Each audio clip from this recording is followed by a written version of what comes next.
Hello everybody and welcome to round number 10 of the Tata Steel Masters. Some exciting games today. I'm Jan Gustafsson. I'm being joined by the man who is still playing with his tie a little bit. Grandmaster candidates finalist, do you say? Candidates tournament participant, Peter Svidler. How are you doing?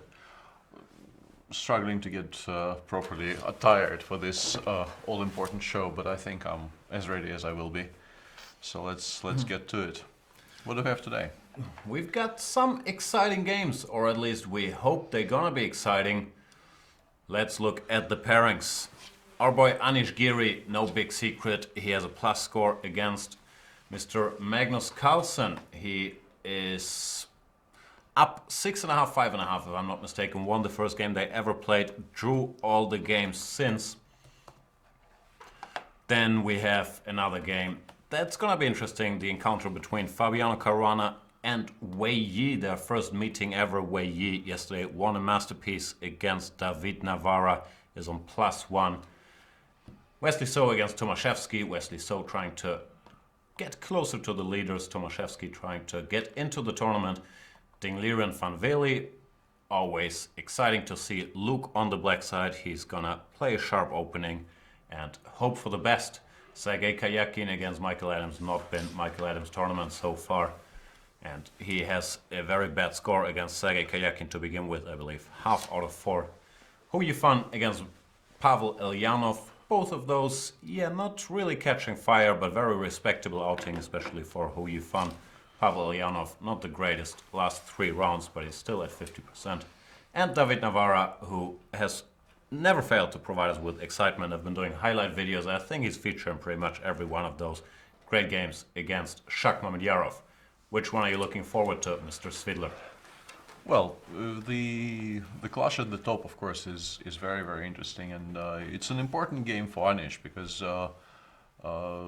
if he does win today, if he does well against Magnus again, he gets within half a point of Magnus himself. He makes it, sort of does a rather large favor to the rest of the tournament as well by allowing them to catch up to Magnus, because Magnus is threatening to run away with the tournament a little bit there.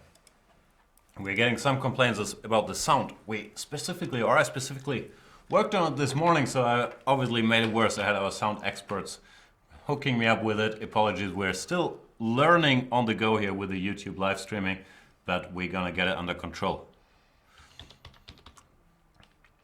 But Magnus obviously doesn't really need to play sharply for a win, having a 1-point lead in the tournament so far. So we will show you the board in a moment. But Magnus has gone for the Ragozin, which is very much his repertoire opening, and Anish plays it himself with black. It will be interesting if he will show us something new in this opening, because it is doing very, very well these days. I think it's enjoying a very healthy period in its development. Somehow everybody started playing it. Not quite sure when that happened. People got a little sick of the semi-Slav at some point and of the classical Queen's Gambit. So a lot of the top guys have switched to the Ragozin, Vishy Anand, Vladimir Kramnik, Magnus Carlsen himself, Veselin, Topalov, Levan Aronian, you name them, they all played this opening. Yeah, it's very, very popular, and the line Anish is playing, well, depending on his next move, because there are various options available to him now, but in general, playing Bishop G5 before playing C takes D5 is supposed to be slightly less sharp. I did it myself against Anish and failed to equalize with White in one of the Grand Prix last year. So it's not really supposed to be the I wouldn't say the most testing. It's hard to say what's the most testing against the Ragozin these days. But I think CD5, E5, Bishop G5 generally leads to sharper positions. Yeah, absolutely. Bishop G5 gives black the option to switch to my favorite opening, the Vienna here, which Anish has done himself, and he also had it on the white side against Levan Aronian recently, but it's not something that Magnus specializes in. It's maybe a little sharp for his taste, or move by move, and he plays the more classical move H6. Also, the problem with the Vienna is that it's still not a winning attempt against a well-prepared opponent, and in many cases you will need to remember a lot of very forcing lines just to make that draw with black. And I think by playing h6, Magnus is aiming for positions where his understanding of how to play chess simply is more important. Queen b3 I'm less familiar with. There's been a lot of discussion recently about the line starting with e3 followed by rook c1. Magnus faced it more than once with black, I'm sure. And cd5, e5, queen a4 check would, I think, transpose to what Luke van Wely had against Wesley So yesterday. So lots of options for white, but here I think black plays d5 and d5, c5, and it's supposed to be okay for black. Queen b3 is not the main try, as you mentioned here. Queen a4 or e3, queen b3, c5. There is some theory attached to it, but it's never been considered all that critical as far as I know. But I'm sure Anish, one of the best theoreticians in the world, has something in mind. I'm not quite sure what it is. Yeah, we'll wait to see what he is planning to do here, because this line generally is, as Jan said, is not supposed to be the most critical for black.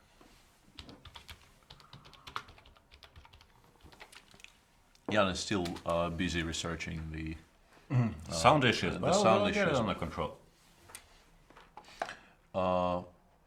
Briefly, there are other games. Well, not even briefly. There are other interesting games this round. Jan gave you a round tour before we started showing you positions, but there's seemingly already a Grunfeld. I can't see one of the boards, but of the 6 boards, I can see there is a Grunfeld in a game between Dingleren and Luke van Wely, which is always, near and dear to my heart. There's also another outing for the Grishuk opening. Sergei Karjakin actually played 2 bishop f4 against Michael Adams today. Another Giocopiano. I think Giocopiano, due to the efforts of Wesley So and Magnus Adams. Magnus Adams is an interesting way of saying that. Because of the game Magnus won against Mickey Adams yesterday, I think people will start looking at the Giocopiano with renewed interest, because whatever people at this level do gets immediately followed by the chess playing public, so to speak, and I mean it in the widest possible sense. And and an open Spanish in a game between Fabiano Caruana and Wely, which is very interesting, because this is an opening which has been doing extremely well for black recently. 1 second, I'll get right back to the action. I'm learning my audio expert skills here on the fly, but I'm very confident it can be handled. Let us know if you can still hear us after all that clicking, because Probably not. But we do look sharp. I don't have a new haircut. Let's get to the important issues. I just put some weird aqua gel in my hair because it was getting too curly for my taste. Can't win. It's very hard. So, which game are you talking about? Let me start paying some attention to the game. Another open Spanish in Caruana, Wely. Open Spanish coming back. We've seen Anish Giri do it. It's it seems to be doing extremely well recently, and lots of people have picked it up, because I think the lines which were supposed to give white an advantage have been worked out to, in some cases, a forced draw. And if white does not challenge black in a most critical fashion immediately, the open always has been a very, very solid reply to 1e4. So we'll see. c3 bishop c2 is frankly somewhat confusing to me. I'm sure it has been tried before, because almost everything has been tried against the open Spanish by now. But c3 bishop c2 I'm not that familiar with. The main line is, of course, knight bd2, knight c5, c3. And there has been a lot of discussion centered around this line. There is the old move d5, d4, which to my knowledge has not been refuted, but they don't do this anymore. Yeah, but they don't really opt for this. They go bishop b7 here, wait for white to go bishop c2, and play d4 here. And we've already had one game in this tournament where Wesley So actually got a slightly better position against Wely on the black side of this variation and pressed for a while. And came, I believe, quite close to winning that game before Wely found a very interesting defensive maneuver, creating a protected passed pawn for his opponent, but locking the position down whilst doing that. And Fabiano himself played this line in a must-win game in the World Cup against Mamedyarov after having lost the first one with black. He went for this particular variation with white and actually had a reasonably large advantage at one point, but for a very short time, so to speak, for a couple of ply, with perfect play, he could have gotten a very good position, but he misplayed it somewhat, and from that moment on, Shach defended excellently and made a draw. So, open Spanish in this game. I'm out of book here. I've never seen the c3 bishop. Yeah, G2 I'm not stuff. sure what's going on at all. Bishop g4 seems like a very, very critical reply because black immediately attacks the e5 pawn.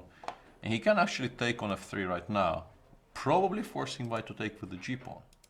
So we could have a very, very non-standard and a very interesting pawn structure right out of the opening here.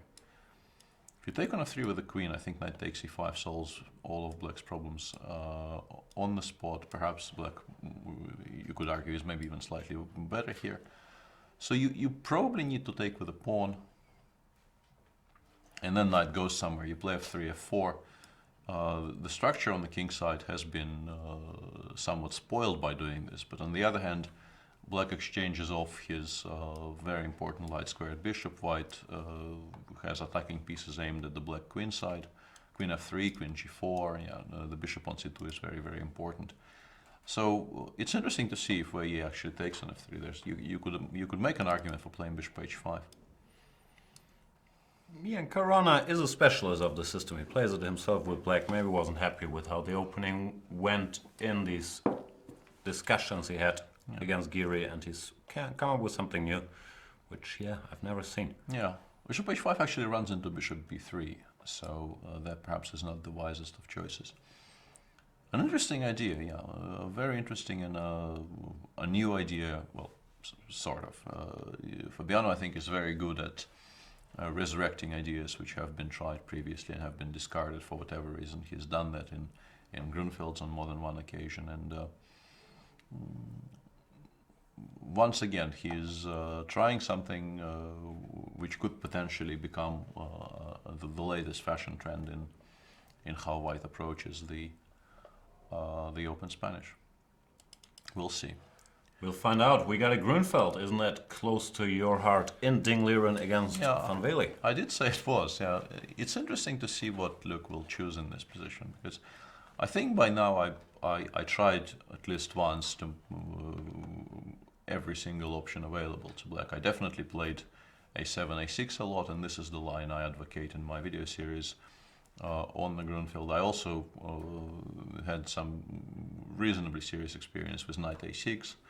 I tried playing knight c6 here, I tried playing bishop g4 here. Almost every single move you could name, I played at least once. My main weapon still probably remains a7, a6 here, but... Which is the fashionable move, but we've seen a bunch of discussions. Yeah, the problem. Yeah, the problem about the problem with a7, a6 is that there are two lines after bishop e2, b5, queen b3, c5, d takes c5.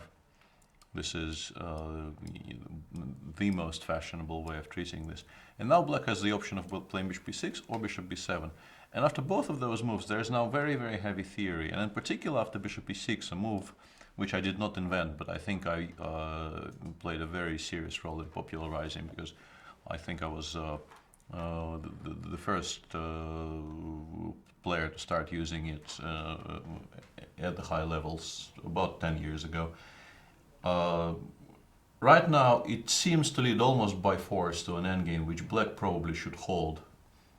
But it is possible to lose it. I believe Alexander Grishuk won a game against Jan Nepomniachtchi in the Russian club championship last year. Yeah, after queen c2, knight b7, bishop b3. We won't go into all this detail because this is not what Luki did, but some fun is taken out of the variation when you know you're very likely to blitz out 25 moves and then have to defend a slightly worse endgame. So it's becoming somewhat less popular these days, and people are switching to bishop b7, but after bishop b7 there's a whole set of other problems, as for instance the game between Navara and Giri showed. Okay, looks like I can relax with the help of our tech guys. It seems like the sound problem is more or less under control, so I will start paying some attention. And the game Navara Giri, bishop b7, e5, Yeah. knight d7, this Bishop is b3 very top of the line. They go e6, this is the latest fashion, castles, whatever they do, knight Queen c6, queen c7, rook a d1. This is also my game against Boris, which was... I'm well aware, but I didn't want to bring it up. Well, if I don't, you will. So let's stop here because it doesn't really matter all that much. Wely played knight a6 on move 7. I believe this is what he normally plays. I think Luki actually is a great proponent of knight a6 in particular against the Russian variation. I believe it's still called the Russian variation. That's what we call it, yeah. And it's close to his heart because this is something the Dutch guys looked at in great detail. In the 90s, for example, Jeroen Piquet, former Dutch world-class player, won a game against none other than Garry Kasparov in this line. So Luki, he falls back on some old stuff, but he tends to know what he's doing here. Yeah, definitely. I mean, he's been playing the Grunfeld for a very, very long time. Not his only opening, but an opening he plays well and understands and also knows quite a lot about. So e6, castles, e5, e5. This is the starting position, so to speak, of this variation. The main moves here are, I guess, rook e8 and bishop f5, but there's also knight b4, which used to be popular, but then they found some ways of dealing with it. I think it's sort of tried stuff like this, right? I played it myself more than once. Okay.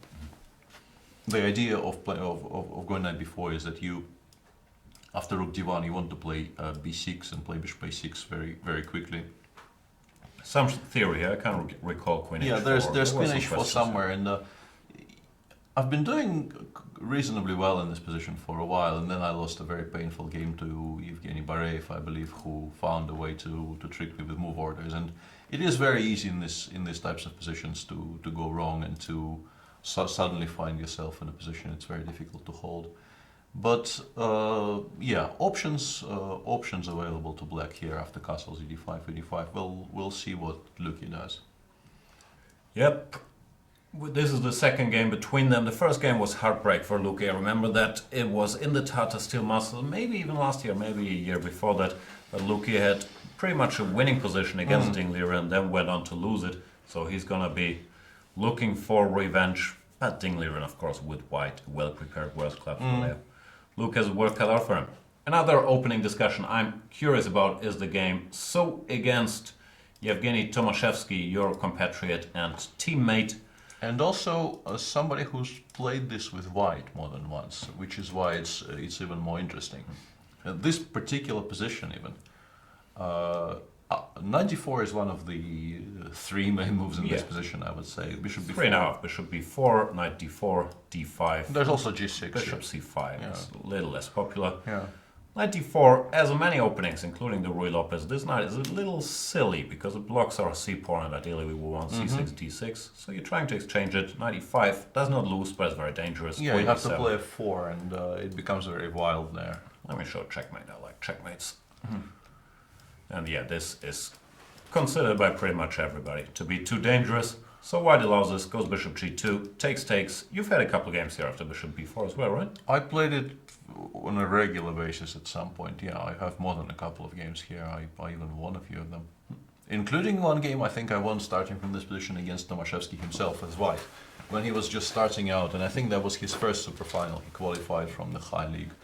And in his first super final, he actually annotated that game himself for the Russian chess magazine, and his point was he was trying to illustrate how not to play this position against a player you respect, because he approached it slightly too carefully.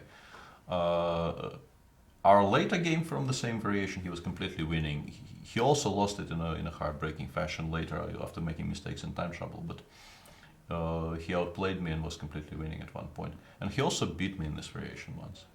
So we've had a lot of practice in these types of positions. Queen b3 is the main move here. Yeah, people seem to consider this a threat, so they go here, and strangely, the bishop returns. The logic is the queen is in many lines worse placed on b3 than on d1. On d1 was supporting d4 and it wasn't impeding this standard push. So all of this is main line, and this line came under a bit of a cloud after this idea emerged that we see in the game.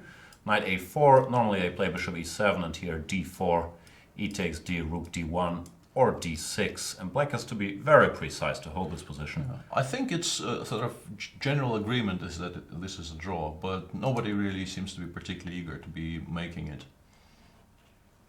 Yep, so Tomashevsky came up with a rarely played move, the move bishop d6, which must be directed against this d4 idea. Yeah. Here, I guess it goes over to e5. maybe bishop e5 even immediately, Yeah. keeping this pawn. Yeah?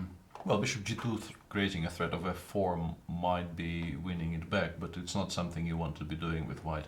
Right. You don't really want to play f2, f4 in this structure at all. Well, even c6, let's say f4, bishop c7 seems like a perfectly reasonable way of treating this. Yeah, and Wesley, without too much thought, goes bishop d6, rook d1, preparing d4 yet again, and showing that he's after bishop d6 he is no longer planning to sacrifice anything. He will continue calmly. Yeah, I'm curious what black wants to do here. Like c6 looks like the most natural move to me. But what do you do after then d4 is coming, question, yeah. exactly. And if you have to take him, white doesn't have to scramble to get his pawn back. No, bishop e5, Rook just d1, yeah. White is better in this structure. Yeah, you generally feel you've achieved something with white, and if black plays d6, let's say in this position, bishop g2 does create a threat of f4. I just said that you don't really want to play f4, but if f4 wins a whole piece, it does become a decent move to consider. So I'm slightly curious because this I would be dissatisfied with black, the position we just discussed. Maybe he wants to go e4. Bishop g2 and something like Some rook e8. But once again, let's say d4 or d3. I don't know if I. Let's just go d3.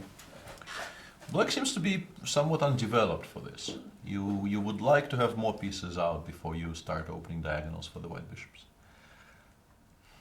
So we're gonna stay tuned, but let's have a look at our top game, because Magnus played a move that, to my mind, is strange. Queen b3, he took on c3 without too much prompting instead of c5. Yeah, I'm unsure as to why this happened, to be honest. I think this is complying with White's request a little bit too easily. I think it's a practical decision. He knows Anish has something up his sleeve. He probably doesn't remember the complications after c5, cd5, whatever they are all that well. And he decides to, okay, I'll be slightly worse, but we'll play on. No, but this is a fantastic Lasker for White, right? I'm not sure how big the difference is, frankly, but it should be a better version. First of all, because White hasn't played e3 yet, so you can go g3, bishop g2. Yeah, that's one thing, but also, if we just count the tempi... Let's just show what we're trying to talk about. After bishop e7, Bishop g5, g5, h6. castles, e3, knight e4, bishop e7, queen e7, queen c2, knight c3, queen c3. So this is the position here, and in the game, the queen is on f6 and there is no castles yet. So if we include castles and d3, it's exactly the same position with the queen on f6 instead of the queen on e7, which is much worse. yeah. Which is worse. So White is sometime, it's not tempi, but White definitely has an improved Lasker. Yeah, and also I think this is a very serious option, because Yes. in many of these lines White goes to great length to not play e3, to have this option later. But Absolutely, yeah. No, I wasn't arguing with that point. I just wanted to compare, and as you can see, it's quite clearly an improved version of a very well-known variation, which is supposed to be decent but passive from Black. So it looks like Anish won the opening battle because Magnus didn't really enter it. You have to play c5 here, and I'm sure Magnus knows that, but he decided, okay, I believe you have something, I don't want to see it. I'll be slightly worse and take it from there. Good news so far for Anish Giri. Okay, 3 more games we did not yet discuss. There is the proper old-fashioned bishop f4 in the game between Sergei Karjakin and Mickey Adams. Even Karjakin has joined the Grishuk variation team. So many top players. You didn't see that, like, even a year ago. Grisha would occasionally play it in rapid, but now Grisha plays it in regular chess. Vichy beat Vichy Anand with it. Kramnik has played it all over the place. Magnus Carlsen plays it regularly. What's going on? I think in this particular game, I mean, I think you have to take it on a case-by-case basis. And in this particular game, I think Sergei feels that, you know, he's playing a wounded beast, so to speak. And I mean, Mickey has not been doing well in this tournament at all. Tomorrow is the Res League. I think Mickey really, really wants to get there, and I wouldn't his spot. I mean, I'm not no mind reader, but when a tournament is going as unpleasantly as it is for him, you want to have some time to recuperate. I don't know, go for a walk, have a nice dinner with, you know. And in that situation, you want to be able to blitz out something in the opening, get a comfortable or at least a well-known position where you understand exactly what's happening. Play the Nemzo, get a position you've played 100 times after 15 moves and take it from there. Or a Spanish of some kind, because Sergei is, you know, he can very much play 1e4 on board, on move 1. But by going bishop f4 here, he is forcing Michael to start thinking rather early on and start taking decisions which will impact the game heavily very early on. And the position... I believe there's only a very small window for doing this, though, because everybody will be booked up in bishop f4 if people keep playing it. Actually, I already booked up. Like, I felt it's time to have a look at this. Yeah, I think people are already, but you're still not going to refute it with black. You will get a very good position. Well, you can try. You can go c5 here or a move earlier. And yeah, white players have been trying all kinds of funny setups. c3, knight c6, knight d2 is the latest fashion, but I refuse to believe this is serious. But by Mickey's reply, maybe he believes this is the best way to play, but it looks more like, I didn't expect this, I'll play something where nothing can go very wrong. e6, go c5 then when the pawn is protected, bishop d6. Yeah, he looks a little like, I don't know, not ready to embark unknown territory early on. Yeah, he did not seem particularly interested in trying to refute this over the board. And yeah, the position he got, I still feel he got a very, very sensible and a decent position out of the opening. But it's also, I think, very much to Sergei's liking, because it's likely to become quite sharp now. We had a game recently, Nakamura again. No, it was Grishuk against Nakamura, which I believe was the same opening moves. Unfortunately, I can't recall the details, but it was certainly this position with an early bishop d6, and this became very sharp. Well, 95 signals a very important, well, not a switch, but it's a signal that white is starting immediate play on the king side. The king will probably stay on e1 for a while, might even go queenside at some point, and white in many cases starts a direct push on the king side. If you show the current position on the board, white already played f4 followed by queen f3. Yeah, here the discussion is typically, which also explains knight e7, can black get in knight e4 under good circumstances, or can white control that square and then build behind this knight on e5 to start an attack? And I like this version for white. Knight e4 doesn't seem to be on the agenda. Yeah, you want to play bishop h4, g4, or all these very normal moves, because white's center structure is so solid that it will take black a long time here to start challenging it. I would maybe bishop h4 is worrying me, but I would maybe consider going b5 here. b5. Even if you do, like, I don't know if bishop b5 works, but even if I ignore it and play bishop h4, this is my problem, because I think to justify it, I probably have to allow bishop takes f6. I don't really want to do that. It's not horrible though. The knight on e7 will cover some of the weakness. I want to go b4. I want to open something on the queen side to create targets. Are there that many targets? Yeah, but that is a rather large question here. I don't know, knight g6 in a similar position was, I think, criticized by Magnus after he beat Tomashevsky, but I think here it might be called for. Right.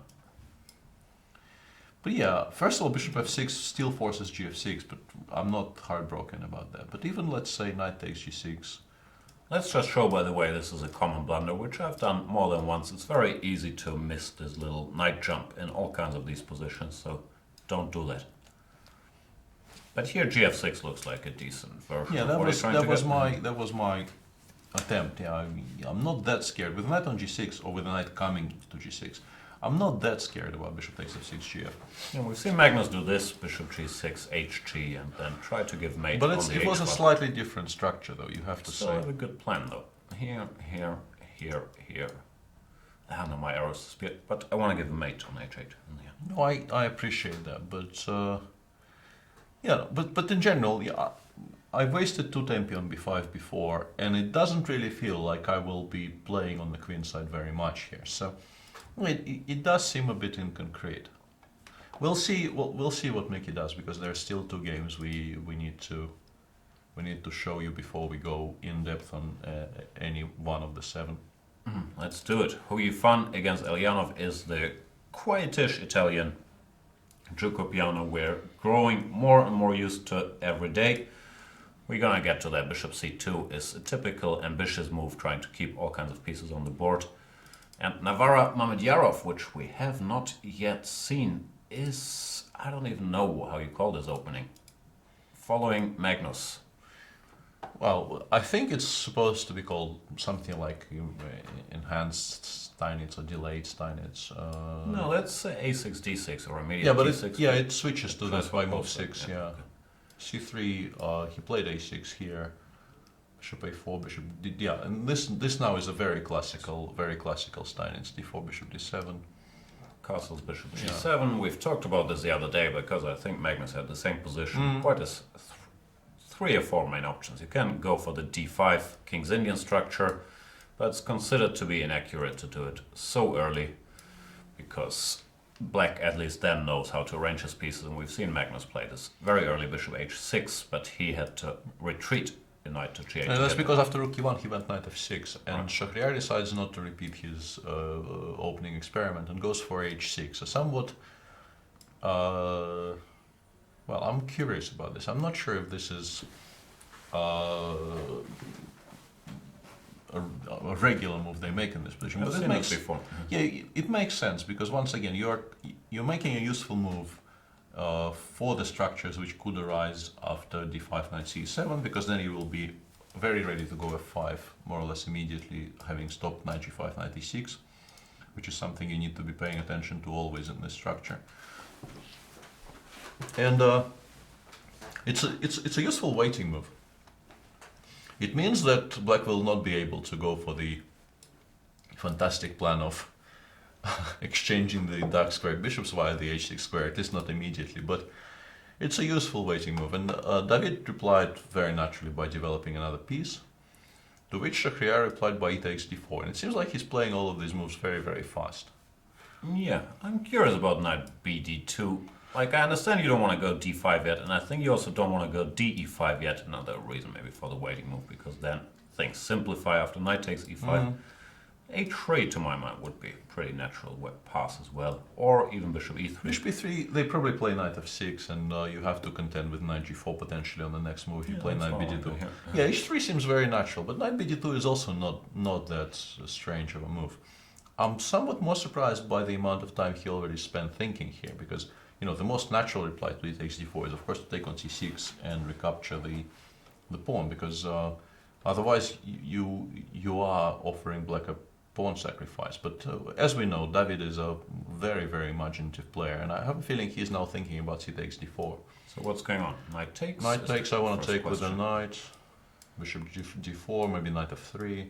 Bishop goes somewhere, maybe e5. Well, let me try here first. e5. I thought you meant bishop e5. Okay. No. Might still be okay. Yeah, d5 a6 seems risky, but maybe knight g7 is fine now.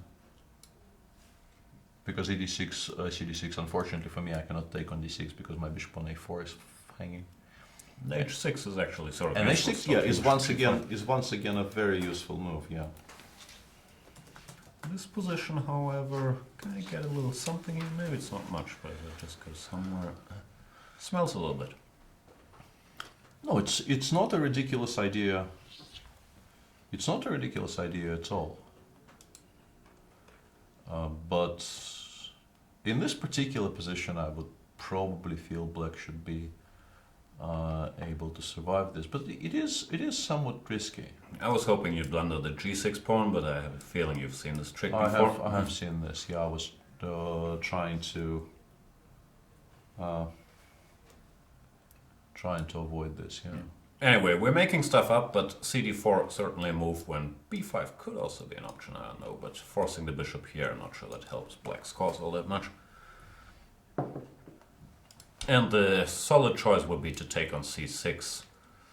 Well, how does black recapture? I'm thinking even pawn, maybe. Huh? I'm not sure. Both seem very possible. Let's say bishop takes, c takes d4, knight e7, I guess. Yeah, the knight on d2. With the knight on c3, Black, yeah, with the knight on c3, I'd be quite happy about this position with white. I wouldn't be, certain I'm better, but I'd be quite happy. But the knight on g2 is an awkward piece. You don't really want it there. Which means you sort of have to go for this, but then Mamedyarov is blitzing out his moves, you have to sacrifice a pawn. You at least want to take some time. And that's what David is doing. Where haven't we been? Have we been everywhere? More or less, I think, yes. He is in deep thought. After the move h3, looks like he was surprised, as were we, by bishop c2. Yeah, and Michael's reaction is very typical, and I think it's very illustrative. We should show this, because after queen f3, he embarked on this four-move maneuver, which is very typical in these positions. Having developed the bishop to d6 and using the e7 square for the knight, black now brings it back to e7 and occupies the e4 square by going knight d6. And this is what they have on the board right now: g5, knight f2, e4. And yeah, very... I like this maneuver. Yeah, it's very typical for these positions, and black is just in time here to blunt the impact the bishop on d3 is having on the game, and you could maybe what even... is white doing? I missed it when we were talking about the position. I said I liked it because white controlled the e4 square, but now it looks, if there's nothing direct, things have gone wrong. No, f6 is even f6, gf, sometimes. gf is an option sometimes, despite the rook g1 check, unless we're getting mated there somehow. Let's make a series of non-forcing moves. Here, gf, gf, I have a feeling it might be a bit of a mistake, because I feel like this could actually be mate. This probably is mate. Yeah, so you should be careful playing f6, but there are other moves, of course, available to black after white castles. You can take on g2 and place the second one on e4, and then think about maybe opening up the queen side. Might play with b5 before will make a lot more sense now that the king is on c1. And generally, I think the bigger question is, with the knight on e4 blockading the b1 h7 diagonal, how does white get anywhere? Yeah, I'm not sure if maybe Karjakin missed this or underestimated it, because I have a feeling he's done this himself. There was a game between Andreikin and Karjakin in the Baku World Cup when Andreikin had to win with white, and I think it followed. Let me spend 30 seconds checking, because I have a feeling Karjakin himself employed this maneuver. So it's definitely it definitely should not be a surprise. No, he's also playing very quickly. I just dislike his position now that we've stabilized this. Yeah, they reached, actually the position after f4 knight e7 on move 10 has been reached in the game Andreikin Karjakin, so I was correct about that. And Andreikin went queen c2 here, at least forcing black to go c5, c4 and close down the queen side. But after bishop e2, black actually did exactly the same thing. Once again, knight f5 and bishop e7, preparing d6 square for the knight. So Sergei knows all about this. And the fact that he played queen f3 very quickly means that he's actually had a look at his game, probably, you would assume, had a look at his own game against Andreikin and felt that queen c2 is inaccurate, queen f3 is better. And but we still don't know what he's up to. Yeah, I'm not entirely sure why he feels so happy about this position. But maybe he just felt, I have nothing against Mickey's repertoire against after 1e4. I don't really have anything in particular against the Nimzo. And this will give me a game against somebody who is, well, clearly struggling a little bit in this tournament, and come what may. We shall see. Yeah, I believe Mickey is happy here. having this knight well defended. Magnus Carlsen played c6, which he sort of has to do now that he's committed to this bishop c3 to stop all kinds of cd and queen takes c7s. But yeah, we've explained it earlier, the opening has gone seriously wrong for him, like by comparison to other lines where black is fighting for equality. White is a pleasant choice now between e3 bishop e2 or g3 bishop. You could make an argument for g3 bishop g2. It would be a compelling argument in many cases. It's a much better diagonal in general. Mamedyarov would play g4 here, followed by h4, but we're not going to see that from... Not with the king on e8. With the king on g8 it might not even be that stupid considering how undeveloped black is, but with the king on e8 I think it's a little bit hasty. The Ding Liren van Wely position is still very theoretical. ed loop went for bishop f5, and I'm not that booked up here. Is this what Vichy did against Carlsen? This bishop g5 to provoke h6 and then bishop e3? All the move orders in this position are frankly difficult for me because I can never tell the difference. I stopped being any kind of an expert on knight a6 a long time ago, and I'm not at all sure how this works. Let us know. You can look it up if you click on the database tab below the games in chess24. If there's any hits, that should be an indicator. I also remember this game Anand against Aronian from Zurich, which might have been this position, but yeah, I also get very confused. Is it the one he won with the pawn on d7 and a piece sacrifice? Yeah, there was some forced line with a piece sacrifice, which he had analyzed. I have a feeling the bishop got lost on the f4 square, I think, in that game, so it can't be the same line. Maybe he went here, yeah. I think it went to f4 and then was picked up by black going knight e4, knight takes e3, rook e4, rook takes f4. I think this is how it went. So this shouldn't be the same position, but I'm not 100% sure. Please let us know. While Yevgeny Tomashevsky, without much thinking, probably, well, if he's played bishop d6, he's probably analyzed the obvious move rook d1 and turning d4. No, certainly, and the big question will come on the next move after Wesley retreats to d1, which he will almost certainly do. Although, rook d1 has been played by Wesley. Now is the question, if you play d6, as I mentioned, it's the most natural move in the world, but after bishop g2, for instance, the bishop on e5 will need squares. Knight d7, bishop f6, maybe he wants to solve it this way. But you do need to solve it somehow, because f2, f4 is a very direct and a very ugly, but a very efficient threat here. Yeah, I'm trying to make this work, but I don't even think here, I can. let's say f4, bishop b2, rook d2 might be a full piece. Very possibly. Thinking about this, but it's You're not going to be able to do that. Probably not. Still, yeah, the alternatives, I think we've looked at c6, but it feels artificial. I don't think you need c6 in this structure. You want to keep it on c7 for now, and d6, bishop g2, followed by...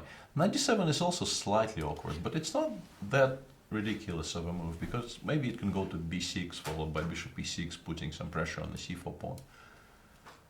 And more importantly, we do free up the f6 square for our e5 bishop. Still, this feels nice for white. Like, I'm not saying it's winning, but it feels like we got a little something, whatever. Yeah, I think for this, by the standards of this variation, white has every reason to be happy with the outcome of the opening.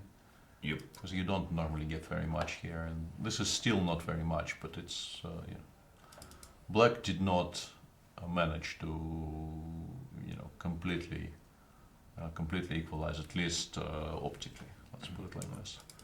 Let's have some Italian fun. Huyi fun. It is playing the Giuco piano as she, I'm not sure if tends to is fair, but she's certainly done it quite a bit in the past. Pavel Eljanov plays bishop c5. This is always the first question. Are you ready to enter knight f6, knight g5 territory? Traxler. Let's go for it. Now that loses. But at top level the answer seems to be no, I don't trust these positions. Or for many people, or they think bishop c5 is easier. Why would I bother analyzing all this stuff? And here, there's a lot of fun lines, knight f5, the main line. But most guys don't want this. Even though I believe for you fun, if you went knight f6, you would just play d3 and you would get most likely. But you don't really need this for black. And there's if you ever decide to analyze these lines, it's mainly for your own enjoyment, I think, because if you get it once in your life with black, it's already a lot. I've had this once. Now, there is a practical reason which doesn't apply to super tournaments, but if you're like me, an e4, e5 player, and don't really know anything else, and you play a weaker opponent, these positions after bishop c5, they can simplify, as we've seen even in the games here, if white so chooses quite early. While if you start with knight f6 and white goes d3, here at least you have options to keep pieces on the board with either bishop e7 or a move I like to play h6, then g6, d6, g7. I did this a couple of times in my life. Yeah, it's a bit slow, and I think if white understands that, he needs to push it whilst black is making all of these waiting moves. I'm not claiming this is winning. I'm claiming it's some better winning chances than bishop c5 against certain opponents. Yeah. This I would not argue against at all. Yeah, I think this is very fair. But yeah, not a huge consideration in the category, well, whatever category this is. No, not in this tournament, yeah. And here, we've talked about the subtleties here. a6 followed by d6, d6 first, or castles first. Every move has pros and cons. Castle as the pro, there you can still go d5 in one go, or a5 in some situations if you so choose. The drawback is, first of all, these d5 lines are tricky. Secondly, if you go d6, after castles you always have to reckon with bishop g5, let's say, in this position. Didn't happen, but it is a move you have to be ready for. It is playable, all yes. Wely played something like this against me in the World Cup, and my initial thought was, why is he driving his own bishop to g3, and how come I'm not immediately better? But it actually is a bit tricky. No, what I'm saying is here knight g5 you have to be very, very careful with. We probably had a slightly different position. But you probably had a pawn on h3 or something, some details changed. In your game it was fine, I remember that. But in this version, this is interesting, I believe. Still, Hu Yifan, she's normally not looking to win in the opening. She's getting the pieces out, knight bd2. Since black hasn't played a6, by the way, knight a5 is not a threat yet because it can be met with the Spanish bishop maneuver. Yeah, simple bishop b5 keeps the bishop alive, so it makes no real sense. But now after a6, this becomes a threat, therefore the bishop retreats because it doesn't want to exchange itself for this knight. Bishop b3, and here we could have a 3-hour discussion about the merits of bishop a7 compared to h6, compared to bishop e6. We don't want to lose 3 of our 4 viewers, so we won't do that. No, we have much more than the 4. See, in the chat there's like 6. Yeah. Anyway, bishop e6. I'm not sure if we've seen this exact position, but we've seen something very similar in this tournament already. Bishop takes fe, queen b3 is some Caruana game. Although, white did it in a slightly more favorable version because black couldn't. Here, black will play queen d7, will be absolutely fine. Yes. So Hu Yifan went bishop c2 here, keeping as many pawns as possible, pieces as possible on the board, and. h6 is standard now to just stop any knight g5s. h3 is also for the same reasons is very standard. Rook e8, rook e1, and now Pavel went d6, d5, which is also an absolutely typical move in these positions. Having improved all of his pieces, he now assumes, well, at least temporary control in the center. Maybe maybe not even temporary, because fighting against this is not that easy for white. No, this is an excellent version for black, and once again, something has gone very slightly wrong for Hu Yifan in the opening. She's played all the standard moves, but I think you want to do something a little different if black does not commit to an early bishop a7. I'm saying this because I'm used to this position where I already played bishop a7, which normally you play early as a precaution against d4 or whatever potential threats. And then after, let's say, knight f1, d5, queen to e2, this is one of the main lines. One very sensible plan for black is to play bishop to c5 to put it on f8. Yeah, I've seen very strong players do that. I think Levon Aronian did that in a candidates game against Timur Rajabov in London. Maybe not in this precise position, but he did play bishop c5 and transferred back to f8. Yeah, and having the bishop on c5 in the game, is beneficial for black, obviously. This is a huge version for black. Yeah. And Hu Yifan showed that she does not intend to go for the slower versions. She takes on d5. I'm slightly surprised by this, to be honest, but maybe it's already a better choice considering It's probably still in the book, but once again, I'm familiar with this e d5 when the bishop is already here. Well, here after knight takes d5, well, queen d5 is a move and bishop d5 is a move, but ideally you normally want to take with the knight. White cannot take here because there's always bishop f2 issues. Not in this hang position, on. though. No, it's Not with, here. it applies to position with the bishop with knight on f1, I think. Yeah, I'm used to this position. Yeah, because the point is, of course, just to illustrate, bishop f2, king f2, you want to play queen f6 check, but with a knight still on d2, white has knight f3 and nothing falls. So you would need to justify it somehow differently, and I'm not sure you can, to be honest. Well, it looks like a marshal. It does look, no, it looks like a potentially playable marshal, but still, d4 next move. White is reasonably well prepared for meeting this, so probably either the bishop or the queen. I would take with the queen. Maybe then I have to take everything I just said back, and this e d5 is a decent idea. She's also blitzed it out, because, yeah, let's say queen takes, that's normal. No. But No, here, I would feel reasonably comfortable here with black. What exactly is the problem? No, maybe nothing. Queen e2 Queen E2 is probably, normal. rook a d8. Okay, if knight e4, you can always take d whatever. Queen c4 equalizes on the spot. Yeah, if anyone is better there, it is probably black because he's better developed somewhat.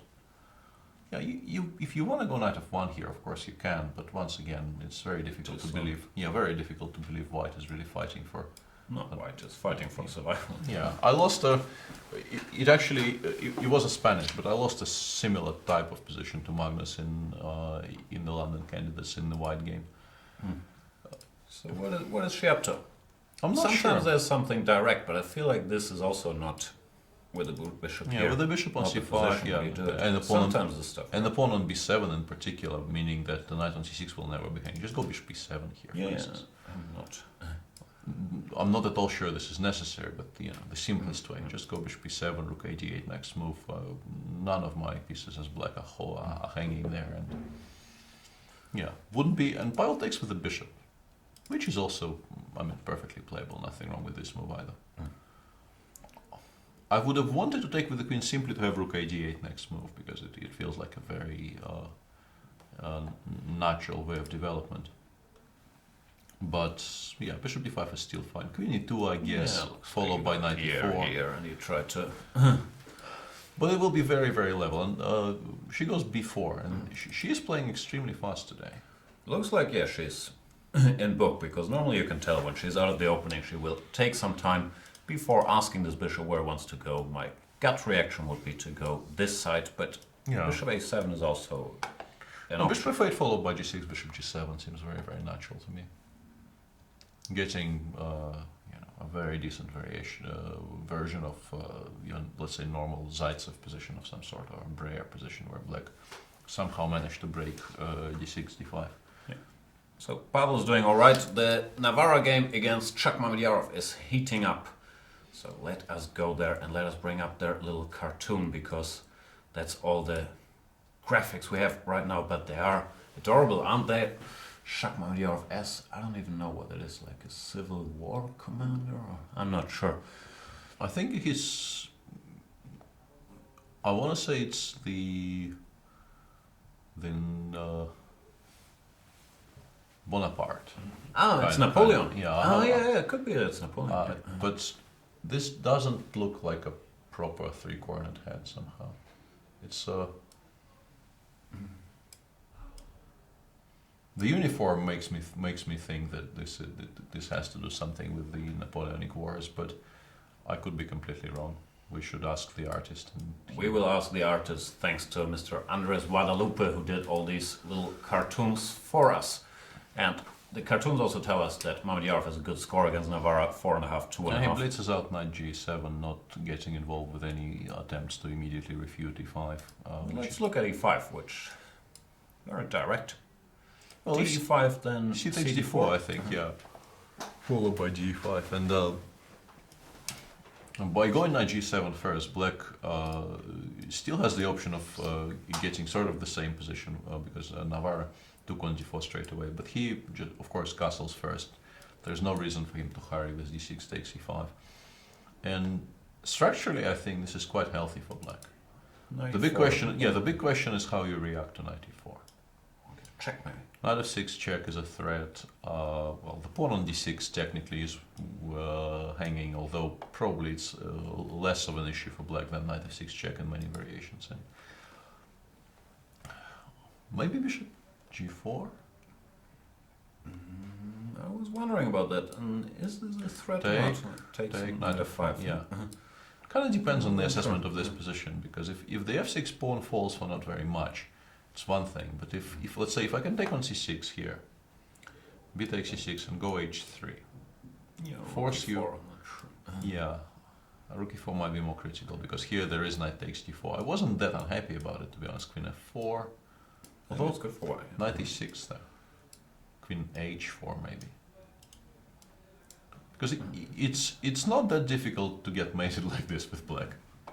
You could at some point start regretting this choice because, yeah, but this, yeah, g4 is good, but even bishop h6, knight f5, queen g5 would I think be quite decent for white. Why? Oh no, sorry, I'm blundering the f6 pawn here. g4 of course is a very strong move here. Yeah, I'm just fooling around. I was wondering about rook e4. Yeah, there's also just rook to e4, cover which d4. I, to be honest, simply hadn't seen.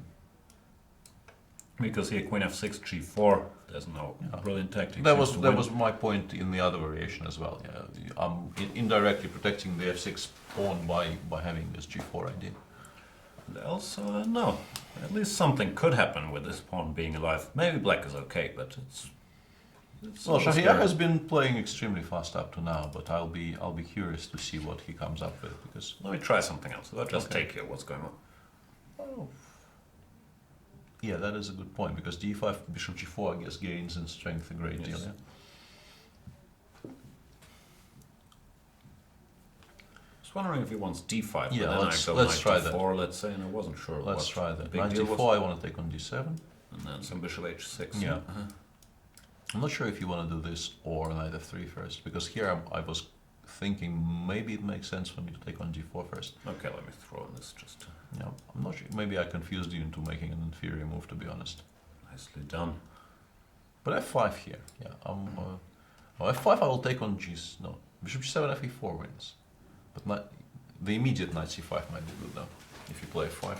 I want to play f5. Too scared. I want to exchange things. Okay. Please exchange things. Things will probably get exchanged. I mean, still somewhat unclear which things, but I want these things to be exchanged. can't really find a way to avoid it though. I'm not going to be able to do it. Black is okay. Black seems to be okay, but once again, with the usual proviso, this is a reasonably long non-forcing variation, and we probably are missing something. Yeah. Let's have a look at let's take a look at d takes c5. Maybe we can make this work somehow. Bishop g4. First question, just to illustrate, I don't believe this works, is if I take here. Well, it doesn't we win. lose, but I think Just just this, taking on yeah. e5, taking on a4, and taking on h6 is incredibly unpleasant for black. Yes. You never ever want to do this with black. Yeah. Rook a d1 next move as well. So Yeah, it's too much development. But my point was now I want to go here and all these knight f6s, at least I can exchange queens, so how bad can it be? Could still be bad. let's have a look. Yeah, knight f6 check. It still seems like the move to make. I will take with the bishop here. I'm not sure you actually needed that. You could have maybe started with knight f5. I want to go here, but I'm not sure what's going on. No, but then I'm not heartbroken with white. Why Rook would you be e8. broken? Rook e8 and some move. Even bishop b3 or maybe better. Bishop b3 you probably will hold, but let's say I take on e8 and I go h3. Yeah, anyway, I'm not equal here. Yeah. Like white will minimum have the two bishops, even if black somehow gets this pawn. No, I think you are complying too easily here. Knight f5 immediately might be more interesting. If bishop c6, you will take on d1, and you will take. But yeah, but here I can take on d8 though. Yeah, that's what I thought. And then Yeah, and if you Rook take with the takes rook, bishop bishop c6. c6 becomes probably quite strong. Yeah, followed by knight e5, and yeah, this looks potentially quite bad for black. Rook f8 is still possible, but bishop f4 looks strong. Strange variation. this is bad.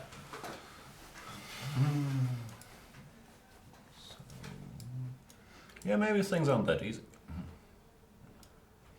Well, and the fact that Schach is now thinking probably also points to things being not immediately obvious. Fiona's in the chat, says, help me out. I earlier had Skype sounds on the show, but I do think I disabled them by now. All of us had Skype sounds in the show. I needed to mute my machine as well, so it's... No, it's... yeah, dealing with the issues. Did Jan get angry? No, not angry yet, but if I read the chat I might. You never know what's gonna happen. You kind of know what's gonna happen if you read the chat too much. No, I love all the people in the chat, especially our premium members.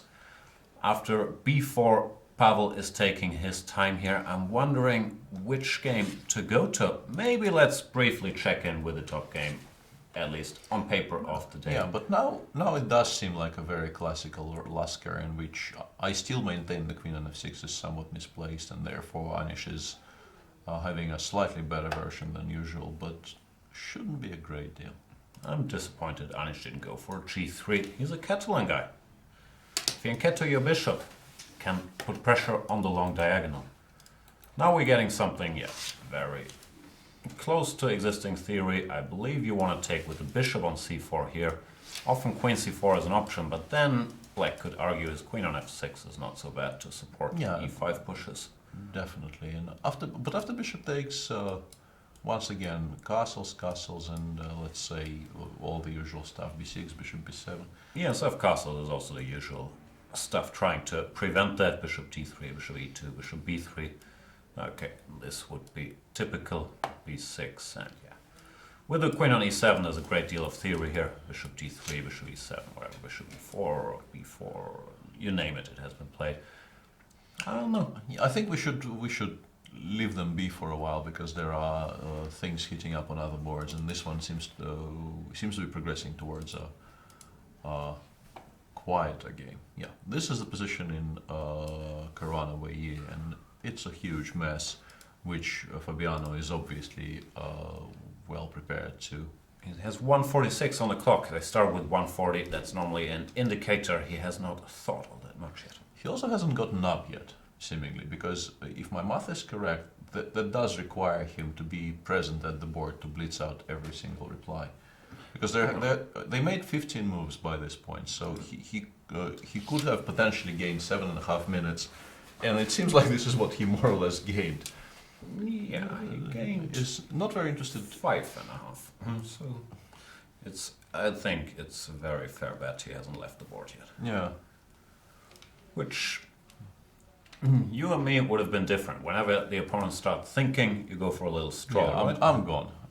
Yeah, that's all she wrote for me. I don't really want to stick around and wait for them to. Then again, you could have gone for a little stroll, and it took him like 30 seconds to realize that it's his move. Rush to the board, blitz out his prepared reply, which explains the missing 1.5 minutes. True that. So Wely didn't take on f3, he went bishop h5, and Fabiano reacted very aggressively. Here, knight takes e5, probably not a good idea, because after f4, f5, this At bishop... least not without careful analysis, because yeah, you probably will lose some material. And I've seen some insanity like this in some similar lines, but I don't know.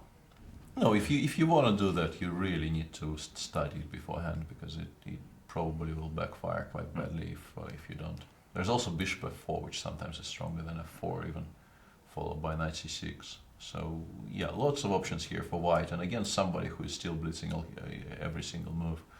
You probably don't want to do that. No. No, Wely's reaction is very, very standard open Spanish. He went queen d7, waited for white to go f4, and then snapped off on d4 and played f5. This is very, very typical and a very solid way of reacting to what Fabiano is doing.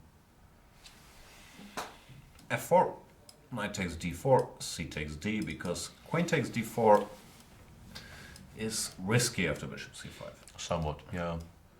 And cd, now you really want to stop this f5 push. You don't want to go f6 because... Yeah, f5 or 6 is strong. So f5... I tend to like this with black, unless there's something direct. Well, Considering Fabiano hasn't really started thinking yet, you would assume he knows what's what here. I don't doubt his preparation at all. I'm just saying strategically, if nothing too bad happens, if I manage to castle, this pawn is not much of a strength in these middle game Yeah, positions. and this knight on e4 is a monster which you might have to exchange off actually. I'd be thinking about this even. I'm not sure if this makes sense. But Bishop I'd be takes. thinking about it and know something. Maybe f5. But you're opening up the queens to the king side to, well, it's risky is what I'm trying to say. Bishop f7, maybe knight c3 or something. But yeah, I just wanted to, let's say, castle king side here. And yes, you can maybe take and go bishop e3, but this king on g1 is not the safest of pieces. Rook a d8, for instance, here. We're not doing it right. I think white needs to be more careful here. Let's leave it to Fabi and his well-known home prep. Yeah. I'm gonna need a very short break. I have a very urgent matter to attend. I'll be back in 2 minutes. Can I leave you with the mouse? Well, you can. I don't know if it will do any good, but it's always possible.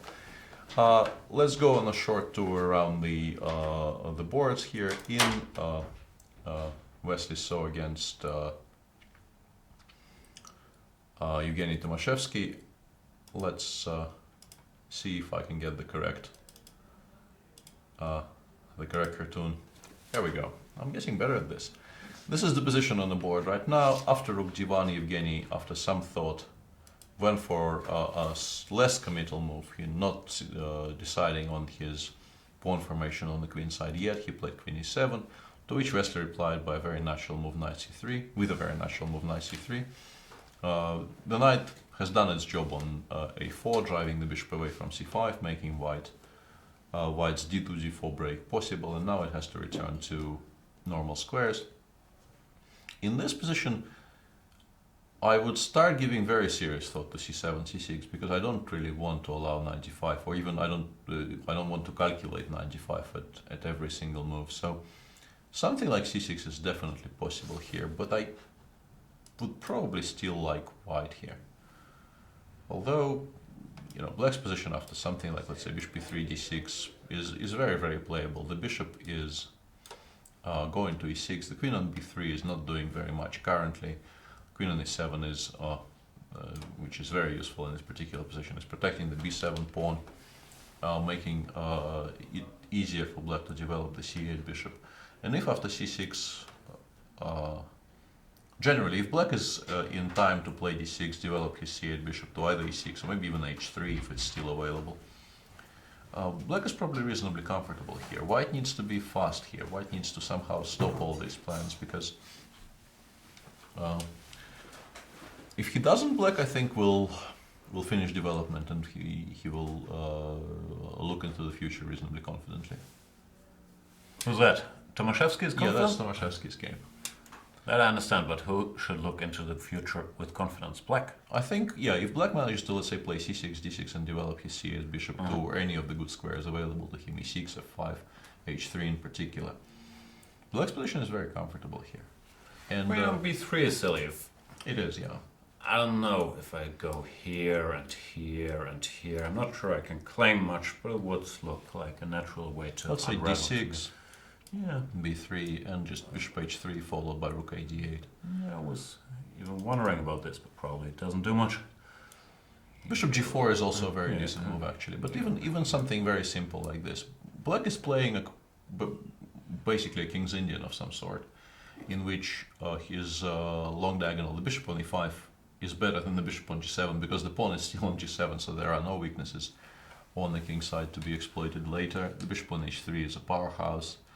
To me, it looks more like a Leningrad Dutch, these structures where they go. But once D5, again, it's a D6. better Leningrad Dutch because the pawn is on Oh, f7. fine. That's what I'm saying. And your bishop is out.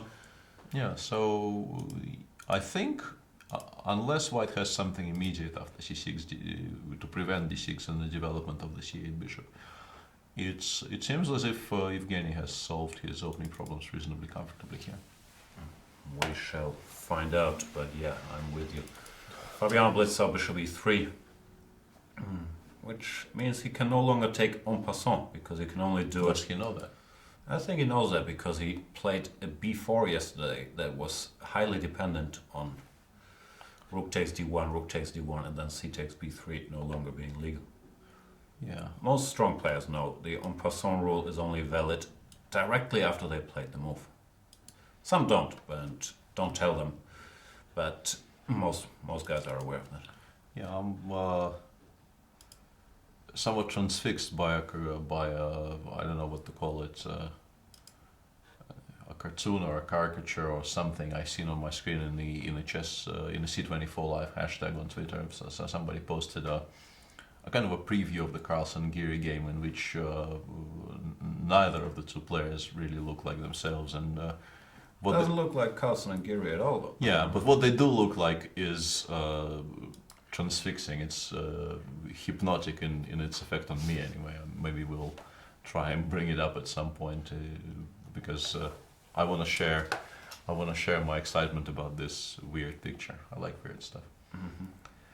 Anyway, back to chess. What else is there? There's been some development in the Dingler and Van Wely game.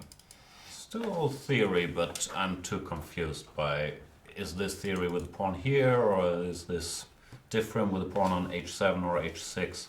Well, Sure, it's definitely different, but to whose advantage this is?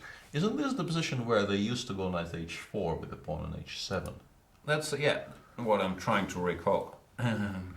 Also, I'm trying to recall if this is not still following Carlsen, Anand against Carlsen. Can you check? Yeah, Let's I can find actually out. look this up. Which year? 2015. Okay. Oh no, hang on, was it? No, 2014. Yeah, when was the last match? That was in 14, yeah. Time flies when you're watching chess. So we'll find out, but Luki has been spending healthy amounts of time. Ding Liren is also not blitzing, so the players are either on their own or also very confused about the subtleties and move orders that come along with these. If you mean the game from the match, you deviated from that because that was actually a rook e8 on move 11, not bishop f5. So. Ah, yeah, that's. Yeah, I can never figure out. That was rook a8, bishop g5, h6, bishop e3. And now queen b6. And now this. Similar, but not the same. Not the same. Yeah, I think they go knight h4 here to secure the b1 square for their rook, and also, well, if you do nothing at all, black might actually take on b2 next move. So knight h4 solves this problem, black goes back to d7, and now they play rook b1 sometimes, creating a large threat of b2, b4, but rook e8 I think is an accepted reply to that. Because if you go here, here, and back, then bishop d3 is possible. Bishop d3 is possible. I would also maybe give some consideration to b4 anyway, to be honest. Bishop takes b1, b takes c4, bishop b takes c5, and I might get very, very good compensation for this exchange if I'm not blundering anything. But more importantly, bishop d3 is very much a move there. But after rook b1, you go rook e8, and you're very, very happy if white plays b4, because then you have this easy exchange sacrifice. Rook takes e3, fe, c takes b4. I think Kasparov won a game like that, maybe with the pawn on h7. I remember there was a game where this was allowed by white, and black gets tremendous compensation for the exchange. A very materialistic guy like me, this looks great for black. Yeah, no, you don't really want this with white. So after rook f8, I think, well, you don't allow this, but even if you don't, it's not really obvious what white's play here is. Maybe they go something like h3, but stop G5, yeah, to stop g5, knight g4. To in general, controlling the g4 square in this variation is kind of important because you don't want your light pieces to be harassed too much. Even here, this might be excessive in this very position, but taking this guy sometimes is an option. Yes, it's never ridiculous. It's a very important bishop, and the whole complex of the dark squares on the king side is now weakened for white. So it's never a horrible idea, but I'm not sure if it's excellent in this particular case. We shall see. Feels to me like this is the position where both sides will spend a lot of time navigating the subtleties, get in time trouble, and around move 25 we're going to have drama. Don't we all like drama? And Navara Mamedyarov is actually following one of the lines we've shown, they're very strong players. Which is very, very gratifying whenever this To them. happens. They're not aware. We will, of course, inform them later. But You never know. yeah, so and your move rook e4 has been preferred over my move h3, which is also very understandable. They know who to follow, and yeah, I like this for white, to be honest. Unless there's a direct refutation, I would feel very excited about this for white. Speaking of know how to follow us on Twitter, because we really need more followers. All our self-esteem in this modern age, being millennials, is defined by the amount of Twitter followers and of course people watching the show and going premium. So follow @PaulBorta, follow @GM Jan Gustafsson. I really need my GM title in my Twitter handle because Yeah. How else are you going to differentiate myself from the 15 Swedes that already had Jan Gustafssons.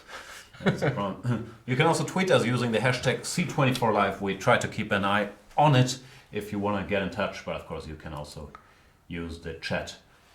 That's all I had. Rook e4, bishop f3, 4. I'm wondering about h5, but apart from it no longer hanging, I'm not sure if this is so useful for black, because it also allows bishop g5. Yeah, that, and it's potentially very useful to have luft whenever the position. That is heats true. up. Also, if queen takes f6 is immediately impossible here, which it does, it seems to be, then yeah, whenever bishop actually lands on g5, the pawn on f6 will be there forever. Let's check after queen f3. Is d5 a move here? That would be the only possible way to maybe justify what black is doing, but rook f4. It's a little awkward though, rook f4. There's no, but why? Maybe it's not, yeah. Well, I'm creating a large threat there, and also if I play g4 next move, I will also be extremely happy because it, I think, will signal both the beginning and the end of various things. And this is still. I can't see how you can justify this. No, Yeah. we'll also Queen g5, rook f5. Yeah. So it still it seems to still be winning a piece. You can play something like rook e8 here, but apart from the fact that g5 is probably winning, bishop b3 is probably also winning. This allows queen g5, but bishop b3 probably is once again completely crushing. Hang on, queen g5 here as well. That's kind of an interesting geometrical motif. Rook e5, rook e3. So maybe we do have to calculate gf5, but it's probably winning. g5, rook e1, king g2. And we have rook g4 as a reply to a check. Or queen g3, almost any of these moves. And f takes g6 followed by rook g4 is still a threat. Piece up. Yeah, piece up continues attack. Hang on. Yeah, g5 is possible followed by queen h6, I guess, yeah? No, rook g5. Yeah, but rook g5 followed by something. Yeah, followed by some other check. Yeah. King h7. Rook h5, rook g8 check, king h2, and black runs out. And this is the end. Yeah. Excellent movie, by the way. If you haven't seen This Is the End, check it out. Have you seen it? Not sure. What's it about? It's Seth Rogen, you- James Franco, yeah, we've and actually- Jonah Hill yeah. playing themselves during. I'm not sure if it's a zombie apocalypse. I don't think it's I zombies. think we it's actually other watched creatures. it at your place at some point. I normally make people watch it. Yeah, not on this visit, but on some previous visit. Oh, sorry, this was still exciting. Let's stay there for a minute. All the way down. Rook e4. Navara. Every day he's involved in a great game. Like literally every day. Yeah, His score doesn't reflect this it, tournament would be much the poorer without him. Yeah, that's for sure. So the question is if bishop f3 or h5, h3. After h5 it has to be said h3 might not be forced. Maybe you could make a case Yeah. for this. Bishop g5 immediately is also very playable. Let's check if black can maybe go bishop f3 in the current position and follow it up by something like rook e8. Trying to sort of confuse the issue, creating a threat of rook e4 followed by queen takes f6. One critical move is of course g4. Yeah, either immediately or after takes on e8. But let's start with this. I was thinking about knight h4. Knight h4, I guess. Yeah, this is becoming a bit of a mess actually, a bit too much of a mess for my liking. Yeah, if I can stabilize this. But also I think queens are coming off, if black wants. I don't even see what white can do. Like, Queen e2 or something, what else can you do? That's what I'm saying. I don't see it. But yeah, as you correctly pointed out, g5 is a move. Also takes and queen takes f6 is a move. Of course, this is much stronger. So yeah. So what do we do after? What do we do after takes and rook e8? We might have to develop, even though we don't really like it. Well, the threat is rook e4 queen f6. I've spotted that. There is queen takes e6, yeah, but you have to switch from trying to give mate to trying to claim your structure slightly better. It's always sad. That's what I did. Yeah. It might be very playable for white though, because the rook is a bit awkward, and bishop c3 next move, yeah. Bishop c3 next move is not a bad move at all. Yeah, this might still be a problem for black. So you just played bishop d2 here. Can I play queen takes f6? Does it change anything? Might be a better version, yeah. Takes. And Well, I don't know if you have rook e2 or something. Yeah, I would very much like to do that, yeah. You probably can, yes. Trickery. Yeah, this is very nice for black.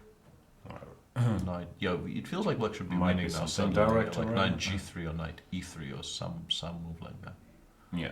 Anyway, it's knight, not what knight I want to e3, have. knight e3 looks very strong. Like this, but how do you win? Just I don't win. I take on a 3, go knight d5 and claim I'm hugely better, and I am actually. fair enough. Yeah. So what can I do?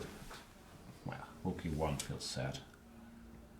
And if I try to grab material, I think I go queen takes d4 and knight h4 next move, and it works. That was my plan. Queen g3, queen h3. Variation has to be continued. That has to be said. I stopped a bit too early there. I actually lose this knight on h4 anyway, and I seem to be completely lost as black here. There's not a single check. it doesn't seem to work. No. Okay, so how did we get here? We played bishop d2, and if black goes queen takes f6, we took on e8 and we played g4. This seems to be simply winning because after queen d4, bishop c3, yeah, we don't really see any other intermediate moves. Can't do that. Okay, so bishop d2 is our current favorite, and black has a choice of taking on e4. Taking on e4 at least doesn't lose, so let's continue looking at that. Takes. Is there any merit in playing d5 here? Probably very risky. I don't know, it looks nice to put my queen here. It looks like Yeah, a big right. queen pawn. I understand, yeah. Queen d7, rook e1. Yeah, I think I'm trying to kind of lose by force here. Because without the e-file and with the pawn on f6 still alive, it really doesn't feel scary, yeah. really doesn't feel like I'm doing this correctly. Let's maybe go queen d6 here. But here white seems to be better in many ways, no? I don't know, a move like rook c1. And Not really arguing with that. Yeah, I don't like this for black. It's just bad. Don't like this for black at all. Speaking of looks really scary, I think I'm gonna excuse myself for a bit, but the good news is... Not before we say hi to our Brazilian audience. No, you can say hi to whomever you want, because we have a visitor today in the Chess24 offices. It's none other than the manager of Fabiano Caruana, the former new voice of chess, the almost grandmaster, the mess from Essex. Lawrence Trent is with us, and he's gonna join the show in a while. He's currently on the Spanish show. We'll do the old switcheroo. I'll practice my pretty horrible Spanish on the Spanish show for a bit, and I'll leave you with Lawrence. Is that gonna be okay? I know you have a bit of history, like I recall That's what World Cup final incident. That's what I refer to in my pre-game tweet. Yeah, there will have to be some clearing of air, but I think it will be okay.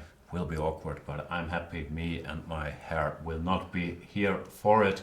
Therefore, we're gonna go on a very short break after you said hello to your Brazilian audience, and then we'll be back with none other than Lawrence Trent. See you guys soon. Thanks for watching.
Welcome back. Hello. I'm not Jan Gustafsson. No, he's not Jan Gustafsson. And, we can make it as awkward as we want, right? What do you mean? Why is this going to I be think awkward? people are waiting for us to... There's already been a mention of an axe on Twitter. And, An axe? Yeah, people are expecting me to carry through, my... Because of the World Cup? Yeah, but I think... Okay, so instead let's clear the air. Yeah, instead of that... I First and foremost, as I explained to Peter, I genuinely thought Peter won the thing, and I was sending my heartfelt congratulations. It has to be said that we've actually already cleared the We air, actually already cleared This the is kind of a pretense fight, but... And as some more compensation, when I played Peter in the Bundesliga, Yeah, I thought, that was right, don't put any pressure on him, just let him beat me in 14 moves as part of the... That also is very true. So, but we could still hug it out or whatever. We could hug it out later. When we get to Moscow, there's going to be no hugging, none of that. I'm your enemy in Moscow. Not really your enemy, but you get me. We've got a really interesting day here, but I was really happy at first. Now, one thing to point out, ladies and gentlemen, I do not actually commentate on Fabiano's games. So Peter, well, I won't be commentating much at all, of course, but Peter will have to take complete control of that. So you're not even answering any questions? I can answer questions regarding my relationship with Fabiano and what we do, perhaps, but as with specific regards to the game, I'm going to refrain from talking simply. Even after the opening is over? I understand you're not commenting on the opening choices. No, actually, I would rather commentate more on the opening, especially if it's a theoretical line that's been seen, but obviously I'd not even seen what he played today before. But as far as when it's actually on the game, I've got no interest in doing it. Because does that have anything to do with what I told you previously? No, it's actually just to do with feedback I got when I commentated on Fabiano's games during the Millionaire Chess Tournament, and I just don't want any grief anymore about it. So fair enough. So all of the other games I'm happy to commentate on. Okay, I was wondering if that had anything to do with me. No. With me pointing out to you that you're not doing him any favors by telling the whole world he's winning. But okay, some ribbing is to be expected, right? Yeah. Anyway, you control the mouse. You're good at that, and you talk about chess, but you're also very good at that. That is what I'm good at. What else are you good at? I have no idea. You've already given away my one huge skill, yeah, and I will do that. Which one would you like to begin with? Can we just go to Magnus's game because it looks dry, but what I don't understand about this game is they spent copious amounts of time in the end. Even on the move after d takes c4, bishop takes c4, I think he spent like 20 minutes on that move. But it is actually a choice in these structures. Yeah. It's an important choice. I understand. Queen takes c4 allows black an easier break with e6, c5, but a much harder time playing b6, c5 and bishop b7. So immediate e5 here probably just loses a pawn because you can't do that at all. And if you include, let's say, castles and play e5 here, we discussed this with Jan, that basically what we have on the board right now is more or less a pure Lasker, but with the queen on f6 and not on e7, which it normally would be on e7 in the queen's gambit. And here, because it appeared on the board from the Ragozin, there's this difference. And I think Anish, who I'm fairly sure did not expect bishop takes c3 here, which is not the main move. Yeah. I'm not sure if I will be able to do that. I wanted to bring the cartoon up, but we're not Jan. We don't really know how to operate this software, so we will have to... Is this the Wii, I mean the royal Wii? Or do you know how to bring the cartoons up? I don't know how to... I don't know because I haven't used this, but you could click that guy. Yeah, let's... There we go. Yeah. There we go. Wasn't so not that hard, actually. Yeah. So I'm pretty sure, because bishop takes c3 is not the main move in this position, that Anish had to figure out what the difference is compared to the Lasker, because he of course immediately would recognize that what they have is a slightly changed Lasker on the board, and it is a choice you need to approach very carefully here. But instead of that, he did take with the bishop, to which Magnus, of course, replied by pushing the c5 break as early as possible. And yeah, the position I have right now, I think, is a very typical Lasker-ish position, where White is trying to pretend that his control over the c file gives him a slight edge, whereas black is saying half the board, I mean half the set has already been exchanged. More pieces are probably coming off because at some point white probably will need to start trading on c5, and you know, with every trade that happens, play becomes drier and drier, and closer to complete equality. I have a feeling black is not really in too much trouble here. I just Go don't like see how rook black FC8 could or ever be something. in too much trouble. No, one thing you probably should pay attention to is if you do this, then at least in this position white has b5. Probably still holds reasonably comfortably for black, even maybe just by doing something like this, followed by rook a8, rook a7 if needed, recapture on a6. And yes, white has an outside passer, but it should be very, very close to complete equality. But there's not even any need for black to allow this. He can start by playing rook c8 here, and yeah, I don't really see how Anish can get a lot here. Yeah. He runs no risks, of course, but Okay. not the most exciting position. I think one position which could get slightly more exciting, and it was the one we discussed with Jan, I think, before going on break, so we'll return to that briefly. Oh, it's this one, isn't it? Yeah, after knight c3, I was advocating for the move c7, c6, precisely for the reason that you don't really want to calculate knight d5. Right. Instead of this, Evgeny played h6, which stops bishop g5. Bishop g5 is an idea white could sometimes employ here. And Wesley immediately went for knight d5, takes, and Evgeny played c5 here, which is a very, very logical move. Yeah. But it allows this. Oh no. Because if you give black a tempo here to play d7, d6, black has a fantastic Benoni. Amazing Benoni. Like a dream Benoni. Yeah. So I'm actually even slightly surprised that Wesley is still thinking. Because I understand it's a pawn, but you just feel that you need to play d6 here. I don't know, at least I would. So what is the follow-up after bishop takes d6? I don't know, but because it is still a pawn, right? It's kind of secondary because you still, but maybe black is still in time to just play bishop b5 and d6 again, because I thought I can put some pressure on the queen side here, but yeah, now that I've considered this slightly longer, yeah, it's very difficult to stop d7, d6 here. Can you see anything?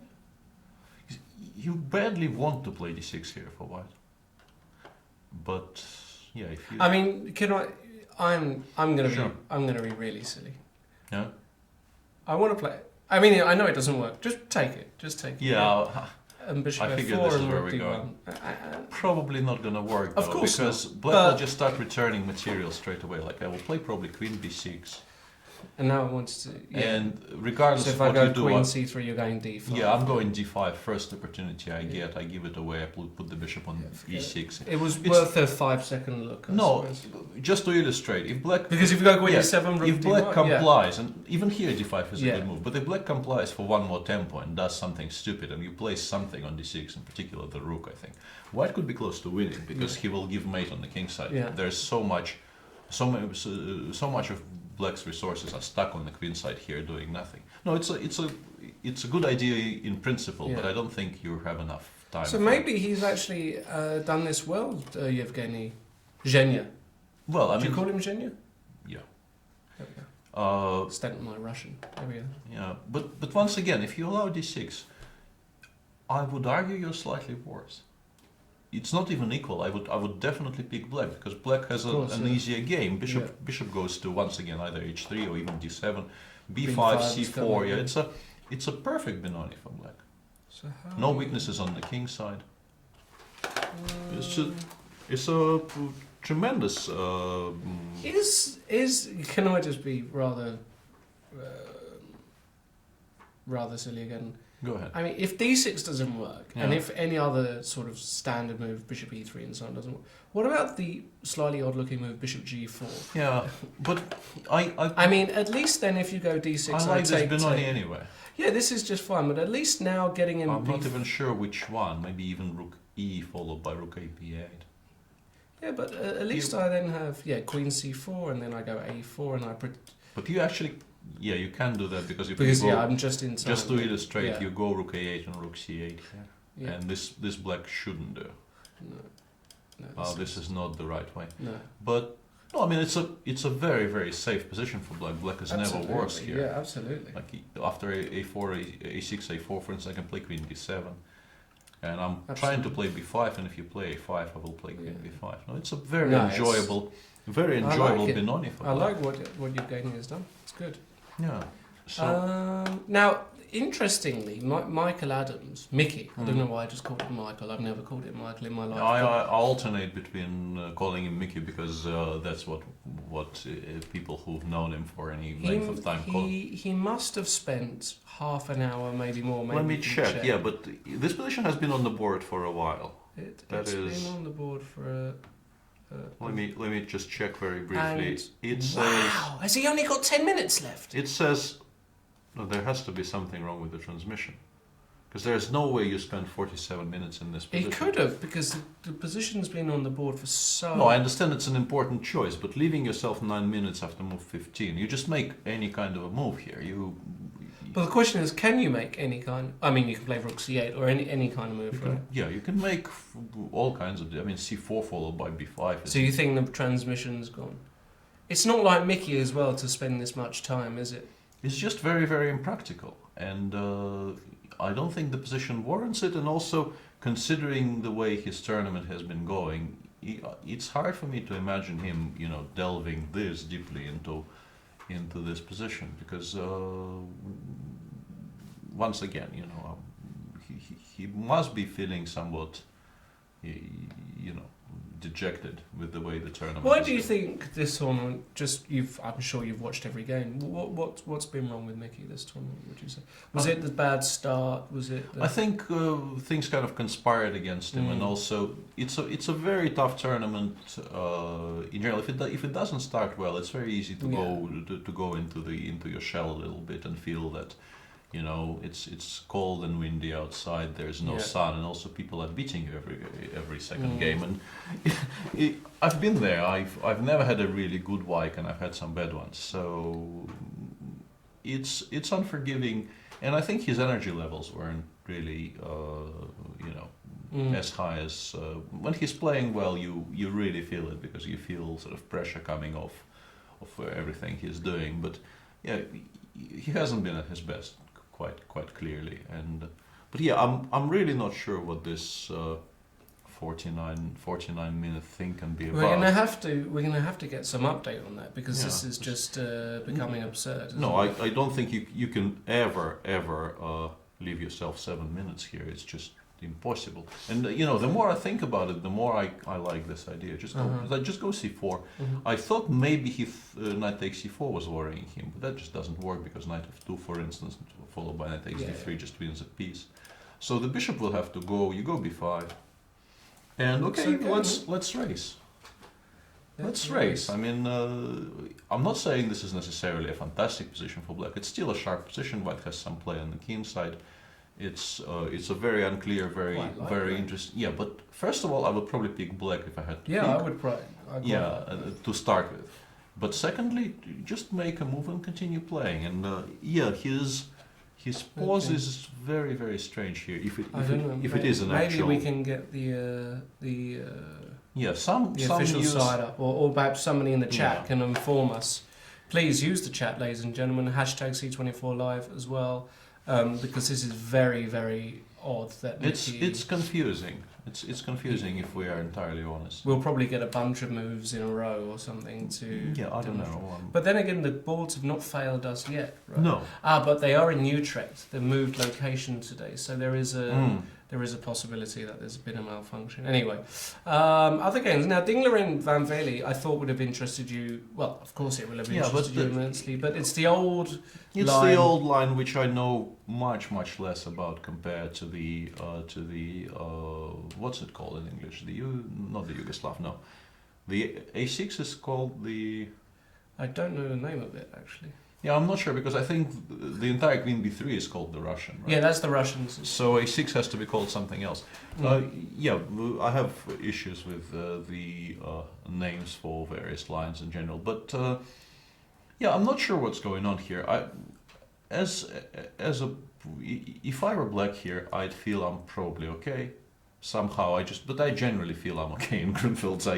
I start by feeling I shouldn't be doing that badly. One thing that caught my eye here, probably incorrect, yeah, but this is how I get. You know, I immediately start looking at stuff like this, and this is probably just completely wrong because the simple rook c1, knight d6, and queen somewhere probably solves all of white's issues. Let's see if we still have no news. I was hoping somebody would tell us on Twitter or somewhere because I really don't understand what's happening in Michael's game. And I'm very slow with my. No, I mean he doesn't spend this much time anyway, Mickey. It's just not him at all. Yeah. It's just not his style.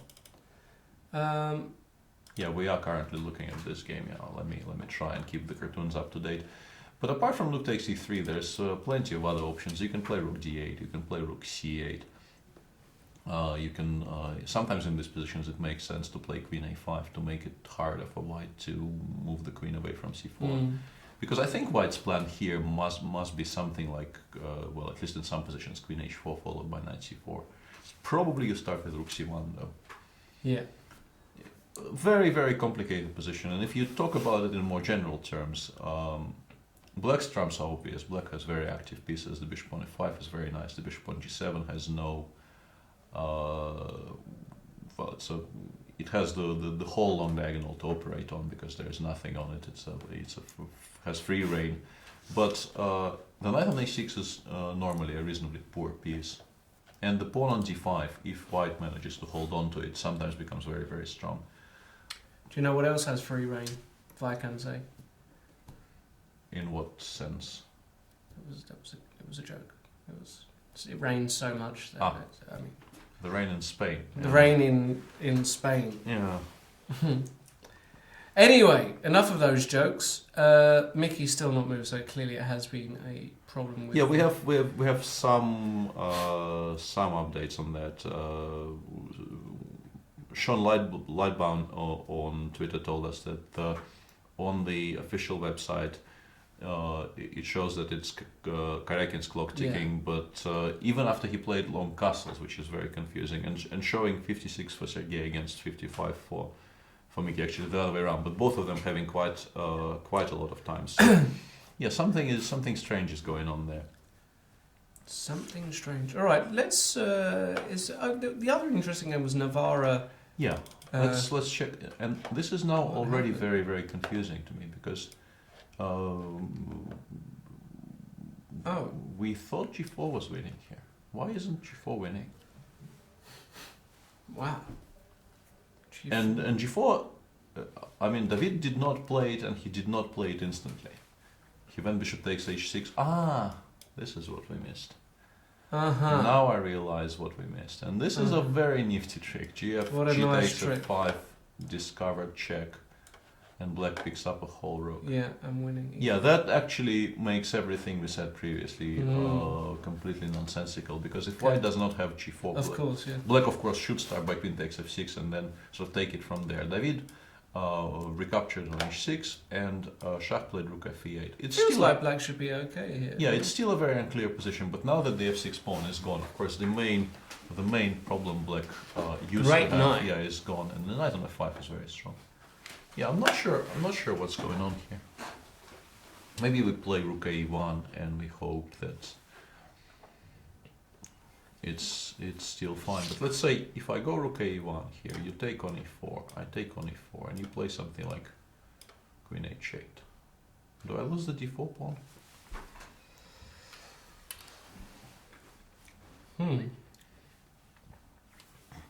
Probably just bishop e3.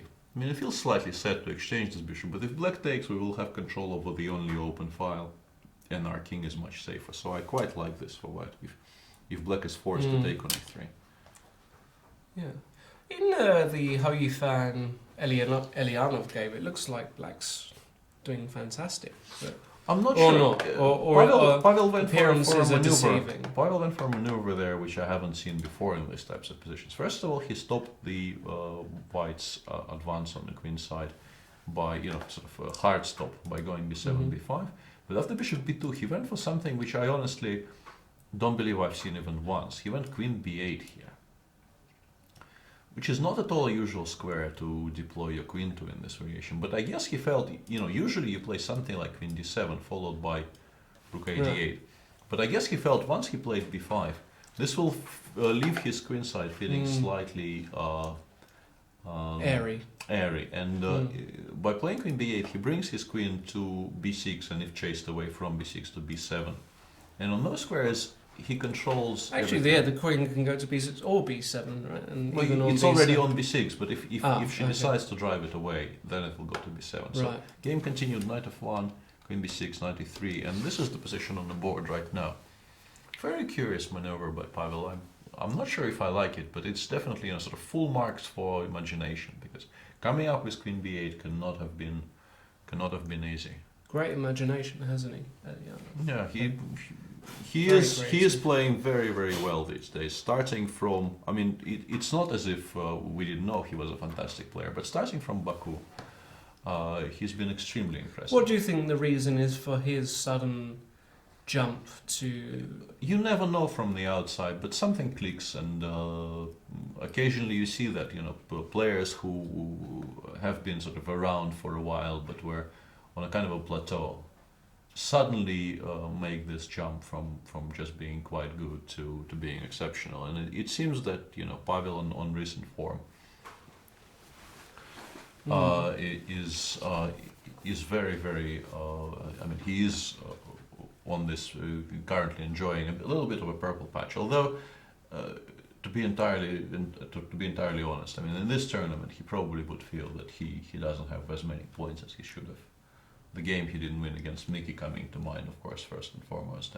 He played a fantastic game against Mickey, and then somehow failed to win. But he did get a point early on against Mamedyarov. Yeah, that was a whole point. He was worse in that position. That is true. So Yeah. I'm not sure how many. Let's briefly return to Navara Mamedyarov, because hold on, but we have queen h4 here or queen h8. Right. David, instead of what we were describing, and I have a feeling the reason he didn't like rook a1 could be the line after rook e4, and now d5. And if rook e5, black has queen d6. Now the pawn is hanging, and also there's a very unpleasant threat of f6 actually catching that rook. So he has taken on e8, rook takes, g4, Shah played queen h4 already, g takes f5, black will take on h6, and I guess David wants to just take on c6 here. But it's, I think, very, very likely to end in some kind of a draw, because the kings are, especially the white king, is so weakened that even if he emerges out of this with, let's say, one extra pawn, or maybe even two sometimes, black will... Immediately, I would have... Rook e2? Well, where do you want to go? No, I was thinking about including a check first. I don't know. You could, but I don't think you want to give white sort of a clear idea of where white stands. Also, maybe there's an argument to go king f1 here to stop rook e2. So I think rook e2 immediately makes slightly more sense. Queen takes 6 hasn't been played yet, so maybe David wants to do something else here, but I'm not sure what. If he takes on g6 and goes, let's say, king h1, I think even the endgame of the queen e4 is perfectly comfortable for black. White has a lot of weaknesses. Although, once again, this is probably just a draw. You have rook c1, and everything starts disappearing. Endgames like this, when there's so many targets for both rooks, generally end in total annihilation and no pawns left. Yeah, I think that's going to end in a draw. Draw of some kind. And we were informed by our very erudite viewers that the a6 line against the queen b3 is the prince variation of the Russian variation of the Grunfelds.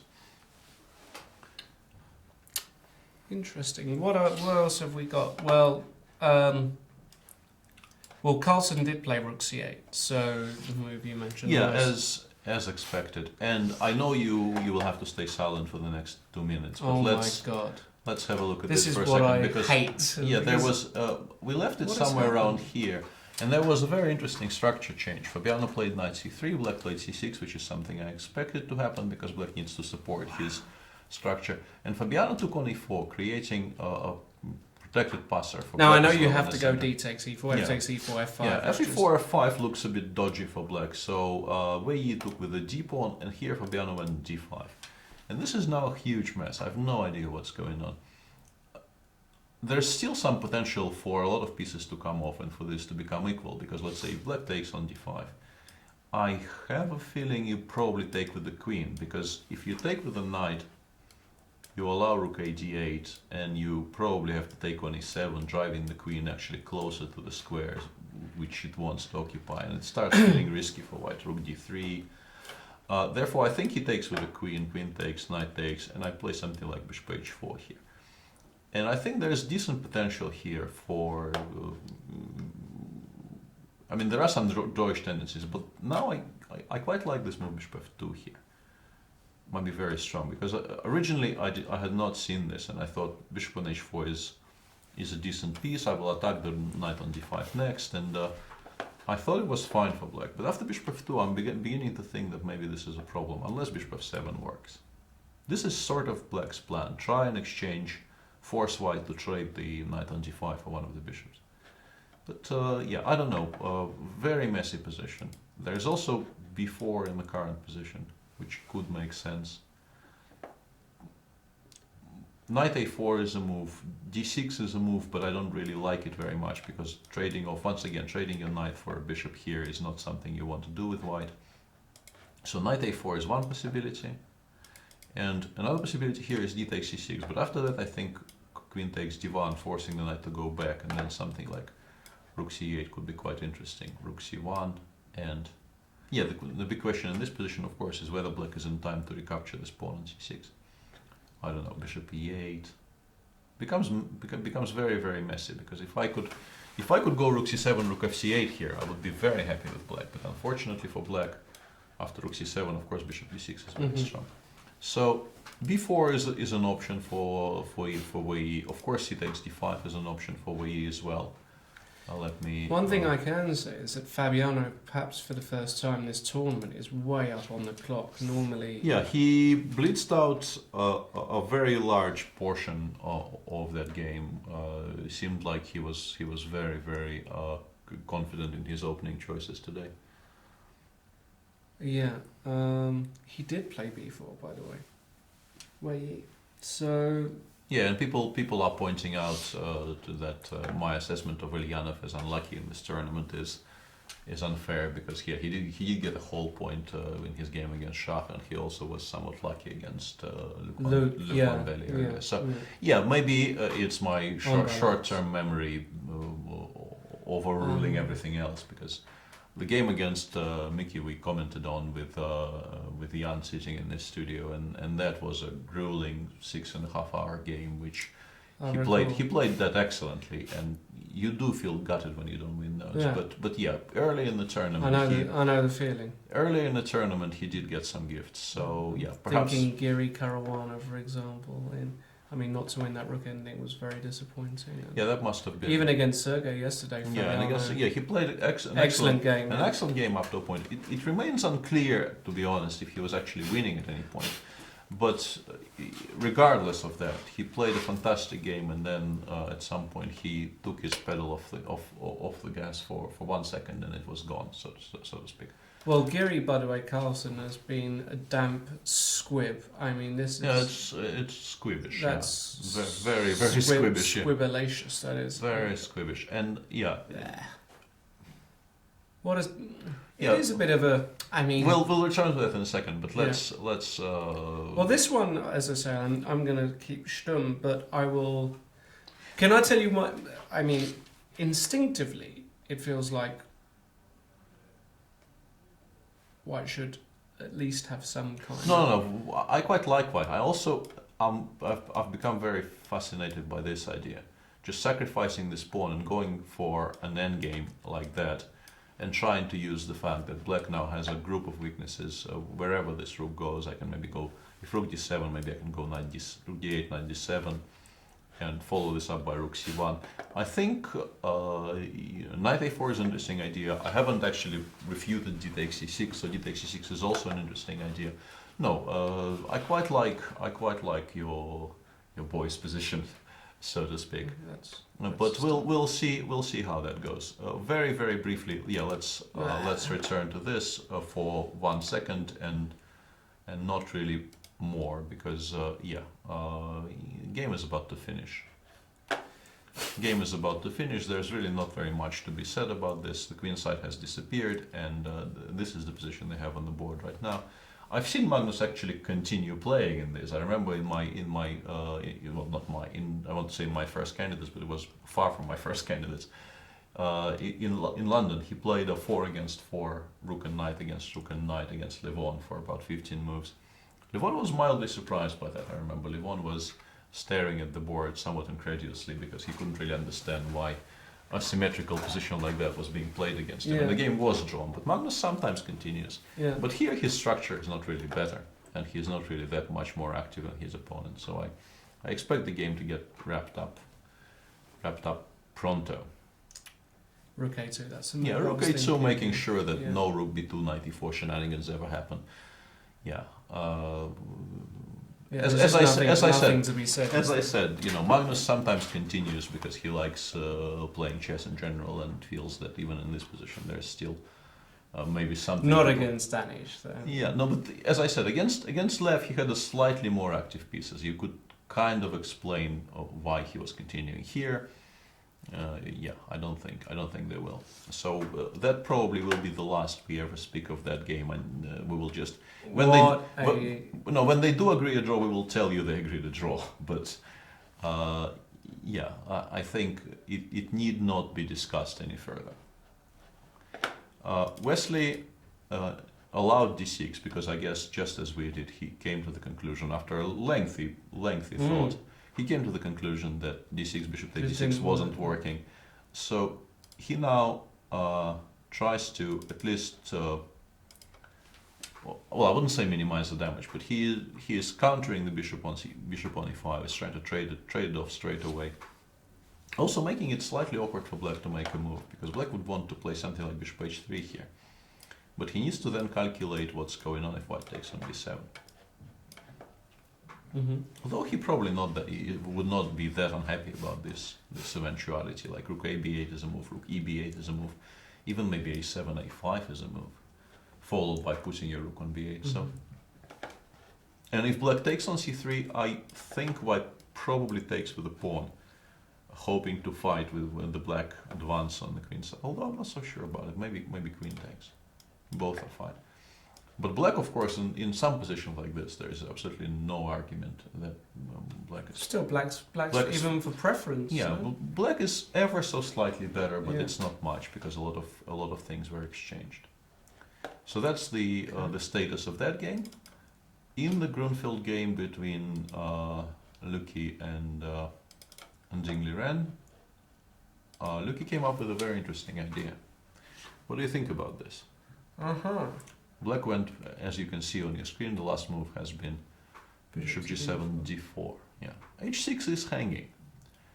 But I guess the point Luki is trying to make here is that by placing his bishop on d4, he's making it very hard for white to play, I think, his preferred move, queen h4, evacuating the queen from c4. And he will probably start playing against that queen if white takes on h6. I still don't see how he makes much progress. Let's say knight e5, I can play something like queen b5. And I don't really think white loses any material immediately, but even something quiet like knight b4, creating all these ideas. Seems very interesting and quite attractive for me, you know. It's a very dynamic way of treating the position with black. Very nice idea. Yeah, I like it. And also, it has to be said that replying to it in a different fashion for white might turn out to be quite tricky. Because if you take on d4 and go knight a4, or start with knight a4, I would just play queen d6. And the fact that e2 is hanging means that you cannot really take on d4 here. And black still has all those jumps, knight d3 followed by knight e5, or the immediate knight e5, or knight b4. All of these moves are still very much possible for black here. So, yeah, it seems very, very, we somehow lost the moves there for a second, but this position, as a Grunfeld player, I'd start feeling quietly excited about. So you don't play knight a6 in the Russian system? I used to, but I don't really anymore. So this line, that what game was it? It was Ding versus Wely, right? Where there's spectacular, not with knight c6. That was right. Yeah, That was that spectacular. That line I idea. actually tried analyzing, but I have no opinion on what they did there, because they looked at it far deeper than I ever did, and there were some novelties there which took me completely by surprise. Okay. But I did analyze that line at some point in my life, because it's a very exciting and also very clickable line. Computers do understand those positions quite well. So. Yeah. At one point I became curious, and I thought, maybe this is good, maybe I should include this in my repertoire, and I haven't played any games with it yet, but it's an interesting position to analyze, all I can say. Giri versus Carlsen has been drawn. We will not show you the final position, because you have seen the position, you don't really need to know which moves they made from the position. This is, I mean... they have a bit of a rivalry going, and clearly, you know, Anish always says, well, you know, I've got +1 against you, and then Magnus's retort is, well, I won 26 super tournaments, how many have you won? I'm world champion, been world champion in 3 different disciplines, defended it twice. Yeah. It's difficult to come back from that kind of retort. Well, to be honest, Anish is the only person really who brings that out in me, even in, you know, very mild quantities, because I always feel that results should speak for themselves, and there's really no need to, you know, verbal battles are all good and well, but I never felt particularly interested in them, which I'm not saying this is the correct approach, because I think, you know, if nothing else, it fills column inches. And column inches are a good thing for chess. So I'm not at all criticizing them for maintaining this image of, you know, something brewing there all the time. But yeah, by now, yes, we know that Anish has a positive score against Magnus. We also know who Magnus is. We've known for a while. We don't need, you know, reminding us of his status specifically because of his score against Anish, I think is superfluous, because we know he's kind of good. And but if they feel they need to keep this thing rolling, it's perfectly up to them. I agree. Today, Anish's approach did feel like he was more preserving his positive score against Magnus than trying to, let's say, go all out for a win, which would make his tournament look a lot more interesting. Because had he won today, the tournament would have been blown reasonably open. He would be on +2, Magnus would come down to +3, half a point between them. Fabiano, with a victory, could have caught up with Magnus. So in terms of intrigue in this particular tournament, I think an Anish win would have done a lot for that. But it seems that starting by 5 bishop g5 and following on from there, it seems like Anish was hoping for a small riskless edge somewhere. It didn't materialize, so the game ended in a draw. But there you go. All right, let's. And we have moves. We have one move. Yeah, so or clearly... one move at the very least. And at least the clocks now are showing something which resembles sanity. Because there was no way you could spend 50 minutes on c5, c4. And c5, c4 is what Mickey eventually played, which I think is a very, very natural reaction. You seal in the center because you don't want to blunder something along the d file somewhere later on. And you also create an immediate attack on the queen side. With the king on c1, this plan of c4, b5, b4 is fast and actually quite dangerous. I quite like it. Yeah, I don't know. Let's say bishop c2, because bishop takes e4, d4 followed by b5 is even uglier than this that. Is horrible. Yeah, bishop c2, b5, and white, let's say. Yeah, but I can't even really believe this will ever be on time. Like h4, queen a5, for instance, followed by the immediate b4 next move. Queen a5, a3 though might be a move. Okay, well, hold on. You can maybe even take on c3.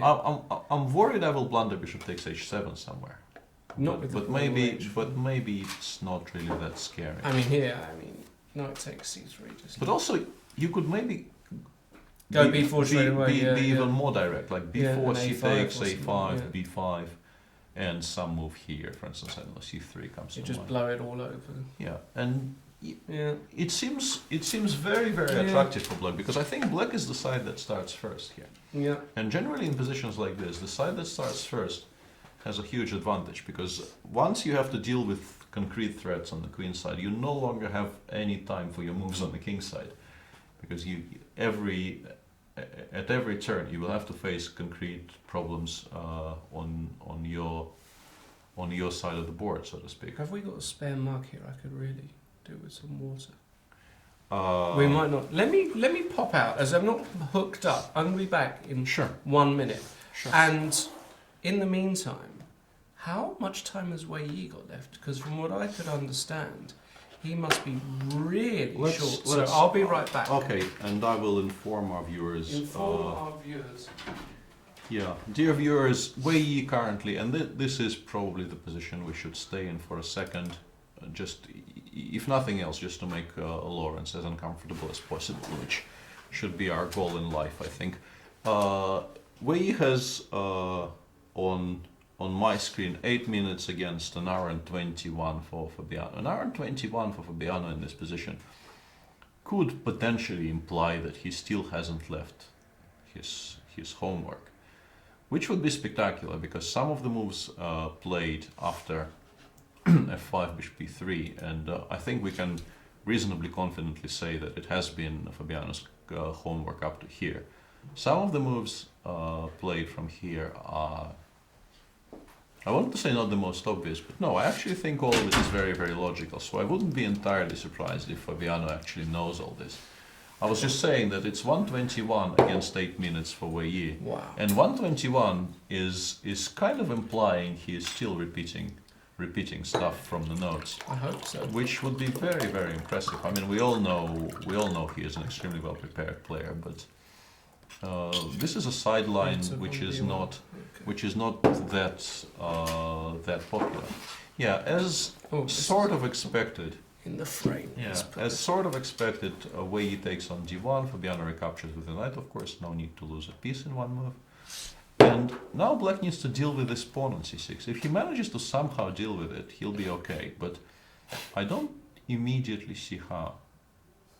It has very good sticking power, so to speak.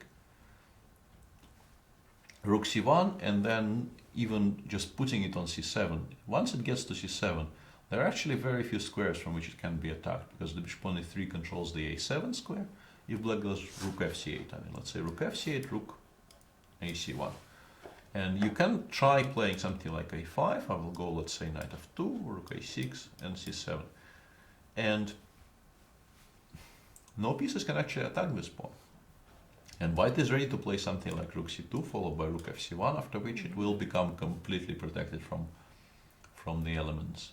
Even rook d1 and... or rook d1, d7, D1. very good point. Yeah, rook d1, d7 also seems like a very decent plan here for white. So, yeah, very curious as to what Wei Yi is planning to do here. And the time situation is not really making his life any easier. Playing this position is... Also, after rook c1, I suppose in some positions, if you're not attacking that pawn on c6, bishop c5, followed by knight e3 absolutely, as well. no. It's not a position you can play quietly. Let's put it You like need to this. be, yeah. You need to be very precise, and you need to be doing something every move. You know, something like, I don't know, rook ac8, rook ac1, maybe bishop e8, c7, bishop b5.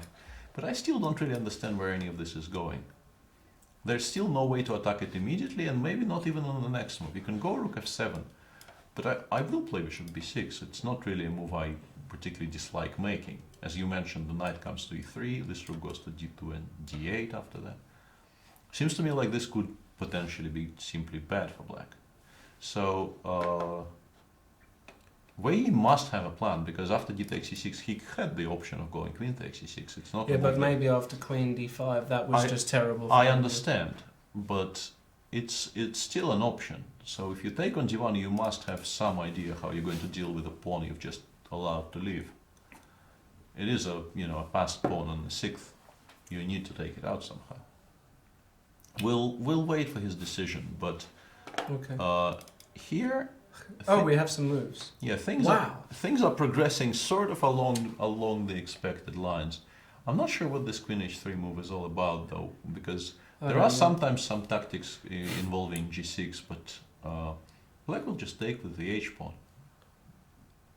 I think I can still continue doing what I was doing, something like I that. think you should just continue. I don't know if you go. There's something about A5 I don't quite like because it blocks the queen from coming. Either Queen A5 or B4 straight away. If at all possible, I would prefer to just go before here. C takes before and some move. I quite like A5. Before? Or you probably had this joke from Jan. Yeah, Jan has been doing it every day, so I'm well aware of this by now, of the existence of this. If I'm absolutely forced to, I will call this a joke, but I'm not sure it's. You can call it whatever you like. It's a Jan invention, so yeah. Yeah, who knows? I played Rook D8, Wely, by the way. Let's return to that, and also my cartoon game has not been up to scratch. Let's try and rectify that. I mean, putting Fabiano as the gangster because of his Italian roots is, we could make a claim there. We can make a claim, but we're not like that. We're not the PC brigade. Could be any gangster, right? You need to base your cartoons on something, and So why have they put Wely as a Christian D'Artagnan kind of? I have no. Three Musketeers kind of. I have no idea. Yeah, I've only just noticed that, and it does confuse the confuses the issue. Maybe there's something we don't know about Wely. Maybe he was actually born in France in 1822 or something like that. Maybe not. That's good understanding of where when the Musketeers. I don't know when it was. Not the. Was it not 19th? No. When was it? Somewhat earlier. Okay. Well, I was just picking a random day. Pretty sure it was. Okay. Anyway, Rook D8. So now this is where I don't talk. This is where you talk again. So. At least I sort of understand the point here, because he wants to place it on d3. He wants to, I think even after c7, the idea is just to play rook d3 to make it much harder for white to make his moves. Like rook c1, rook c8, and it's not that easy for white to continue, at least immediately. But even here, I can continue doing exactly the same. Rook f2, and now I guess maybe the biggest threat is rook d2, trading off the one active piece that the black has. And the pawn on c7, I mean, it will take black, I think, apart from king f7, e6, d7. Black doesn't actually have a way of attacking this pawn on c7, and that is 3 moves. That is 3 moves that white can spend on something. So I still like white, and I suspect so does Fabiano here. Let me just briefly have a look at... another game has been drawn as sort of expected, so let's go there briefly. A game between David Navara and Mamedyarov ended in a draw, sort of as described. Queen c6 had been followed by rook e2, takes, queen g2, rook b2, rook c1. And as I mentioned, in endgames where there's so many targets for both rooks, it's very, very natural for all kinds of things to get traded off, and in this position players called it quits. 2 against 2 in a rook endgame, you not win too many of those.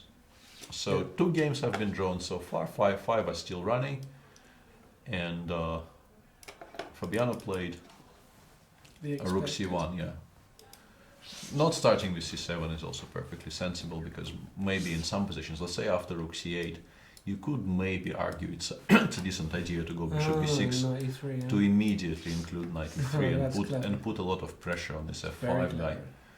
So you probably have to go rook d3 immediately. You might have to at least consider going rook d3 anyway. And to be entirely honest, I'm not even sure white should pay that much attention to this h3 pawn. You could maybe go bishop d6 or bishop c5 even here, because I'm not sure if that is that important for white to keep this pawn alive. Let's say I go c7, rook c8, I go bishop b6, rook h3, and knight e3 once again. My feeling is this could very easily be extremely good for white. The very simple plan of rook d1, d8 looks kind of strong here. Although it does become a bit of a mess. You do have to give up your entire kingside to do this. So there's probably cleaner ways of dealing with this. And Wely does play rook d3, showing that we at least agree with him on that subject. Allowing the bishop to go somewhere unimpeded would be a mistake. And as I mentioned, c7 followed by rook f2 is one plan, but there are of course other options available to white. Even something as slow as c7, I don't know why I'm playing c7, but just to make sure, something as slow as this, followed then by bishop b6 and knight e3, can't really be ruled out. Because it's not obvious what black is doing here. Probably bishop h4 stopping this, at least for now, with some rook g3 check ideas. I quite like rook f2, to be honest. I don't see what is wrong with rook f2. Play rook f2, next move rook d2. If rook d7, rook f c2 also doesn't seem to improve black's prospects a great deal. So yeah, it's an extra pawn which will be on c7.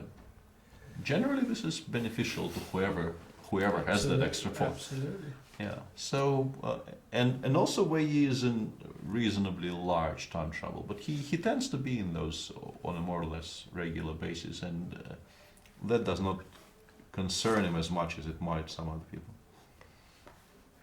Very quickly, there's been no moves in Ding versus Van Velde, so Van Velde's bishop d4. We'll come back to that in a minute, but it's very interesting.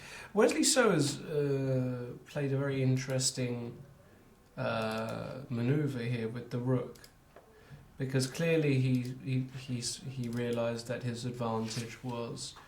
Well, he has no. Advantage, I think he is now trying to. I mean, his positional understanding is as good as anybody's. He understands he cannot possibly be better with the bishop on f3, quite clearly inferior to the bishop on d7. But at least he is trying to exchange a lot of pieces. Yeah, but now queen f6. Yeah, I think he will just take on e5 twice and play something like queen c3 maybe, or rook c1, queen c3, and continue this policy of trying to trade as much stuff off. But how unpleasant are these endings for white rather? Because rather unpleasant, I would think. His bishop is so bad. He played a4 first, which is also very sensible because you want to stop black from at least achieving all of his goals on the queen side as easily as possible. Bishop d4. Yeah, that's the first move. Yeah, bishop d4 might not be at all stupid.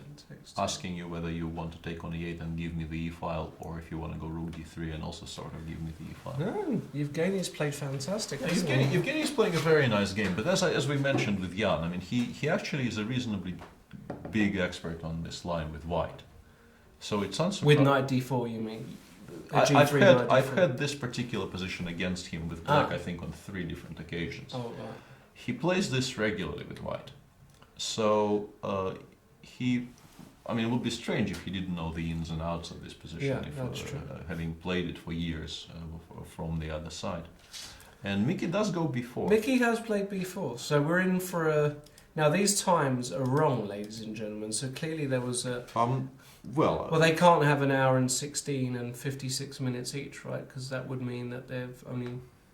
That probably is incorrect. It's more likely they've probably got about 40 minutes each or something along those lines, because they started at 2, so the game is 2.5 hours in, and yes, something like between, let's say, 40 and 30 minutes each. Somewhere in that range is probably the likeliest. We can take a wild guess here. We really don't know, because the Chess24 website gives Mickey as having lost on time, which is probably untrue considering the game is still ongoing. And the 113 against 56 is also mathematically impossible. Yeah, but it's becoming very, very sharp. It's becoming very, very sharp, and as I mentioned, black is the side which sort of draws first blood here. c3 is hanging, and this needs to be addressed. I keep on trying to look for ways to justify g6, but knight takes g6 sort of never ever works, because it's one check, and then the attack fizzles out. And if you have after this to spend 3 moves on something like queen g2, followed by h4 and h5, it's just not feasible, because you're getting mated on the other side. Therefore, you probably need to take on b4 And even something like Queen B6 is very playable here. To be honest, we don't really care about 97 anymore because we are really breaking through on the other side. I'd be very, very comfortable giving away this exchange. Oh yeah. Because I think Mickey. I feel I would like Mickey to win. Nothing against Sergey, but he's had such a torrid tournament. Just to see him win. Would be nice to Stop the bleeding. We've all been friends with Mickey for ages. First game I played against him was Oakham 1992. Yeah, 20. Is that true? That was just a guess. 90 actually. I was just throwing it out there. 25 years ago was my first game against Mickey. So I mean we've known each other and we've been friends for a very, very long time. And it would be good for him to get to notch a win there. And go to a rest day in better spirits. Oh yeah. And he must feel very happy about the direction this game is headed in because absolutely. Instead of what I tend to get with Black against Sergey are positions where he is slightly better and pushes for 7 hours and he wins about 50% of them against me. Instead of that, Mickey has a position where he has a direct attack against the king on c1. Sergey, as he showed against Fabiano and on various other occasions, I think his biggest strength is actually the fact that, apart from that, he's got very good technical ability. He's so resilient in slightly worse positions. Yeah. He really does find a way to defend it.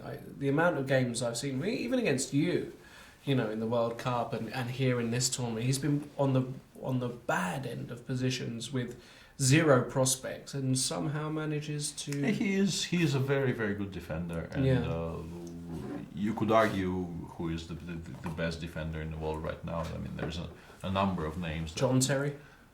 Oh, right, sorry, chess. Okay. Probably not. Probably wouldn't be John Terry either. Yeah, even if absolutely wouldn't be John Terry. He's old and slow.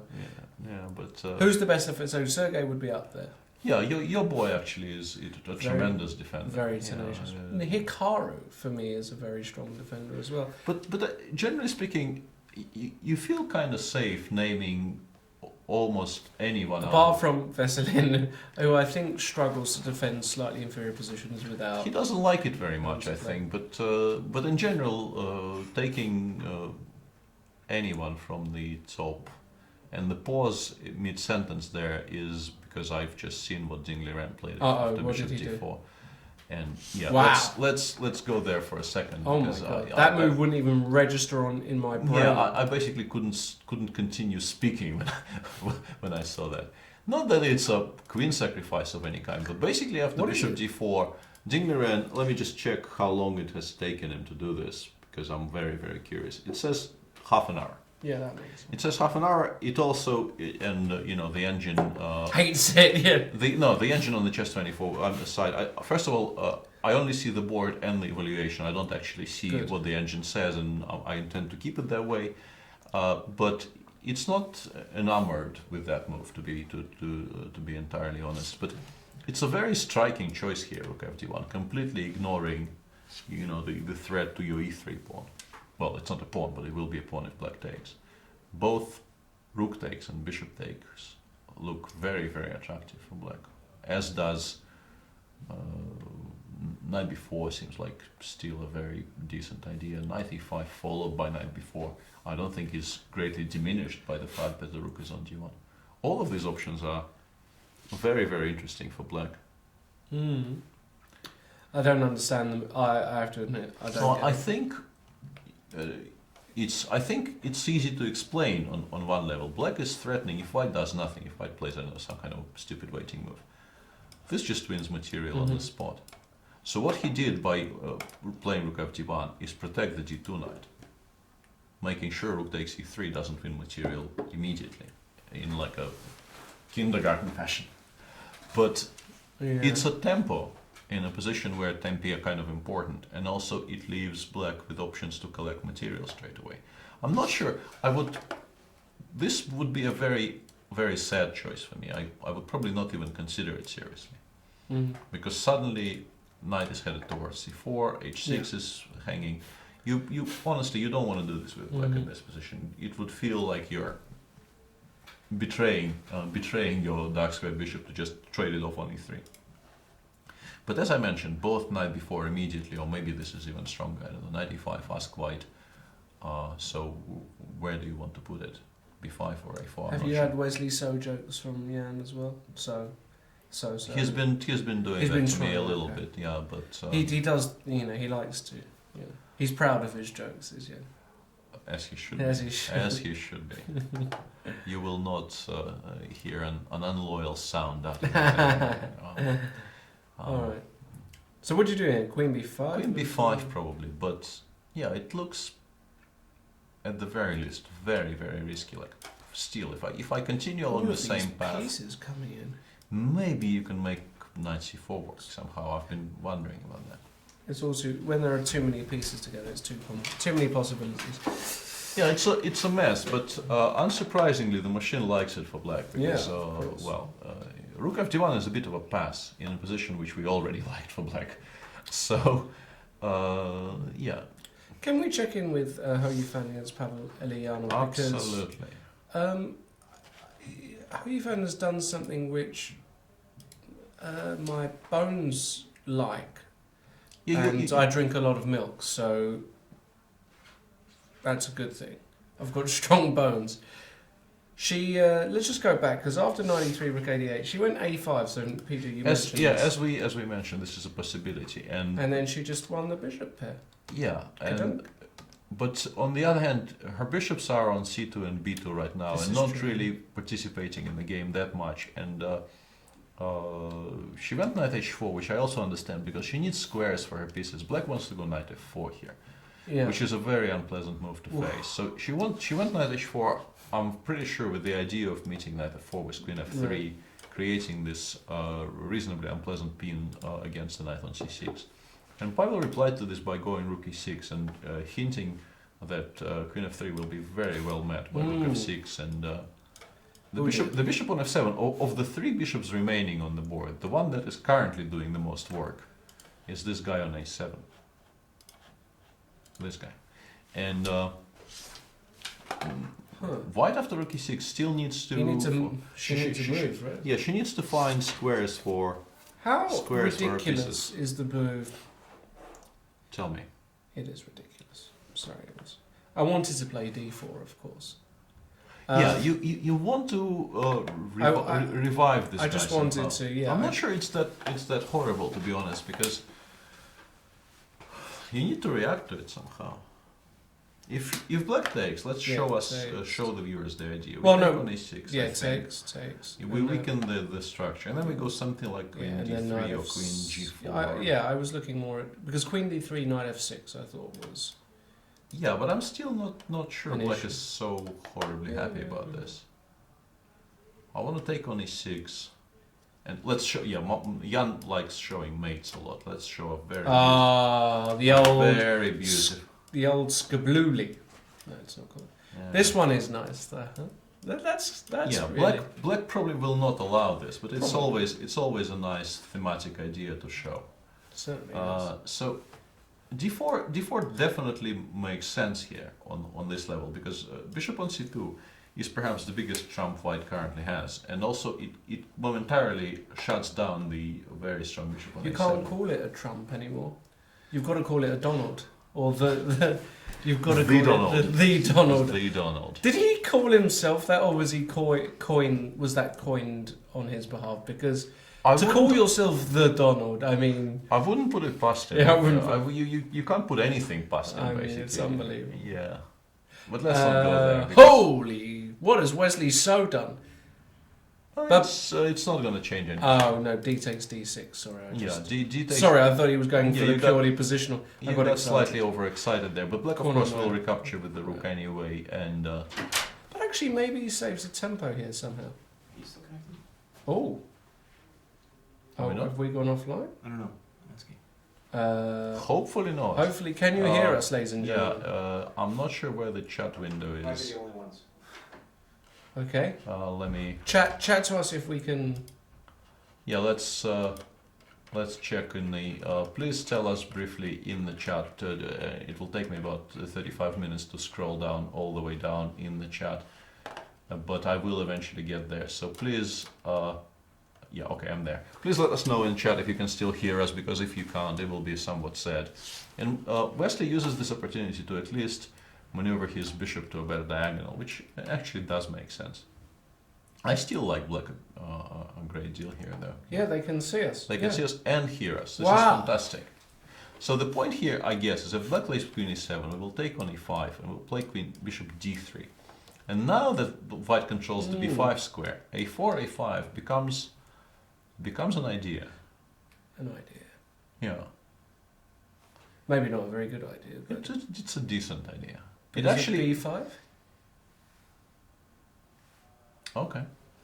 I'm saying if it were white to move. As an idea. Yeah, as an idea. It's very This is strong. true. As an actual move you will make on the next move, it's horrible. But as an idea, it's very, very strong. Yeah.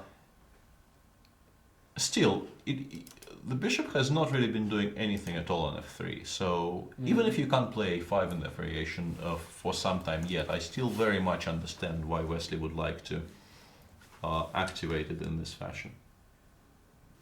We're really struggling with this Karjakin Adams game, unless they really are going sort of 20 minutes per move. Yeah, I think in this position you can be excused for going at a somewhat glacial pace with I mean, for both of them. I think Sergei is regretting his choice here, because it really is difficult to even see a way to continue here with white. No, you take on before, you protect it with all your might, and you hope this works out. But it Because, does what else can you do?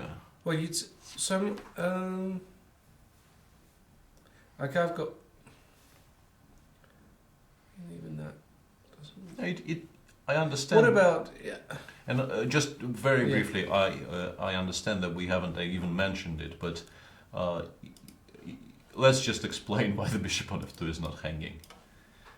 Because it will be there on f2, seemingly hanging for a while, I would guess. Yeah. So let's just once explain that taking the bishop allows mate in one with queen takes h7 and get this out of the way, because I actually caught myself at one point just staring at it, thinking, hang on a second, isn't this a whole piece?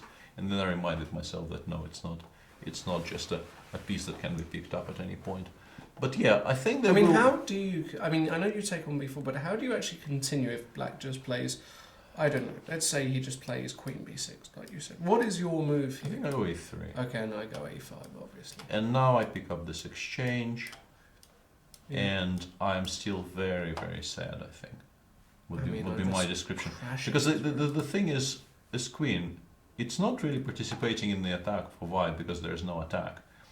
And it definitely is not participating in the defense. It's way, way, Way. yeah, but maybe something Bishop like e1, this. that's Yeah. exactly what I was looking Maybe for. like something like this. But which might mean that black would prefer to do it this way. But yeah, it does feel that this looks absolutely horrendous for white. looks how looks horrible. how do you defend here? With the queen on d2 and the Okay. bishop on c3, you would feel slightly more safe. But with the queen on h3 and the bishop on f2, Yeah. this has a look of a position which will be incredibly Sad. difficult to defend. Yeah, and Sergei, I think, is beginning to appreciate just how dangerous his position is. But yeah, it was an interesting choice. As I pointed out to Jan, I don't know if you know this, but he actually had this precise position with black in the World Cup game against Andreikin. I had no idea. So it's not as if he doesn't know this plan is good. He played it himself. Wow. He is well aware this plan Okay. exists and is quite good. But I guess he felt that by playing queen f3 and bishop f2 and then castling queenside, he can scare Mickey into some kind of. No, I loved Mickey's maneuver of knight f5, bishop e7 But to give the square to Sergei d6. actually has done that. Oh, in he's the done game that. as well. None of How this is surprising. actually new. Weird. And not only is it not new, Sergei has had all this himself on the other side. So, yeah, it's a weird choice, and one, as you said, he might potentially be somewhat regretting right now. So Fabiano And is keeping me nicely. how you find when g4? Well, of course you did. Yeah. She's hooked up to the broadcast, of course. No, she's not, ladies and gentlemen, before you start throwing in accusations. No, I mean, d4 just looks so natural. I mean, you have to do something here with white. On the important subjects in life, we're being informed in chat that it was Rush Limbaugh who invented the Donald. Right, okay, so... Another highly respected pundit who we all love and admire. Did you see the Sarah Palin endorsement of Donald Duck? No. Oh, you should watch that. But we should probably get off that topic. Let's get off that. Anyway. Yeah, but still, all the lovely people sort of collected in one sentence there. You know, Rush Limbaugh invented the Donald. That is all you need to know. So you're not going to call yourself the Peter? I can't call you the Peter. No. You probably shouldn't. No, probably. The announced hugging it out might be postponed indefinitely if you start doing that. Okay. I like d4. d4 is. Oh, he played a move. Just very briefly, we were discussing how to even attempt defending your position in the Karjakin Adams game. And Sergei went for knight e4, d4, and bishop e1, which doesn't look like it defends to me. Well, it's a very good start at least, because he gets rid of the knight on d2, which wasn't doing anything, and he also at least includes the f2 bishop in the defense. Right, so there are two legitimate moves here. There's b takes e3 and b3. No. No? No. What? B takes e3, I'm no, I don't. Those are the first move. What about b3? That was my first. A5 or b3 is when you said there are two, I thought you will say a5 or b3. B takes e3, bishop takes e3. No, I saw knight b5, but maybe it's just nonsense. I don't know. I would never do any of that, because I think it makes white. At least now with white, you understand the plan. You start running towards the other side, so to speak. I saw that. No, you okay, let's go b3. That was the first move then. Yeah, okay. b3 takes. You probably take, and we probably play something queen d6, like queen b6. Bishop c2 or a2. Both are possible. Also, with the bishop on b3, actually those g6 ideas become slightly more relevant. Okay, takes. I don't know. Takes. Fg, I don't know, bishop takes, knight f7, rook g1. Suddenly this doesn't look completely insane anymore. You're right. So, yeah, this is a very good try from Sergei. Okay. This is a very good try. I still like black's position, but I think this is a very, very good beginning of a defensive plan. Probably a5 though. And black is still very comfortable. I would also want to put the bishop on d5 as early as possible, because I don't want to blunder d5, bishop d5, rook d5 in some position. I don't really understand why this is good, but I really, really would hate blundering it. And Mickey actually goes bishop d5 straight away. This is the other move. The c4, c3. Is that even? No, I don't think. You don't want to go too crazy. I don't think the idea is to play c3. I think after c4 he probably goes a5. Just tries to just rip it open. Yeah, b5, rook a5. And if you take, which I think you shouldn't, you can't stop c4, c3 next move, and you probably get mated very, very soon here. The queen is still on h3 doing absolutely nothing, which is the one of the bigger problems white has. I like bishop d5. I think bishop d5 is a very good move. And now b3 is a problem for white. b3 is a huge issue. b3 is now is a problem, yeah. Okay, let's stop with that for a second, because what have we got? Well, we need to pay better attention to what's going on here. Let's switch to Hoifan rook f6 versus Eljanov. And after rook f6, you feel slightly better about white's position, because, for instance, I can go bishop b4, and my pieces start actually making sense. Yeah. I still need to calculate, which is not something I'm particularly happy about. I need to justify this tactically somehow. If I take, I can give a check, give another one probably from d3, but there's no immediate follow-up. And if black manages to take on c3 in some fashion, he will be very happy about this eventuality. Mm-hmm. What would be? I mean, which moves would you look at in this first in this position if you were white? If I were white, the first moves I would look at are the one you just mentioned, of course, bishop e4, but also can I mean, how? I'm wondering about knight f5. Yeah, that's exactly the move I was thinking. I was thinking, what? I'm Knight wondering f5, if ED4, I can find something just here. something in this position. This I think is kind of critical because if white has something some move here, like queen d3 or queen d3 or queen g4, one of those. Because the problem with queen d3 is that it feels to me like well, no, this is actually mate. possible. Knight e7. Ah, no, wait, But no, it's not It mate. gets to g8. That was Yeah, kind sorry, I of that was missed that. kind of I the missed point. Yeah. And then bishop h7, knight d.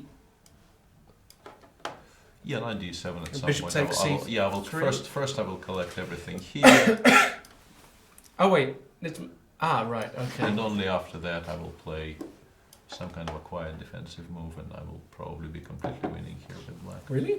Yeah, I think so. Bishop takes c3. But you don't actually create any threats. I mean, I can play, I don't know, queen c6. There's just no threats here at all. There's zero. Zero threats. Zero I've got not threats enough of this. ammunition. Yeah, you're running I'm out. lacking You're running out of bullets here, which is a problem for white. And yeah, it needs to be justified after he takes d4 somehow. We need to Okay. find a tactical So solution. try queen g4. That also looks very decent. It looks very interesting, but I couldn't Yeah, at yeah, least yeah. immediately refute rook g6, Yeah, you probably can't. which was making me sad. Don't be sad. Be happy. Rook f6, good move. Wow.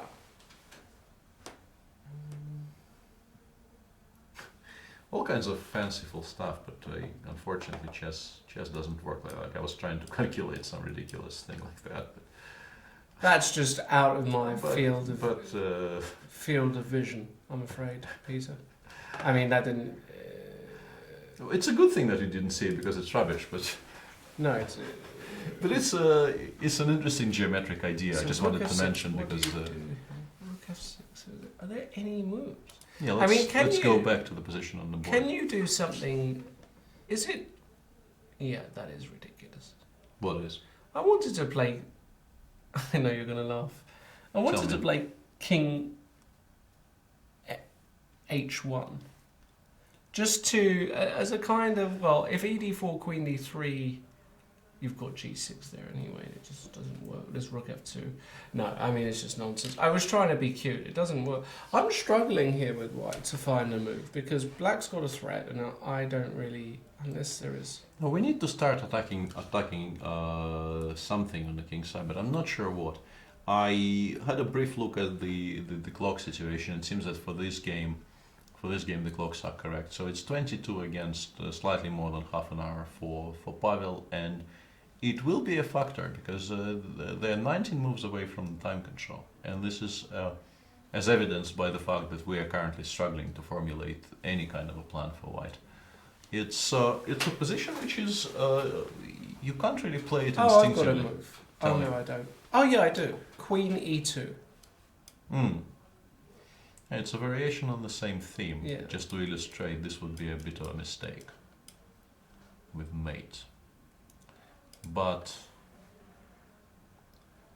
let's say I go. I don't know if I need to put it on C8. As Axl Rose would say, where do you go now? Was that Axl Rose? Guns N' Roses again. Sweet Child of Mine, I was right. Yes. Okay. Understood. And now... I'm... Again... Tell me. No, I'm struggling for the just the follow-up. So Queen E4... You forced me to go I to want 6, you but to I'm go not to entirely G6. unhappy about that, to be honest. Okay, and now what happens if I play Bishop B3? Does this make any sense? Here I have Rook F4. And I was about to do the old Queen takes G6. I was actually looking at Knight F4s. Okay, all right. That's gonna be that's end bad. of game. That Yeah, is bad, yeah. that's not good. Let's try and attack something with every move. Let's go Queen D3 here. Okay. They play G6. Let's try. Now that H6 is hanging, let's try this. If black takes, can we actually take on H6? Probably not. Probably not, yeah, but we can probably do this. I don't want to do that. I understand, I but on really- the other hand, h6 is still hanging, and we want to go bishop b4 next move almost against anything. I understand, you know, the sounds you make, they do. They're I relate. cat noises. I relate to them, but Wow, Sergei played rook hg1. we'll get to that in a moment. But yeah, I think it is probably best in terms of coverage of the entire round if we leave Hoi Fine to her decision. Yeah, in let's the current do position. that. It's two. Because it's a very, very complicated position, and until she settles on a plan here, we can go through her options for a while and not really settle on anything. So let's wait for her move, and then we'll return to this. And let's go back to Karjakin, because I think he realized that you know, slow defense will not really work, and he is now trying to go for mate. Well, the thing is, once it lands on g4, if all else fails, I can go knight f5. I think the idea is actually not rook g4, rook h4, but to orchestrate some g6. But with the bishop on there's g5, don't I can even d5. I can take with the f pawn. I don't understand rook g4. Yeah, I would go b3, drive it to b1. You probably need to take on b3 because bishop b1, b8, bishop takes queen a2, a5 with queen tempo. a5 looks kind of horrible. Yeah. So b3, white takes, we take, white goes on to b1. And here it's important to understand that basically, unless black blunders something bad, this is not really a piece. It doesn't sort of exist anymore. It's completely locked in, probably never going to get out. So does black have turn? Just That's go- exactly Just what I go was thinking. a5, I don't know, And rook g4, knight a- f5, and go a4, and so on and so forth. a4, a3. I don't really see how you make much progress on the king side No, at it's all just with a knight on f5. You don't really have enough squares there No. to pose direct threats, at least none that I can see. And once the pawn reaches a3, white is in grave danger. So quite well played by Miki up to this point, but there could still be some twists in this tale. We haven't visited your boy in a while. Yeah. There have been developments. I don't know whether to be happy or not. That's the problem. After rook d3, he played bishop c5, and Wely played bishop d8, and he's been thinking for a while, but I think he's looking for a forced win here, if anything else. If nothing else, because knight e3 That looks like the obvious. kind of forces black. I guess he's trying to find what to do here. And by trying to find what to do here, I mean he is looking for something that wins, because he will always be better with this knight on e3, and you know you can do this. Well, I don't know if you need to do f5 because this actually gives black a square, but you can start pushing the e-pawn at any point. So I think it's very hard for me to imagine Fabiano being unhappy with his lot here. But I'm unhappy. why? Well, You're anxious, but why would I'm you be anxious. unhappy? I don't know. I suppose he is a pawn up with pass pawn and Yeah. That's square for, isn't it? Maybe unhappy is the wrong word. Maybe Cheer- anxious. Cheer is just up, yeah. Cheer up. Cheer This up, sleepy Jean. What am yeah. I going to be like in Moscow? It's terrible. I'm going to be on edge. But you know, that's the nature of the game. Yeah, and So this is 3 candidates in a row for you. yeah. Wow. Actually, I think Or it's more, maybe, is it? 4, maybe even, because have there been candidates between Mexico and London? I think they switched the system in between, so Right, there were it was no actual candidates tournaments to my memory, but I could be wrong. I'm an What's old the and weather like in infirm- Moscow in infirm March? man. Is it okay? Or is it Well, gonna is it going to be horrible? first of all, define okay. Like freezing. 0. 0? It's going to be worse than You're that. very optimistic. Oh wow. You're a I'm very an very optimistic man. optimistic young What are we man. looking at? -5, -10? Well, it can. March sometimes is colder than February, and February is Right. supposed to be very, very cold. So no, Right. you can. I mean, it can go. I'll bring a jumper, shall I? You don't own an actual. I don't. Like a. Like a fur. Yeah, like- some. Well, I not should- not a fur coat, but like a heavy leather something. You're with fur. recommending one, are you? Yes. Okay. Well, I mean. Done. Deal. Check the forecast closer to the event, but -20 is not impossible. Might never happen. Might be like every second day. Minus 20. What are we going to do there? Minus 20. We'll stay in and play chess, shall we? Yes. That's what we do. Okay. That is the plan generally. I mean, it's the plan for me, and I'm very useful.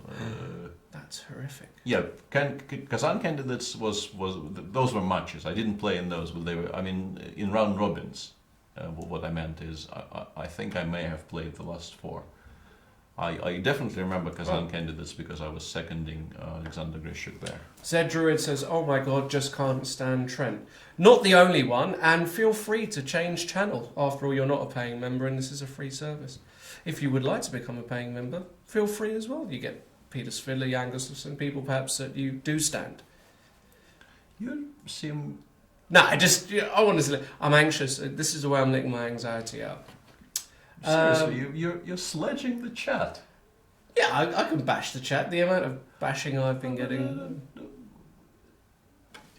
I'm speechless. That's Why would you sledge the chat? He's not even a premium member. He's not even a loyal guest. But that's what the chat is for. That's true. You keep on trolling, Zed Druid. We love you, really. Anyway, your boy is doing fine. And let's look at Hoi Fine again, because she did settle on... That's the other move I was looking at before we changed. I was thinking Queen H4, but I didn't have an answer to Knight F4. Yeah, same kind of an idea. Once again, not going to happen. And after Knight F4, I guess the idea is to go to G4 now. And if Black takes, we go Knight F5, and we've improved our situation somewhat, because Rook G6 would just pick up this knight, and none of the Rook takes G2s will ever work. No, it all so in this position, Black will need to look for a move again. Yeah, the people are suggesting you should challenge chat to a mortal combat. More than happy to. More than happy. You think you'll against these bunch of punks? Of course I would. Yeah. Yeah. How good is your my super combo? Oh my god. The 5-button combo which freezes your opponent and then finish him. Is that there were the different finishes? Do you remember that? Absolutely. What was animal? I never actually played. I like the one where they used you could turn them into an animal, like a furry cat or something like that, if I remember correctly. So people love that. You see. Yeah, you know, haters gotta hate, as the Americans say. Very true. Anyway, right. Quickly, Wesley So though, can we just? I just want to click on it. We're not staying in any position for more than 30 seconds. So is that the new policy? Yeah. Okay. We just wanted to announce that this is what this show is like now. We're not actually doing any chess content. We're showing you the position, saying it's a very complicated position. None of us understand it, and moving on. Wesley So, yeah, that one we actually. No, I just wanted to, because it's kind of you know. Well, it's progressing the way we've described. The bishop is now on c4, where it's definitely better than it was on f3. Yes. No argument. And Black is still very, very comfortable, but whether he has anything serious so the right move here arguable. is the move pawn to h5. No, it's not. I would probably play g5, G5 more than I would play h5. Yeah. Because I think with the bishop on d7, you want your pawns on the dark squares. And I mean, g5 followed by king g7 is, you know, very much something Black could consider here. Just expanding on the king side, gaining more space, maybe h5, h4 in some future. So yeah, I mean, Evgeny is very, very comfortable here. One thing, you know, you kind of also on sort of aesthetic grounds, you consider always going rook e7 here, but actually he needs the rook on the 8th to once again to illustrate your idea. a5 always runs into b5, bishop b5, rook b8. But Black needs to have this rook b8 move. So the rook will stay on the 8th for as long as it's needed. I like g5. Yeah, no, I think g5 is a very decent move. I wouldn't be at all surprised to see it on the board, because Black needs some space on the king side. He doesn't have any immediate plans. I mean, maybe bishop h3, kind of asking the question whether, do you want to allow queen e4? How do you meet the idea of queen e4? Because queen d3, queen takes b2. Queen c2 is a move, but it's slightly awkward. So that would be another option I would probably consider with Black here. Great. But yeah, Queen C2 seems to cover this reasonably comfortably for white. So I don't know if it's such a great move.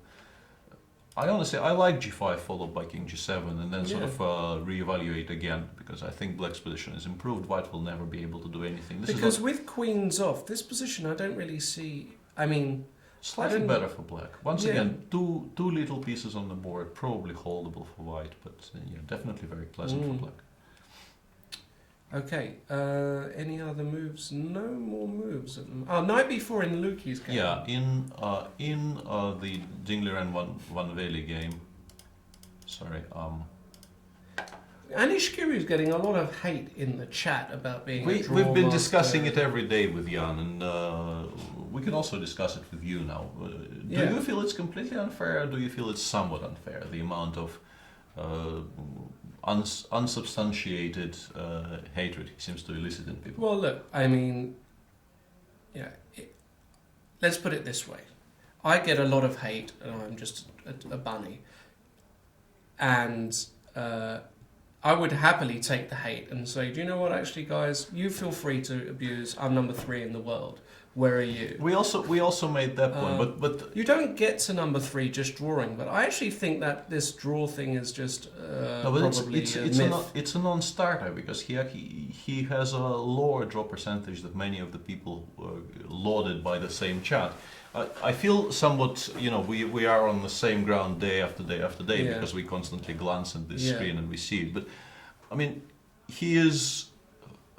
Wei is produces games where 5 pieces were sacrificed by move 20 more often than Anish does. But Anish is not a boring player. No, he's just very reliable. He's very solid. He doesn't lose. He's very solid. Hardly ever. He's very solid. He knows what he's doing. He's extremely well prepared. And I mean, he scored +5 out of 27 in the Grand Chess Tour. No, I mean the guys. I think and this is coming from. Supposedly, none. I mean, this is another point I want to point out because some people have been saying this. Just because I'm working with Fabiano doesn't mean I have this this sort of defaulted hatred for everybody else, or there's some huge rivalry, a conspiracy. I actually respect everybody at the top because before I started working with Fabiano, I was doing the commentary stuff, and of course met everybody, and I've got immense respect for. So. And that includes Anish, even though Anish and Fabiano are rivals. And some of Giri's best games, people I can see are giving grief there. But if you looked at it, it's basic because, unfortunately, guys, it's also outside of your. No, the one that I remember of the recent ones, the one he won against Peter Lecco in a Catalan. But the thing is, it's a game. People don't really appreciate because he gets some kind of a position with the rook and knight against rook and knight, 6 against 6, symmetrical, and he wins it. Yeah. And people think, probably Lecco misplayed it somewhere, and yes, probably Lecco misplayed it somewhere, and nothing was sacrificed throughout the game. Boring, move on. Yeah. Whereas technique required to beat Peter Lecco from a position like that is you need to have appreciation for how hard this is. Do you know what, like even another game recently, I mean, this is the whole point. His game against Wojtaszek in Qatar, where you just expect Wojtaszek with black to hold this ending. He just completely outmoved. Or that actually, yeah. I mean, it was an unbelievable performance. That was a tremendous It really game. Requires a high level of appreciation for... But of course, compared to Wely Navara, you take Wely Navara over this every day. I mean, I probably also would. Because Wely Navara, it gives you sort of visceral pleasure at you watch as the black king side gets obliterated, and this is sort of what you feel chess should be about.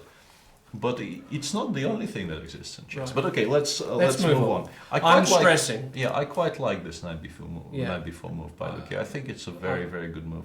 I'm not stressing about this. Yeah, I understand it's slightly ridiculous, but even bishop takes c3 is a huge threat here. If let's say once again stupid pass, this actually wins an exchange because the rook gets caught on c3. Yeah, that's nice. It's a full exchange. So yeah, Luki is doing very, very well here. What's the time situation? The time in this one will be 12 for Luki against 22 for Dingley Ren. So Luki will have to play fast, but so far he's been dealing with this on a very very solidly, and yeah, I like his approach to this game. Let's go back to Fabiano, because he spent a lot of time on these two moves, two critical moves, and I'm seeing a lot of people in the chat saying bad things. Now we might have to turn off the chat just for the moment, because I could just stare at the screen. You could stare straight apparently his last two moves have been, as John Spielman would say, suboptimal. I was about to actually use that word without knowing you were going there. Yeah. I don't know why people hate it though. And where you replied was rook c8, so we can actually analyze a concrete position. Let's say if I go e7, where does the bishop go? e5 or c7? Probably. I guess a5, because you need to threaten the c6 pawn. Okay. But then I wanted to go knight e3. I don't understand. Yeah, I'm not at all sure why people hate those moves so much. Although maybe rook takes c6 now, and if you take on f5 with a knight, I think this might work. Followed by rook d5. And if you take on f5 with a pawn, I can just blockade the e7 pawn, and my situation improved somewhat, because e7 is sort of heavily. Black controls this quite well, and also he removed the other passer, which was maybe the more dangerous passer. So they have this on the board right now, and Fabiano needs to make a move here. What if he takes on f5 first? I probably go bishop e8 anyway, to be honest, with black, because I think it's by far the more important one. But then we can go knight f2 and collect this one on e4.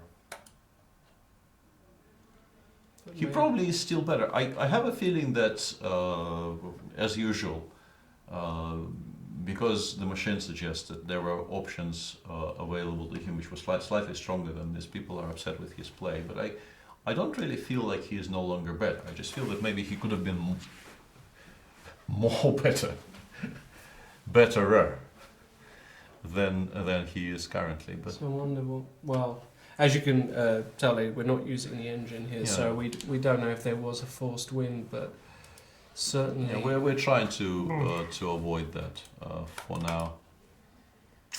Yeah, this is.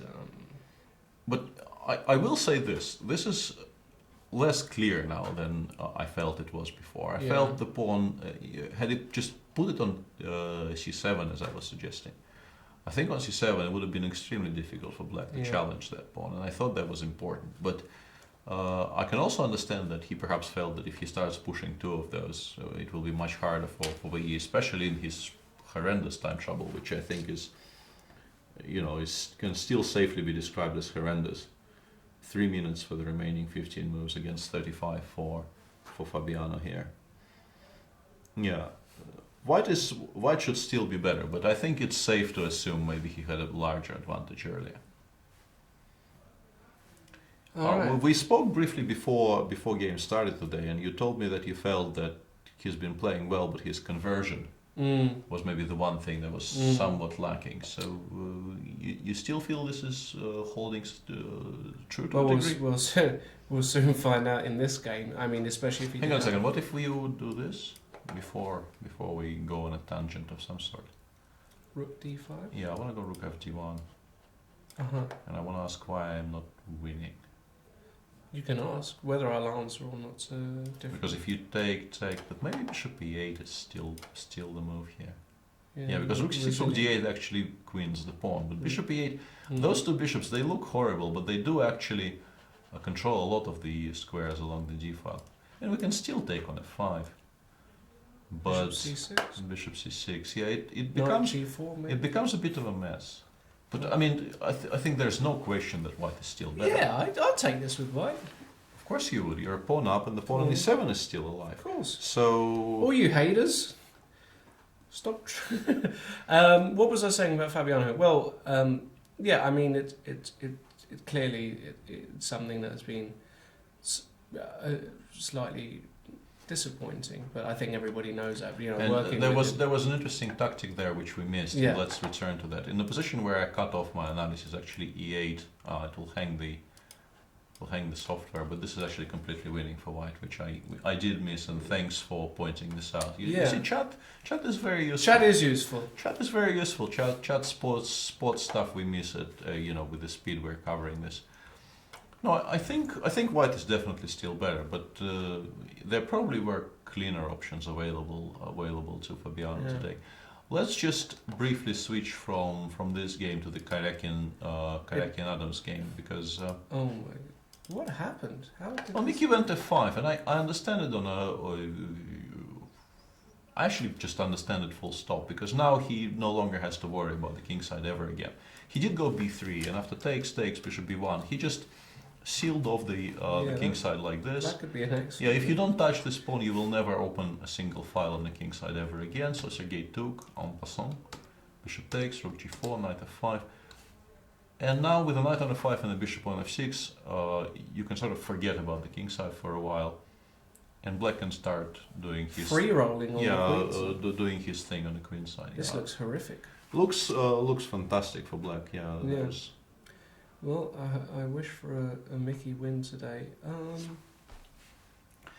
Once again, we sadly we still don't know what the time situation in that game is, because we have a peak of black lost on time, or still has 57 minutes and not really counting down. So we honestly have no idea, which is kind of regrettable. That said, I think what black's moves are so automatic here that he doesn't even have to... Yeah, you play, I don't know, queen c7 maybe to stop all kinds of ideas with c3, c4, and you just start pushing the a-pawn down the board. Because there's just kind of no counterplay to speak of. Bishop on b1's bad, bishop on e1's bad, there's no attack. Actually, it's just losing, isn't it? You can take on e5 at more or less any point if you feel like it, and it's you can't even bring the queen back, because e3's hanging now in lots of lines, so a move like queen f1, which you would like to go queen g2 attacking the e4 pawn, but G2, it kind of loses. It's a very nice fork. It attacks I like everything. Attacks. I like it also when the king's included. That's when it's the jackpot family for. Jan would never miss an opportunity to draw on the board. No. So let's honor his. Wanted to say memory, but that doesn't sound quite right. Mickey is doing very, very well. Yeah. Jingli ran. That clockboard broke. Oh, the clockboard broke. Yeah, we have news. We're not getting it back, ladies. It's gone. It's 6 foot under already. As suspected, we will, until the game is over, we will never really know what the time situation is on that board. At least the players know what they have left, because if they didn't, it would have been slightly awkward. The position on your screen is, of course, not Karjakin Adams anymore. This is a Jingwan Wely game, and Jingwan knight f3, and here you start looking for a solution with black. It does feel like you should be hugely better. To begin with, you can now play rook e3. If knight takes d4, rook takes c3 wins a lot of material immediately. So I think white has to take. You win the exchange. And give black this position where black is a pawn up and has the move as well.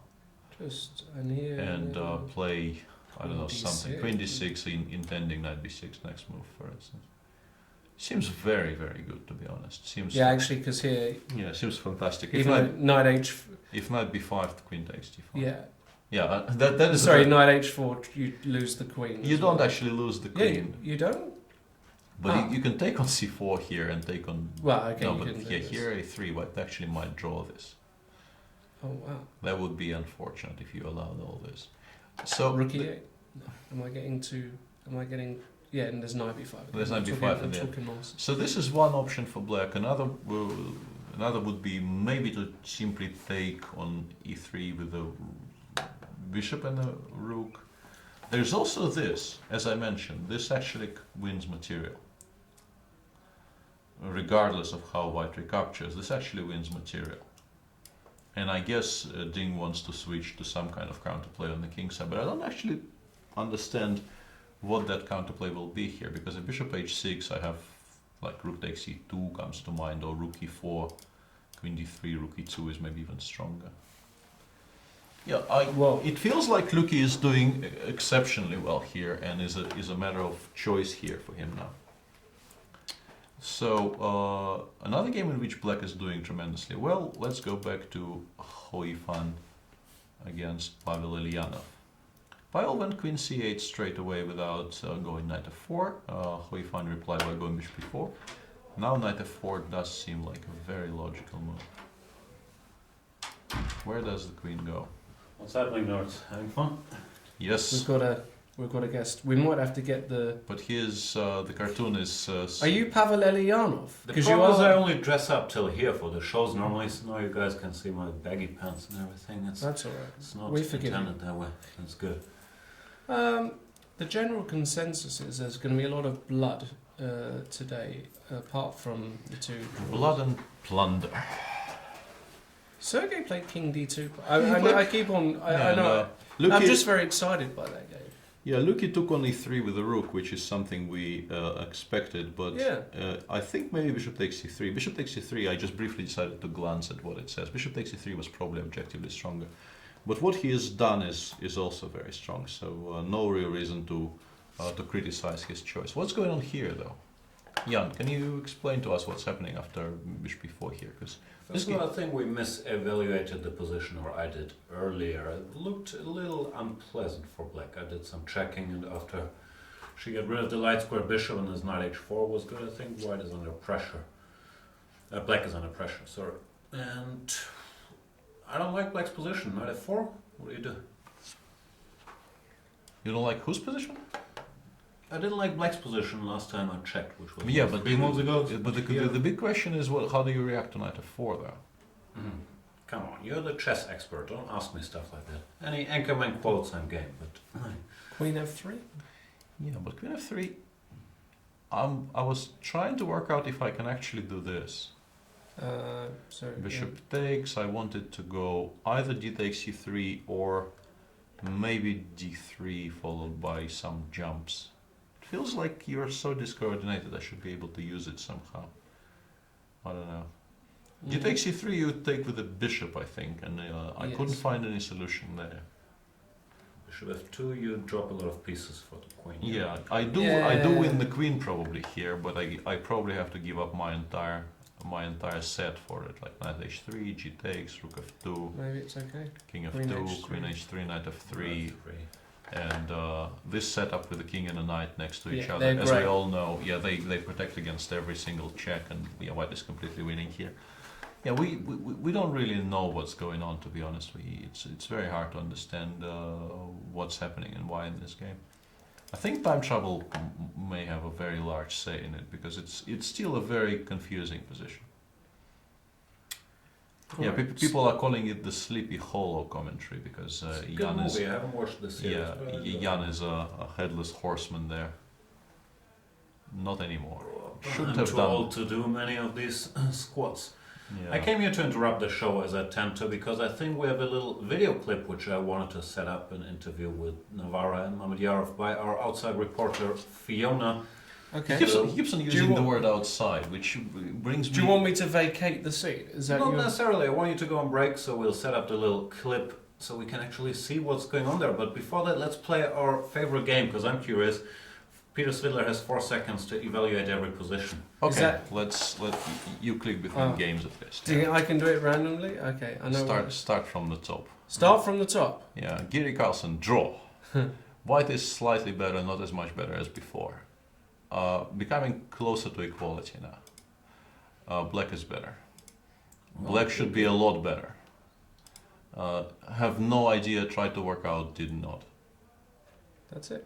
Yeah, and the other one was drawn, yes. So that was good.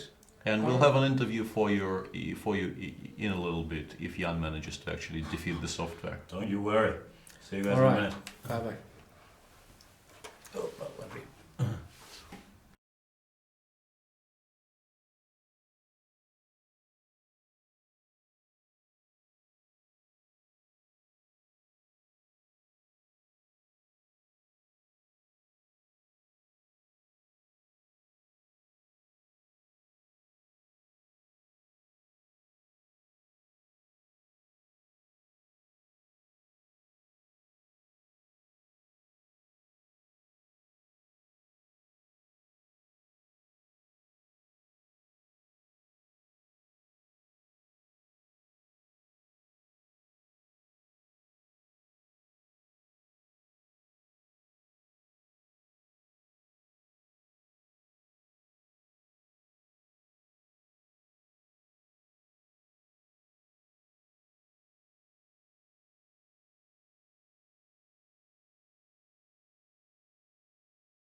Okay, I think it was a very interesting game.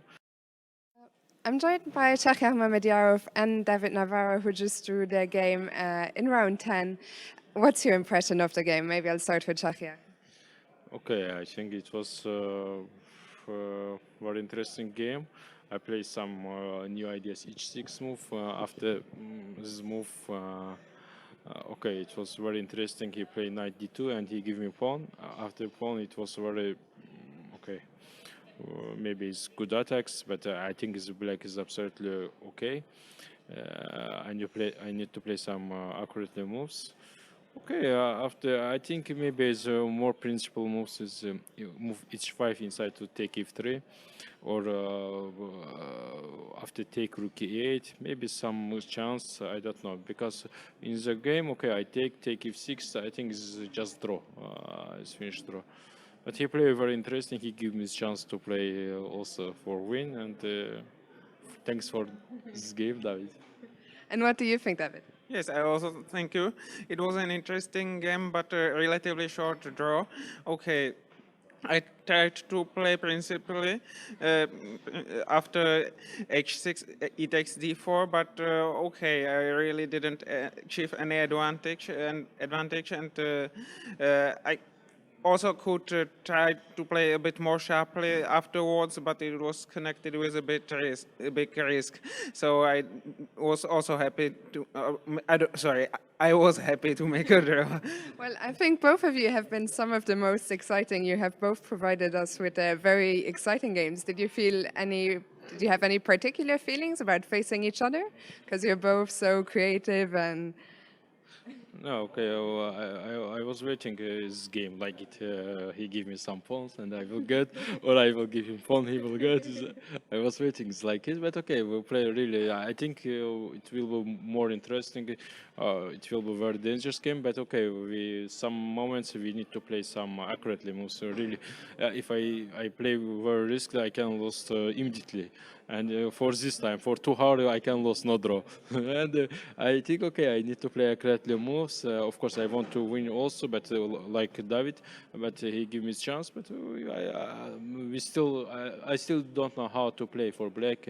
I think it was really interesting idea to give me pawn. Okay, we will see. And you, David, Jan Gustafsson on the live show on Chess24 was saying that you were involved in almost all the game highlights he was doing. You've been playing some crazy chess here.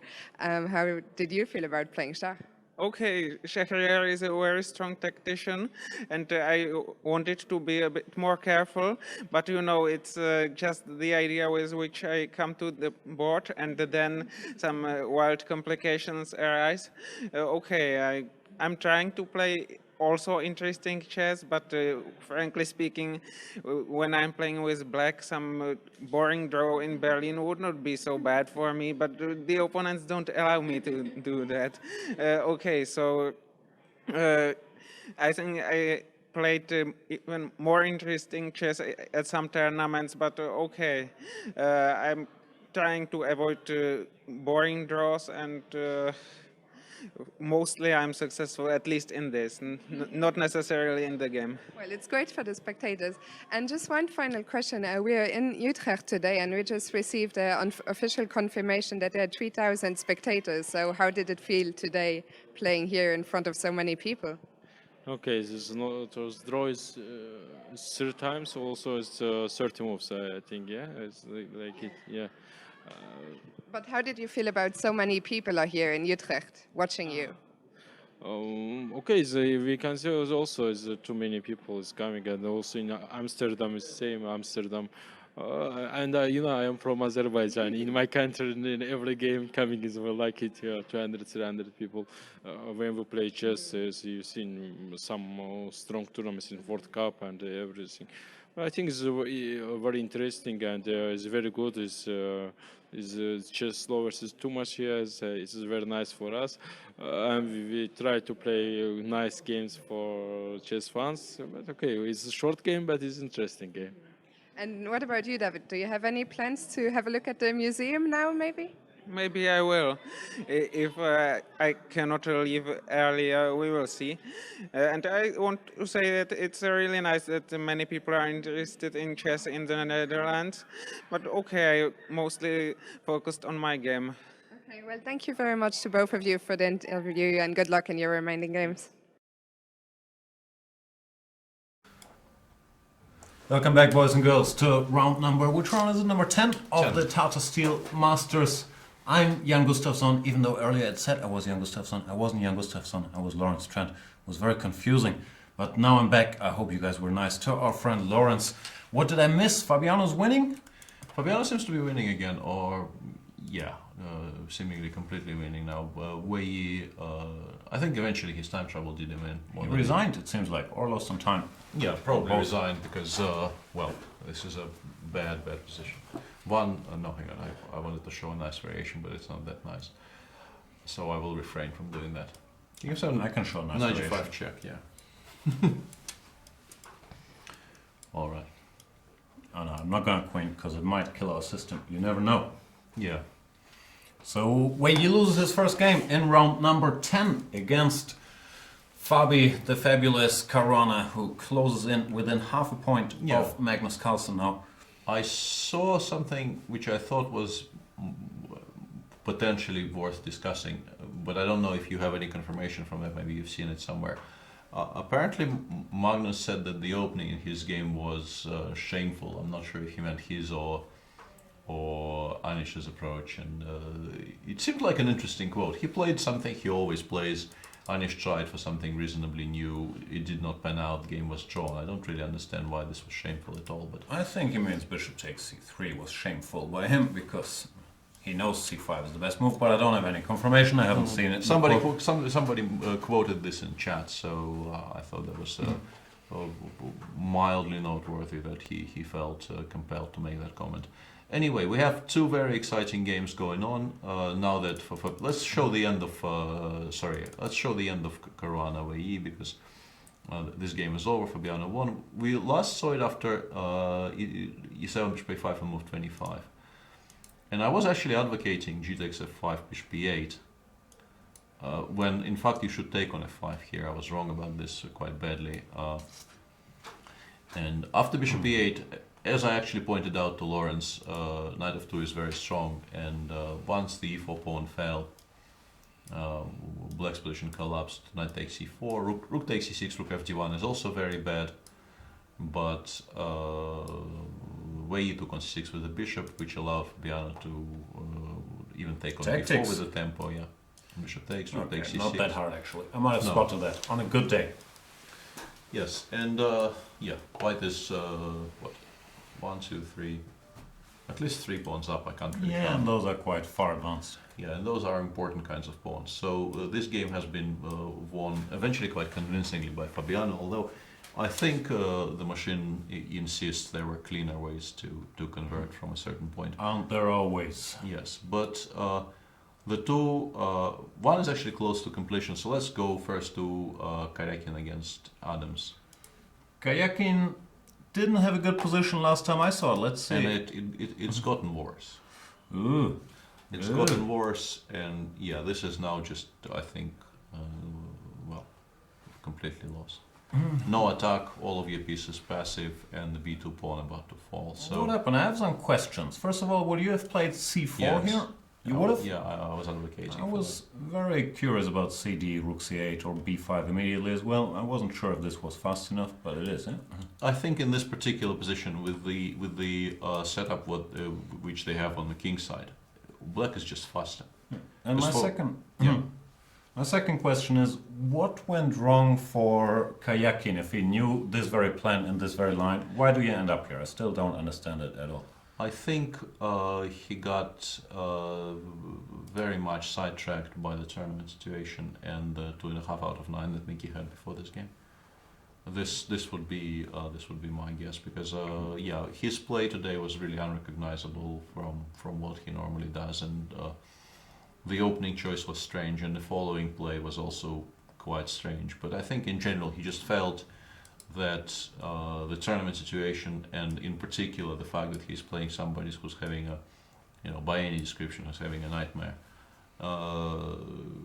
demands that he plays as sharply for a win as possible, and this is the line they these days choose in such circumstances. Sure. No, I'm just curious about this specific position. If you get this and you know this plan because you had it with I think knight casting long was over optimistic. Yeah, but I didn't like his position here. But even here already, it's not quite clear what you're doing, because you really, with the knight on e4, blockading everything as successfully as you can see here, you're not going to give mate. And if you're not going to give mate, maybe the whole plan with g4, g5 was a bit too optimistic. Yeah. Just people are allowed to have off days, and I think Sergei just had a really, really horrible off day today. Also, maybe he thinks poor Adams has 2.5 out of 9. They drew me as Robin Hood, so I should give something to the poor. Yeah, What's and actually, nicer than a black victory? Yeah, it brought some memories for me, because once in my life I lost 4 games in a row. It's arguably was even worse than what Nicky is doing in white. But in Linares 99, I started by after 5 rounds I had +1. After 9 rounds I had -3. And my round 10 game was with white against Mickey, actually, and I won that. So it brought some memories, because for Mickey as well, the tournament has not been particularly good, but often I think in these cases when you sort of stop the rod, you stop it by not just making a draw, you stop by winning a game quite convincingly. Someone pushing too hard. Yeah, the game is still not over, but Gimme. yeah, would be incredible for me. I just don't understand how you can spoil this position for black. There are threats. Ever. Yeah, there are moves apparently in the current position which win on the spot. But even if you don't win on the spot, if you take on b2 and, as you illustrated, just start pushing the a-pawn down the board, there is no counterplay anywhere for white. So no, looks like resigns, frankly. And what happened in the Who You Fun game? Here I didn't understand anything. I checked a little bit earlier after knight h4, and I quite liked white's chances all of a sudden. She controlled the black counterplay, she has the bishops, she has these d4 ideas, but then it got messy. The bishop on a7 is very strong, and it's very difficult to understand. Here I cheated because I was very interested. It takes d4 actually works here. It takes d4, bishop c6, d takes c3, the position we briefly discussed when Lawrence was still here, I think. And here knight takes h3 apparently is very, very strong. Followed by bishop takes f2, and then I collect. I actually trade queens and take on c6, and everything is hanging. Beautiful. Yeah, this apparently was very, very strong, but what Pavel ended up doing is also quite strong. He played. Oops, sorry. Yeah, wrong board. After queen f3, he played knight g6.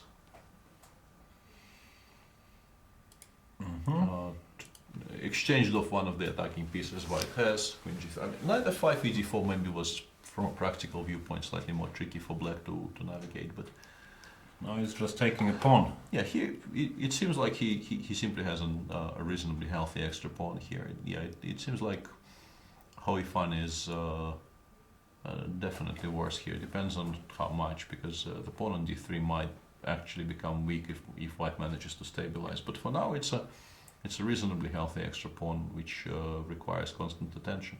Looks like his game from yesterday with colors reversed, and if you add in a terrible bishop on b2, because yesterday he had a bishop against a knight and an extra pawn on d3 which he held. But this looks different. This dude, not a very happy camper. Maybe he wakes up, maybe he doesn't. Rook a1 has been played. It's the most natural move in the position, and Pavel replied by playing queen f5. I had a brief moment of panic, which when I thought maybe he blundered a piece here, but bishop takes c, bishop takes f2, of course. But this actually does allow c3, c4. Yeah, this was why I was panicking a little bit for Pavel, but actually it blunders in the other direction. But in the current position, the move you immediately need to start calculating is c4, of course. What happens if bishop d4? That's the answer you immediately need to start calculating. Block the bishop. I like it. I can't calculate, but I like. Bishop takes, knight takes, looks good, no? Maybe even rook takes, but I like knight takes. Rook takes, I can go rook e check and bishop e4, which wins the exchange, so you probably won't like that very much. But here, yeah, I wanted to go bishop b4 here. I want to go knight e2, but then I wanted to resign after rook e2 probably, so I won't do that. Did I blunder my d3 pawn? I like my d3 it pawn. seems like c4 is quite playable right now for white. And of course, if you suddenly have an opportunity to include your include the other bishop in the game, you should use it. If I go knight d4, still Once again, bishop b4. Yeah, the plan for white remains the same. You want to win back the d3 pawn, and I mean it is the biggest issue you have. So I understand. if that works, So let me just briefly check the time, because I think they should be in heavy time trouble right now. Hoifa has a minute and 47 seconds according to our website, which should be close but not precise. Let's start And c4. she has played c4, but I mean you need to. This Yeah, bishop you need is to. dead. You can't play without that. And knight e5 was a huge threat, which is now stopped. Pavel underestimate this. He might have missed some bishop e4 somewhere around there. Yeah, I think he felt that, you know, once some of his pieces land on d4, it should be curtains, but it's not. Maybe he thought bishop d4, rook takes, d4 works. Let's show this. Bishop d4, we take, rook takes, and now you have this rook e8 check, followed by probably the immediate bishop e4. Could take, but you maybe don't want to. Probably don't, yeah, because knight e2, knight c3, Knight does bad things to you. But here the tables are turned. Yeah, this suddenly is completely winning for white, so yeah, this is not a particularly good position. Sergei, meanwhile, resigned in his game against Michael Adams, but we expected that. No surprise. The position is just very bad. After queen takes b2, black collects the bishop on d2 actually. Yeah, this is over. Yeah, comeback for the English #1. Not a great day at the office for the Russian number. I don't even know. Is it #1, #2, #3? I don't keep count. Kremlin's probably #1. Probably 2 right now, I think. I'm not quite sure. We could check, but I don't think it's of huge importance. Our teammate, point for Baden-Baden. We're always happy to see Mickey do well. And he absolutely. Has And Luki seemingly, let's briefly go to Luki, because I think he missed the trick there. Luki, we have more mixed feelings about as well. We like Luki. Luki is I'm joking. Luki is an old friend of long standing. Change the cartoon. Start by doing the important things in life. Cartoon changing. Cartoon change, yes. And now go back to move 27.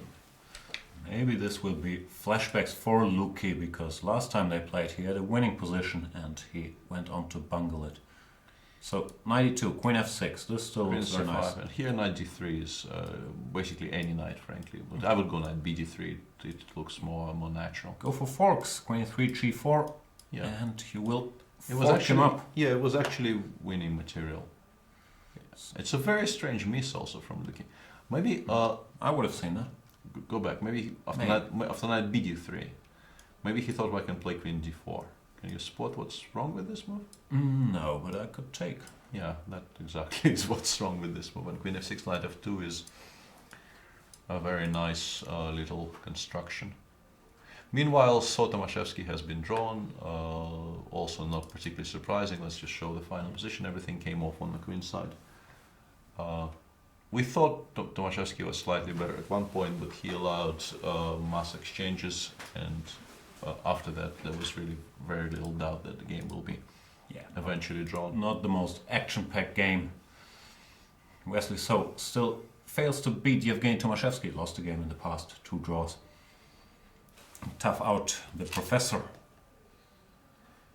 And what's up with Luki's position now? That's what I was curious about.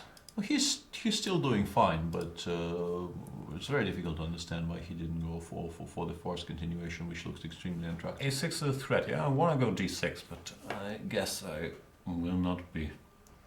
Yeah, let's check. d6, a6, d7, 8x, b, queen e7, but there's rook d8, also queen d8. Both of those moves, yeah, it doesn't seem to be fast enough. Then we must do something about it. a3.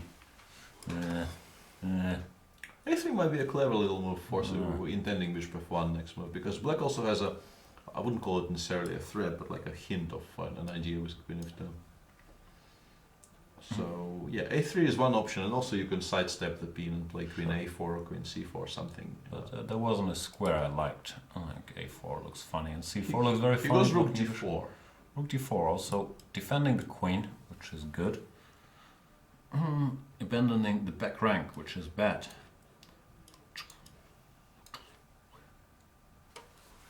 I don't know. What's the time situation? Time travel looming, yeah? I always, Definitely. well, as you guys know by now, while I'm rooting for Luke, I always expect bad things to happen to him, especially in time travel. But Both of them are on 3 minutes or thereabouts. Yeah. This position, however, his king is pretty safe. I don't think there's that many tactics. I would go here. I was Probably- wondering about this, but Even this is possible, but bishop f1 I think is even more safe. Rook d4, rook c8, bishop f1. And this setup with a knight on g3 and a bishop on f1 is quite stable for. they're dumb pieces, though. They're not very attractive as of right now, but. Maybe there's better moves. And look, you went a5, to That which looks Ding weird. immediately Why would you go replied a5? by queen c4.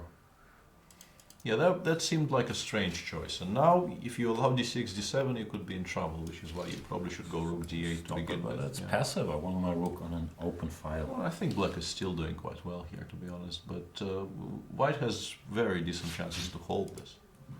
Why didn't he go knight d3? I want an interview. I'm Fiona- sure we'll get an interview. Yeah, Luki. Fiona should go and ask him why he didn't win an exchange. Probably He not probably during had the game. 3 minutes. Yeah, during the game might be somewhat tricky. Yeah. Let's check back in with Pavel Eljanov and How You Fun.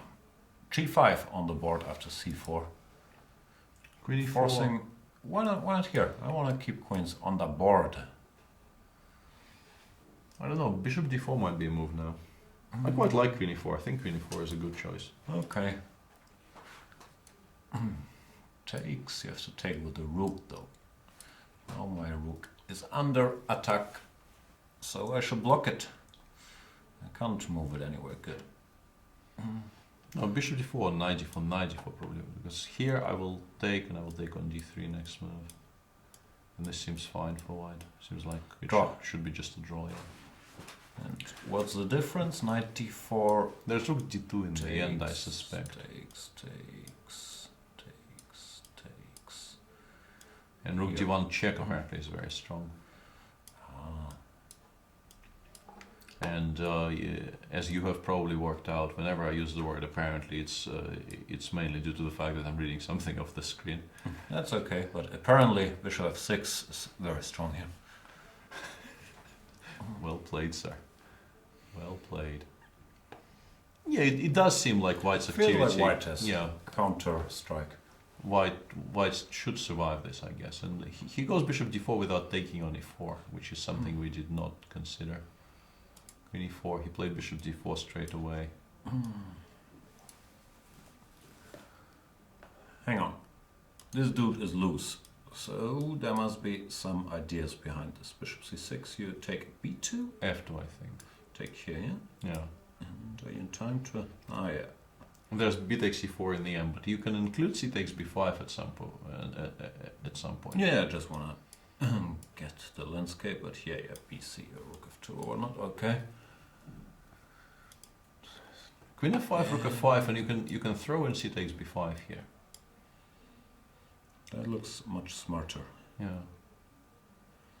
This Oh, looks no. this looks very decent. For Looks my like setup. Pavel lost a bit of control. Maybe the c4 caught him a bit off guard. Yeah, but they are running very short on time now, and they still had more than 10 moves to make. And Hoifan did not spot that. She took on d4 with the bishop. But that probably transposes to what we were discussing earlier. Should be This stuff, no, more or less. there's knight e2 check here, which I hadn't seen, Ooh. but apparently it doesn't work. Ooh, tactics.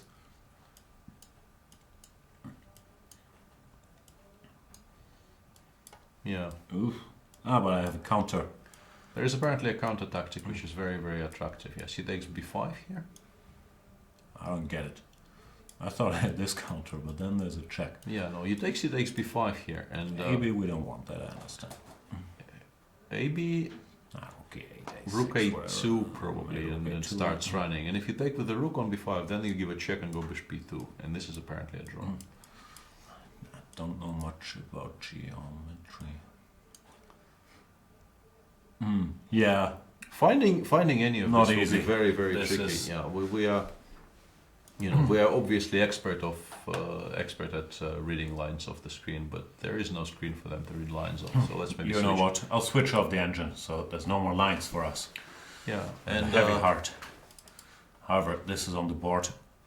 if we start with queen f5 here, that no. probably takes with the rook, right? That would be my first guess. She takes b5.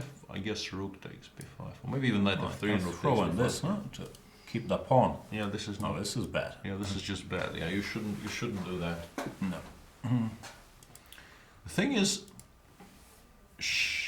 it might be what she needs to do. And she does go rook takes d3. I wonder I if she'd think seen- she missed knight e2. I Yeah, think you it's- missed knight e2 yeah. here. That's the natural thing to do. I think most people miss knight e2 Yeah, check it's here. very weird tactic. We did, and would not be at all surprising if she did as well. But the moves she has to make after that are, I think it's possible to find them. So, and also White's play becomes incredibly forced. There's really not much choice. No, even if you blunder it, you try not to lose immediately, so you can probably spot all that.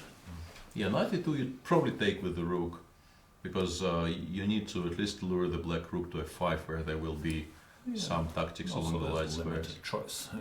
Well, you could try with the, you could try taking with the Yeah. queen, but it just feels wrong. Pointless. You take on f5, you take on b5. I'm not sure you take on f5. If you panic that here, is you true. give a check. No, but check just does nothing. It improves black's position, not what. Not, I understand that, but if you panic, you still feel like exchange down. Let's not do this. And here, yeah, this Yeah, is. Pavel check. spots knight e2 check, so we are headed very, very fast towards all that. Let's see what she came up with. She's a great tactician, but time travel, stakes is high, nerves. Also, let's not forget, it's round number 10. And they made the players get up early today because they had to travel to Utrecht, which I fully understand from an organizer's point of view. You want to bring chess to other places, to bigger cities and so on. But for the players, it's a little inconvenience because it breaks their rhythm, their daily routines, their lunch Yeah, at the that- Klein that's Switzerland all. and so on. No big deal, but it sometimes can be a factor, especially for someone who's very much a creature of habit. Yeah, absolutely. And yeah, this is now very, very interesting. On the very little time they have available, she has taken on e2 with the rook, and she now needs to find these two moves basically. If you understand, you need to take on f5 and on b5. You probably will not lose, because from that moment onwards, it becomes much easier to understand what is required from you. But making those two moves will not be at all easy. Well, the good news is she only has... And she did see, give a check, yeah. You want to keep the queens after you miss knight e2, that's the problem. But then I Well, think, she might be just lost here. King yeah, G7, because rook King d1, queen f4, it's just completely dead. I think G3. queen takes f2 might even win, but probably you don't do Not that. sure you want that. No, you probably don't. But yeah, queen c1 and cb5, ab5 simply, and then you will break through on the king side somehow. Yeah, yes. Yeah, this is very. Anyway, let's show this just for... But there's cuteness sake, checks. but it Yeah, queen doesn't g2, work. rook g2, and the white starts giving checks, and you probably don't want any of that. No, we'll just go here. So it seems like this will not work out particularly well for Hovey Fan in time travel. Also, after king h2 in a position you have on the screen right now, queen e6 is probably just a crushingly good move. Yeah, okay, queen e8. No, it's a natural reaction, but... Yeah, when you're a full exchange down, you don't really feel like you should be trading pieces, but the machine, of course, immediately spots that it was strong. What's happening in Lucky's game? now the Is d-pawn is going somewhere. is he trying to do it again? He always tries, but he's also trying to give checkmate. What's happening here? What is white intending after knight e3, for instance? My best guess would be rook f2. Can he play queen d8 check? Take? Yeah.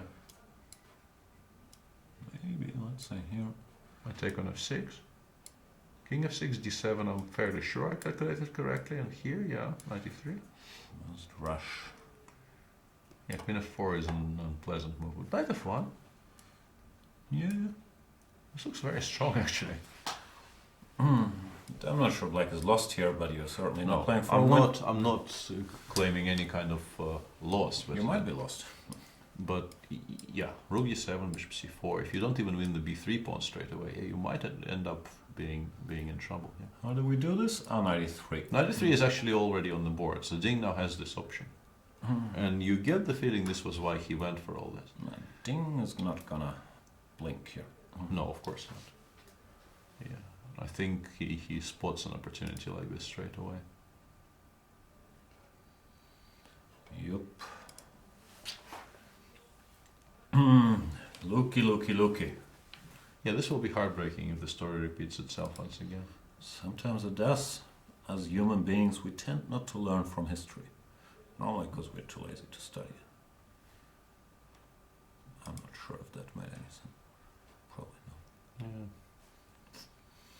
Can't win them all. No, the important thing here would be not to lose it, because I'm not talking about the game, I'm okay. talking about making sense. Oh yeah, here, okay, queen f4 was probably wrong. but even after queen e6, I don't really understand what the difference is. Machine probably wants to put it on d8, but the thing is, if you, Machine is stupid. If you put your queen here, Yeah. you're probably gonna lose slowly. it's very, very difficult to imagine this. I mean, best outcome after that would be to still give up your bishop for the d7 pawn. Yeah. Now, all of a sudden, the tables seem to be turning a little bit. Oh boy, this would be heartbreak for the local hero, the man from Tilburg. And queen takes f6 has been played by Dingley Wren without anything. Okay, Yeah. such a position. What about king takes? Then d7 is d7 just is game over. Yeah, d8 is a check. So check. Yeah, and Nothing then to there's do. nothing on the king side. Yeah. So this is Whilst pretty we forced. seem to have reached some kind of definitive position in every game. I just wanted to show you because it's no longer relevant at all, but it's a nice geometric motif, and I wanted to show it, but I couldn't finalize it in my head. In this position, well, almost any move wins, but after gf6, king f6, knight f6, king f7, we have this, and now 96. yeah, I couldn't find the proper square. Knight g7 check also works, yeah, but this is more aesthetically pleasing. Pretty. Yeah, just wanted to show. I like geometrical motifs of any kind. Yeah, Pavel now probably is just completely winning. This is the position on the board. Ah, he went rook d2, not even taking a timeout to go ab.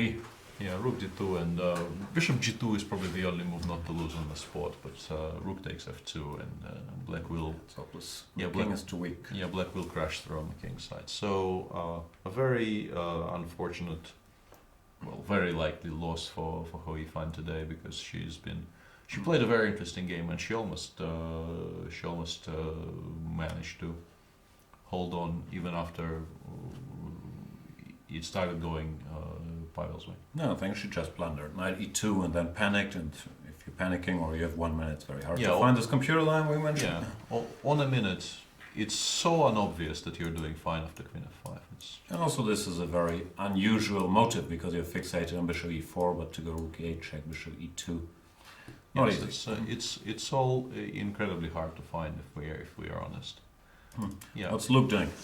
Luke is doing the right thing, I think. He will, after knight f1, he will go bishop f5, he will give up the bishop and at least take on Try to b3. grab b3. At least take on b3, which I think is a big deal here. Because if this bishop has a home on c4, Yeah, the f7 things pawn might will get always be... Yeah, white is still better after rook b7. But probably closer to a draw, because queen c3 and... yeah, I don't know, I said that and then I thought, why did I just say that? I'm not sure it's closer to a draw, to be honest. I'm also not sure. To me, it feels more winning than, or better winning than drawing chances if you manage to coordinate your pieces, which you will, because those dudes defend each other. 3 pieces, or rook and 2 pieces, tend to crush a queen on one side. Game continues, but I bet on Dingley right here. Yeah, I think this is... Yeah, and more importantly for us, this will go on for a while. That's alright. We don't have any plans today. We're going to the movies tomorrow. No time tomorrow. We're going to see Hateful Eight. Very excited about it. Let's go back to the Huifang game for a second, because I think maybe if she goes queen e3 right now, she might have a semblance of a chance, maybe? Why? Because it's awkward to reply to. Is it though? I wanted to just take on a6 and force you to make some moves you don't want to make, but queen d5, queen g1, I'm not that unhappy about that, because I will play a7. And if you take on a6, I was hoping to at least grab the c7 pawn. Yeah, Yeah. all this check. Okay, doke. What happened? Others was move 4, yeah? It was time travel. Yeah, there will be Drama. a pause right now, yeah, and I think Okay, queen 3 is not difficult. now let's just point out that if you start with b takes a6, queen d5 just wins on the spot. It's kind of Winning by pinning. winning by pinning. And here, yeah, rook f6 is a move. But I will take on a6 and I will pretend that I have some trumps, yeah. Going gets tough. But now that they've made it the time control, I think it might be a half decent idea to take a short break, because and queen e3, as I mentioned, that queen e3 is on the board, so Pavel will now have a choice whether to keep the rook on the second or move it to the sixth. Go on a short break, because I think both of the games remaining in play right now are likely to go long. Absolutely. Thank you guys for watching. Use the break to take a quick tour of the Peter Svidler video series. Some people say, mainly himself between us, that his Grunfeld series is the definitive work on the subject. Check that out. It's only 12 hours, so you can do it in the break. We're going to be back in a couple of minutes. See you then.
Broadcasts from top tournaments with computer analysis and video commentary by the likes of Jan Gustafsson, Lawrence Trent and Peter Svidler. A play zone where you can take on opponents from all around the world 24/7. Interactive beginners courses ensuring you pick up the basics fast while having fun. A tactics trainer to sharpen your chess by solving puzzles adapted to your level.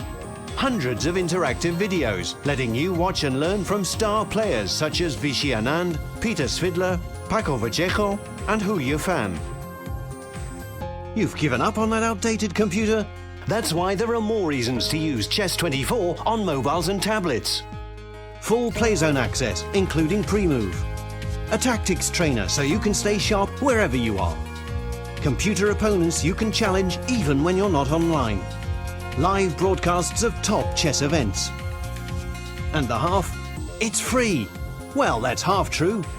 Most features are free, but limited for registered members. For a mere €99 per year, however, you can step up to premium membership and gain unlimited access to our video library. That and much more. See you at chess24.com. Welcome back, boys and girls, to the 5th hour of the 10th round of the, 80th, if I can say, chess tournament. Which number is it? It's been around for a while, right? I think it's the late 60s, but I think it's possible to check. It's probably possible. Let us know on Twitter. Tweet us on the hashtag C24Live. Also today, don't tweet us any more questions for Peter Svidler because we have a Q&A with the 7-time Russian champion. Is it 7 or 8? Let's say 7. And the participant in the candidates tournament, which is starting shortly, for which he's preparing very hard by sitting here next to me, listening to my Anchorman quotes. So if you want to ask him stuff, tomorrow 5 p.m, if you're a premium member, check out the news article. There's already like 40 questions, but we need more so we can make it a nice 5-hour session of you answering questions. But then we'll miss the movie. No, I think the movie's on Friday actually. I got my dates all mixed up because I never know what day of the week it is, but I was told that today is Wednesday. Probably not miss the movie, yeah. Unless you want to make a Q&A last about 27, 28 hours. Nah, not gonna happen. What is also not gonna happen, the Hu Yifan Eljanov game is not gonna last 27, 28 hours, but it could last a while longer now after Queen e3, even though our computerized friend informs me that after Rook a2, ba6, Queen it's c6 still is very pretty much game over. This is clever, forcing this, or you could throw in a check, but there's no perpetual. And now you just eat the pawn, Queen d4, you go Queen f6. White looks active, but she doesn't even have a pawn for the exchange. Yeah, that is true. So Pavel Eljanov is gonna convert this. Well, he went Rook f6, which it doesn't really miss the win, but I think it might make it slightly more difficult to convert from here. Let's say I take on a6, I go Queen c3. This queen is a lot more active here than here. It's probably still winning for black, but it might take a while for black to actually win this position. Much harder to be winning by pinning because your rook is pinned and your king is a little open. Yeah, so to be honest, I don't quite understand why he played Queen f4 check on move 36. Sorry, I think had he played Queen e6 at that moment, the game would not have lasted until the time control. Question: how much is a premium membership? It's $9.99 per month, or I believe, but I could be wrong, $99 per year. And there's the multi-year membership that also gets. First of all, it's cheaper. Secondly, it gets you one mug signed by Peter Svidler, by Sopiko Guramishvili, by myself. That's less exciting. Maybe there's some signed by Lawrence Trent. We don't know. You get a mug, you get a t-shirt, you get all kinds of swag. Yeah, I've seen some Yusupov mugs. I wouldn't actually mind one of those myself. I really, really like Artur Majakovic. Get the multi-year membership and we'll talk. Let's go back to Luki. Yeah, Luki has on the board the position we described, so we were correct in describing it. Yeah, and also in saying that Luki will not be crazy enough to aim for a position with the queen on d8. No one ever does that. It's let's briefly show here. You had some options, maybe not. You could go Queen f6, d7, king, Queen d8 here. Yeah, but but this queen can never ever move, and that's bad news. Why would just slowly improve? Attack the Maybe pawns even and not that this- slowly. Maybe some kind of a plan like prevent bishop f5 by going knight g3 or knight e3. Let's say knight g3, and then just rook e8, rook e2, rook e8. It's kind of hard to stop. Yeah, couldn't do that. So Luki had to go for this, when now he has to defend with unclear chances of survival, not unlike the Revenant.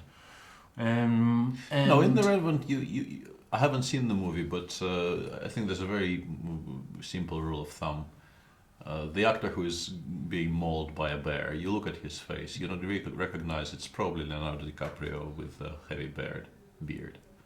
And you say to yourself, he will survive despite it being completely impossible logically. I don't want to spoil the movie for you, but you do have a point that normally DiCaprio or Tom Hanks, those guys, you don't expect to die early. He in kind the of movie. drowned, but that was towards the end of it. Yeah, he made it through the first 5 hours of Titanic, which was enough. Like, I've never watched it till the end, but I guess he doesn't survive. Yeah, I Also, don't get upset about spoilers. Spoilers for Titanic, like 15 years ago, whenever it was, that's legal. Like, the normal waiting period for spoiling stuff is 1 month. we're getting close to the point where I think we can trash Revenant with That's what I'm saying. With It's been free out for a abandon. month. If you really wanted to see it, you would have seen it by now. No Yeah. one ever says, I forgot to eat dinner, but I'll have it next month. Yeah, people don't actually say that. See? That's a very, very good and a very valid point there, yeah. Thank you. How do you think of these things? I have a curious mind. Not really. But I didn't like The Revenant. Still, I would recommend watching it, because it's an interesting cinematic experience, and it will give you... It will provoke some feelings. Just in my case, they weren't very warm and cuddly feelings. Was the bear warm and cuddly? But it was a little too touchy. Yeah. Oh, I read some reviews which tried to point out that some of the stuff he does is not really possible at all. And Really? yeah, Big surprise. but that generally is true about many of the superhuman feats of strength and stamina, which are. And Crystal Coleman points out that DiCaprio also did get shot in the head in The Departed, which is true. So maybe we overstated his survival powers. Yeah, I don't really know his career well enough to try and count all the ways he could have died and didn't, and all the ways he did die when he could have maybe avoided it. But anyway, Luki's plan, I think, should be to be as active as possible on the king side, try and create some additional targets for counterplay, try to make White's king feel as uncomfortable as possible. Because if White manages to stabilize here, and let's say if the White knight gets to c4 and there's still no perpetual. I'm thinking if DiCaprio made it out of what's eating Gilbert Grape, but you explained the smart stuff, I'd say it's a 50-50 deal if Luki survives or not. Yeah, I don't know. And also he must be feeling somewhat disgusted with the turn the game has taken, because I'm sure he understood at some point that he was doing very, very well. Of course. For him, yeah, his understanding is not in question, at least I don't question it. It's more the execution and time travel. Yeah. Sometimes a feeling of safety for his poor monarch. Then again, he's Dutch, they tend to value their monarchs. He was also killed in Django Unchained, another excellent point. There was, I shouldn't say a nice character, he wasn't very nice, but I thought it was a good acting job. What was his name, Kelvin Candy? Something like that, yeah. Maybe not exactly And Kelvin people Candy. are claiming that his major superpower is not being able to win the Oscar. But he might actually do it for this job. Yeah, he's gonna get it, but it's gonna be more of a career Oscar. And yeah, you went out into the wilderness and you proved what a big man you are, together with Iñárritu, who bitterly disappointed me with that movie because I really like Birdman. But he's gonna get the Oscar. Like, you can put it in the bank, bet on it. There's really no question. Not a lot of competition. Have you seen the Oscar movies? Do you have opinions on that stuff? I haven't seen many, no. Maybe even none, potentially, I'm not sure. Let's go through them. Have you seen Bridge of Spies? I have it, but I haven't seen it yet. Have you seen Room? No. Have you seen Brooklyn? No. I'm not really big on the Oscar movies in general. I always make an effort to watch them. Have you seen The Big Short? I have seen The Big Short. I like Do you The like Big it? Short, yes. I wasn't sure if I liked it. I felt it didn't hold up as a movie. Like, I was familiar with the story and I liked No, some I of the think elements, but it wasn't a real I movie. think The Margin Call is a better movie. Margin Call is excellent. Didn't I make you watch Margin Call? I think I watched it myself, and then no, I knew of the existence of Margin Call. Maybe we eventually watched it together, but I knew of its existence without you. Yeah, I think Margin Call is a better movie, but I still like The Big Short. I think Steve Carell is excellent in it, and other people as well. But I like Christian Bale. yeah, no, it's a good movie, but if you have to watch one movie on the subject, I think it should still be The Margin Call. Yeah, it's a fantastic movie. If you have to watch one movie on the Grunfeld, it should be Peter Svidler's video series. Even though Luki wasn't let down by a lack of knowledge today, he got a fully playable double-edged position. And outplayed Ding for a while. He actually, yeah, and somewhere on move 18, he was probably maybe even close to objectively winning.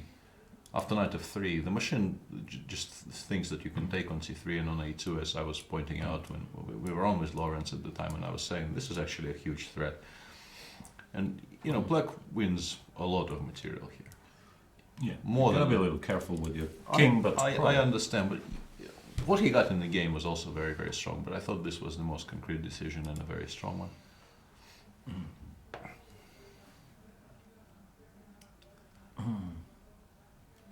The Revenant. Bear wins Oscar, Leo doesn't.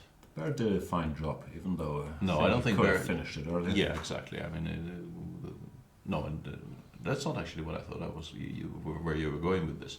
The Bear did not do a fine job. A fine job would be completing the job, no?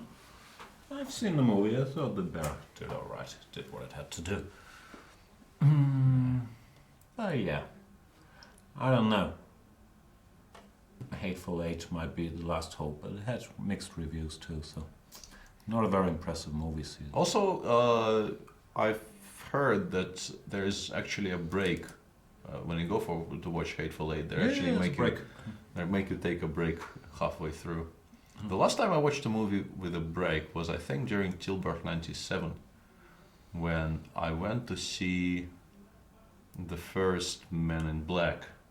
That had a break? And that had a break because in the Netherlands in those years you just had a break midway through the movie, regardless of the length of the movie.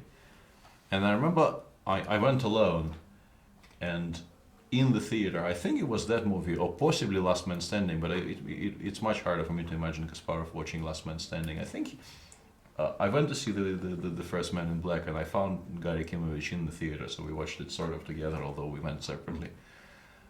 We liked it. Man, we didn't chat during the movie? We were definitely on talking terms in those years. No, during the movie, I mean. No, not during the movie. No, we were respectful to the... Are you what's Russian culture? Do you talk during movies? I like to talk during movies, but normally the rest of the theater gets upset at me. Don't know why. In a reasonably full theater, yeah, you better not, I think. You're spoiling the experience for the others if you do it loudly, at least. If you can do it in a way that nobody hears you apart from the person you're speaking to, then yes. But if it's loud and obnoxious, it is loud and obnoxious.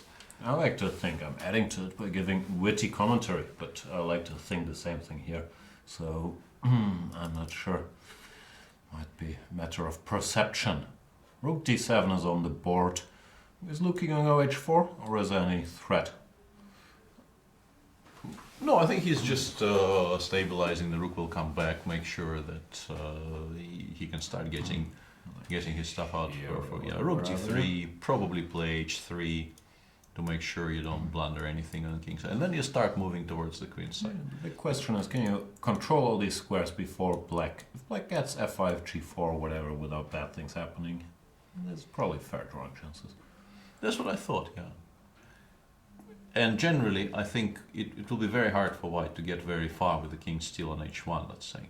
Because you don't win this until you win the pawn on a5. And to win the pawn on a5, you need to commit a lot of resources to that. And whilst you're doing that, black will create something on the king side. So I would think that the winning plan, strange as it may sound, would, if at all possible, involve white actually evacuating all the way over to b3 or b2 or somewhere really? there. But I just don't think we're ever in time, to be honest. So you try to win on the king side. I'm not sure if it's possible. Or knight e3, king f2. And if I get these squares, I'd be confident. But f5, g4 is No, I coming think very f5, quickly. yeah, 5 or something along those lines should be, you know, first thing on the menu here for black. So yeah, this is a 50-50 proposition. Well, you find Eljanov is more like an 80-20 proposition, even though Eljanov, yeah, hasn't made things all that simple. He probably isn't doing it in the most mathematically efficient way possible, but it should still be objectively winning. Let's maybe, if we can do that, maybe bring up the challengers and discuss that briefly, because that tournament today had the game between the two leaders. The leaders have done something bad. I don't know what I've done, but I've done a bad thing. Yeah. No, but I can do that. We just have to switch to the full screen for a second. It's gonna take a while, but I'll get there. You talk about whatever movie you've seen last. What did you see last? Like That I think first Star Wars? that actually was the Big Short. Oh, okay. I think was the last serious movie I've seen, and the last movie I've seen in the theater was the new Star Wars, and yeah, I think I made my feelings very plain on that subject. But you still go and watch it though. That's the thing. Of course you do. We're all completely captive audience by now, and we. I watch everything just to talk about it, but it's still Yeah, nice I to was- be able to tell good from bad and ugly. Okay, give us the challenges. No? I don't feel your heart is in the movie discussion. You just want the challengers.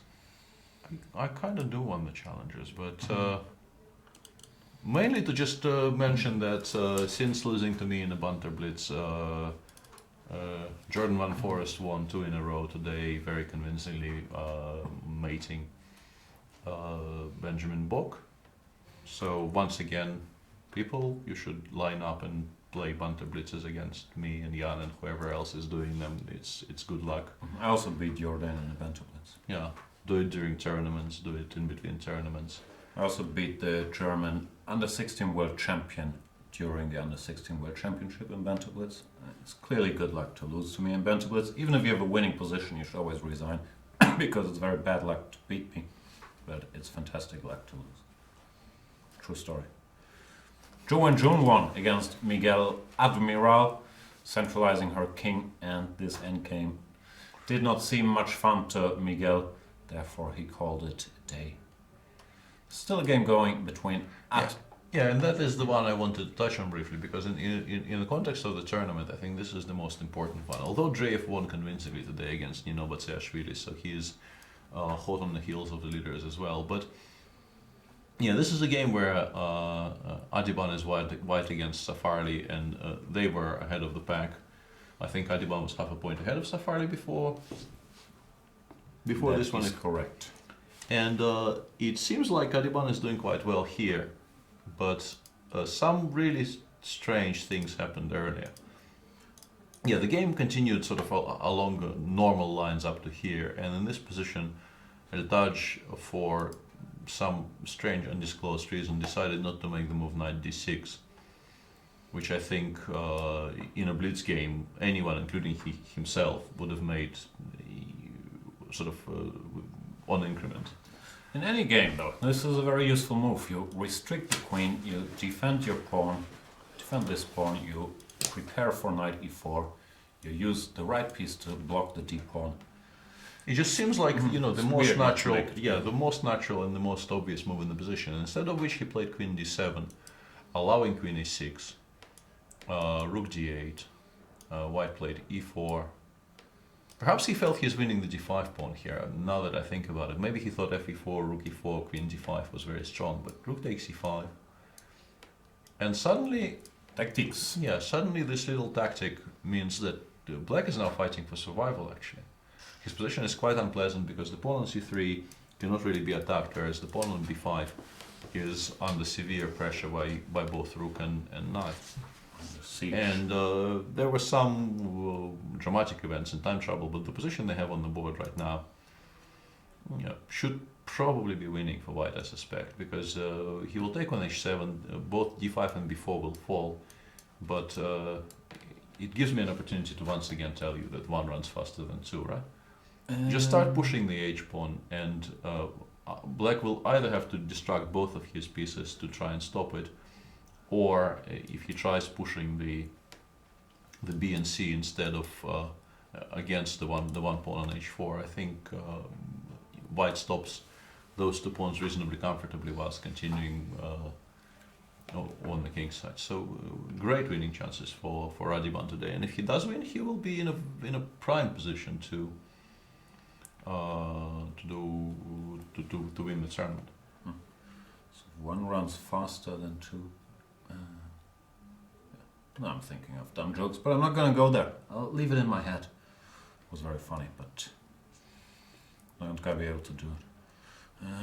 Anna Haas lost after a roller coaster, which went down for most of the first 6 rounds, all of the first 6 rounds, then went up for 2 rounds. Today she lost to Nijat Abbasov, the, I believe, young Azeri player, but I'm not 100% sure if he's young and Azeri. I think both things are safe assumptions, but Lividi Tunispiano not having a stellar tournament today. Normal result. Draw with Black against our friend Erwin Lamy. Dreyev won another game against Batsiashvili by expertly trapping his rook in the corner. Yeah, a very picturesque final position, but I think things have gone badly wrong for Black much earlier. Yep. And 7-1. yeah, and Mikhail Antipov continues to have a bit of a topsy-turvy event after king h4, g5. Yeah, he missed an opportunity to get mated on h5. It's a nice mate. Mating by pinning. Doesn't happen often. Okay. So that's all there is. I mentioned that when June won, Jordan from the Woods. Wow, he's called Jordan and Tiger Woods in one name. That's pretty impressive. Won. Let's go back to the A group in Giri Carlsen. We had a draw that did not please the Giri fans, but yeah, normal-ish. I thought in some spots Giri could have maybe done something else, even though it might be very close to equality. Here, for example, I thought maybe try a move like rook d1, but I guess he wanted to avoid c4, which I wasn't sure is good or bad. Yeah, c4, b5. c4, b5. I thought it should be good for white, but the computer gives égalité, so maybe it was fine to avoid this. And anyway, yeah, it petered out here, even though Magnus in the opening did not enter discussion and accepted a slightly worse position with bishop c3, queen c3. Fabiano Caruana, the fabulous, defeated the wunderkind, the prodigy, Wely from China in convincing manner. Weird, no, not weird, just a slightly offbeat opening idea. The c3, bishop c2 was posing problems for Wely, which cost him a lot of time, and then he could not deal with the pressure over the board and was outplayed. So Tomashevsky draw, not much happening. Mickey Adams won his first game of the event against Sergei Karjakin. The final position speaks for itself. He just picked up all his pieces. Even though here this is stronger than queen takes b1. Yeah, which but I would queen takes play. b1 is not really a mistake either. No, but this is Queen strong. c1 is mate in 2, yeah. Rook d1, queen takes e3, very nice. Yeah, the opening, at first sight, I liked it for white, but then after Mickey came up with this very strong maneuver, knight f5 and bishop e7, the tables turned, and I think Karjakin was suffering ever since. As we discussed, I mean, the biggest question I think about this game is why he actually entered this line. Yeah, considering the fact that all of these maneuvers were very convincingly shown by himself in a game against Andreikin, which was drawn only because he just needed a draw. He was, I think, almost completely winning in the final position. in that game against Andreikin in Baku during the World Cup. So a somewhat strange choice, I would say, for someone who knew exactly what he was getting into. We will never know. Who you find is still trying to... Well, she's hoping for a miracle against Pavel Eljanov. She's a clear exchange down and pushes these pawns, hoping there's some b6, a6 ideas, but it should not suffice. Rook f2, 10 and queen d5. Yeah, once the rook returns to the second, I think it never should have left the second, but now Pavel realized that he needs to activate his pieces. The rook will go to a2, and then black should probably combine the threats to the white queen side with the threats against the g2 bishop, and should be convertible. Yeah, should be convertible. And Navara Mamedyarov was a cute draw where at least I missed a bunch of things early on. For example, here after queen f3, queen f6, before after queen g4, there's this little trick. Yeah, I only found it once Shah played queen takes f6 because I couldn't really imagine he blundered the piece, and I started looking for an explanation. Yeah, queen g7 is a very nice little idea.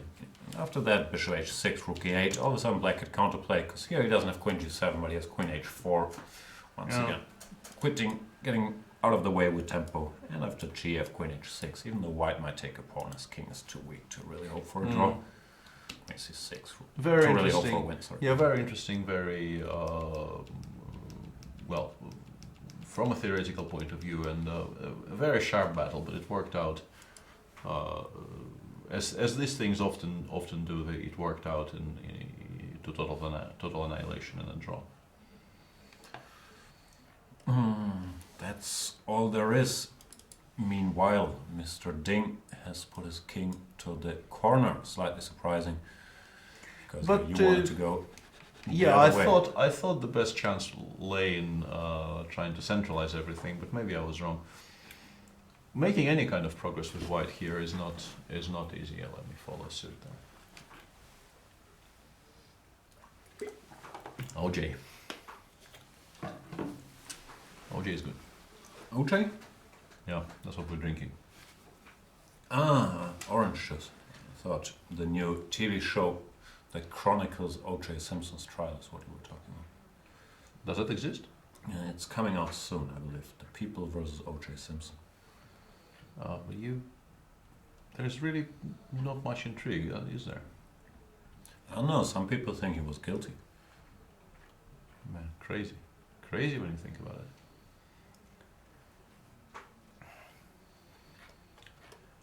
Yeah, 2 games running, and I think we should wait for developments, and maybe there are some questions in chat we can address. Predictions for tomorrow's games. Let's have a look at what's awaiting us tomorrow. Let me bring it up using my expert web designer skills. It's gonna take hours again. Yeah, actually, prediction for tomorrow's games, there will be no games tomorrow. That is very true. Tomorrow is a rest day in Vaikanze, but there's no rest day here. We're gonna do some work, and we're gonna have a Q&A with Peter Svidler at 5 p.m. where you can ask your questions. Go to the related news article, click on read news Q&A with Peter Svidler, whatever it's called. If you're a premium member, post your question, and Peter will answer it unless we get 3,000 questions. If we run out of time, then we run out of time. But Peter likes to talk, so we're gonna be here for a while. That is very true. We were asked on Twitter who would win the manager match between Lawrence, Danailov and Agdestein. In chess? Yeah, depending on what Danailov is an IM, but not very active. Lawrence is a strong IM. And Agdestein is a feeder master. I forgot we're talking about the brother. Yeah. Yep. Because Simon would be an overwhelming favorite, but Of course. yeah, his brother. I've seen some clips of him playing Magnus, and he seems to be pretty competent, but he should. He's like 23-50. Yeah, he probably is a slight underdog in this tri-series. Yeah, that's the match, the showdown the world is waiting for.